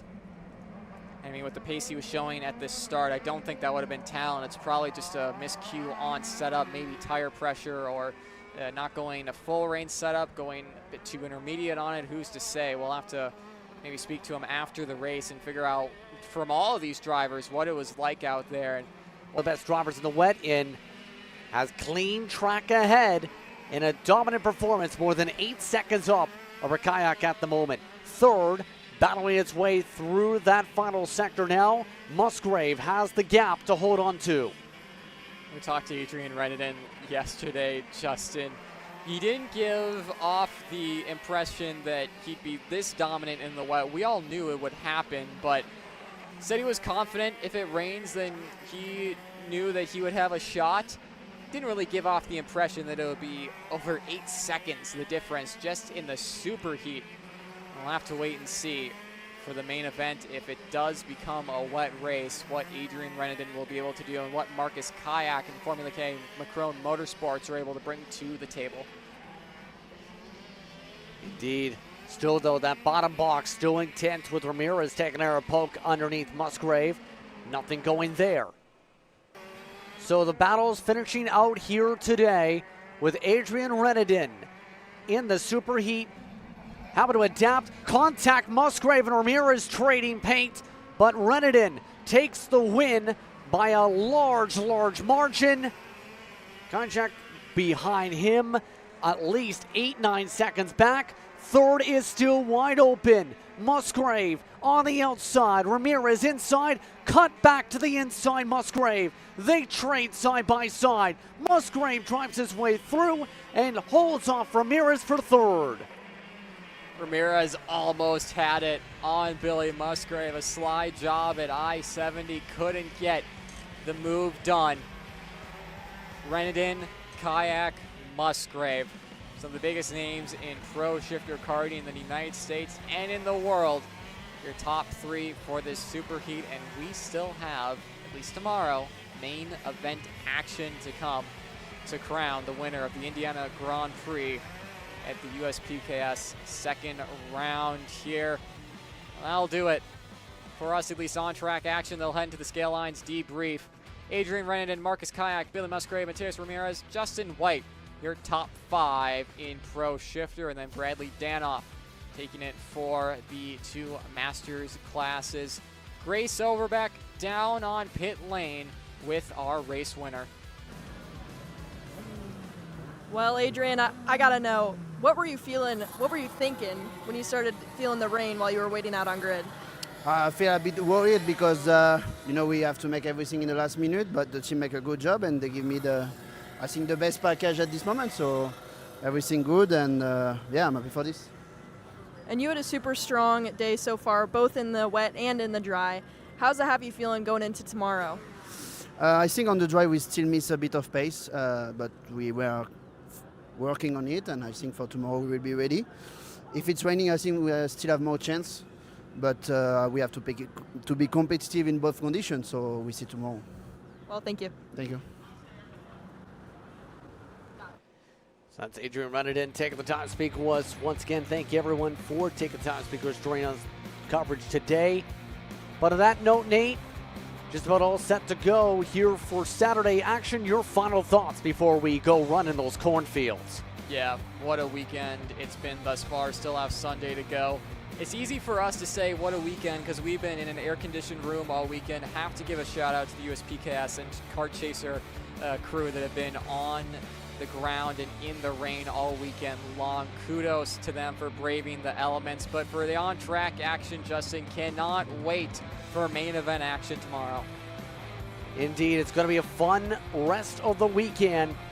Here's our Coastal Inc. recap as we get ready to look at some of the various clippings here of the weekend. But Nate, it's a pleasure being with the booth here today. USPKS competition coming up to a close here today.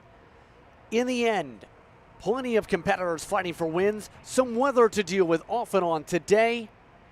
And so, it's just about time to say goodbye for today's coverage. You've been watching Kart Chaser for coverage of USPKS. Let's take a look at some of those highlights to close us out as we finish up the day. Lots of action from start to finish for these competitors where they had to fight throughout the packs, try and sort out the three wides, the chills and spills, the off tracks, if you will, and even some of the drag races. The youngsters even got in on the intensity. But in the end, if you wanted to survive and pick up the top spots today, you had to be brave and you had to have that swagger if you wanted to win in USPKS competition. Saturday racing coming to a close here at Newcastle Motorsports Park with all the battles. Seeing us from start to finish, seeing double wide crossovers everywhere. Thankful to have you with us for today's coverage and for all the drivers to make it through the madness of the rain. You've been watching coverage, USPKS on Kart Chaser. We'll see you tomorrow morning for more coverage.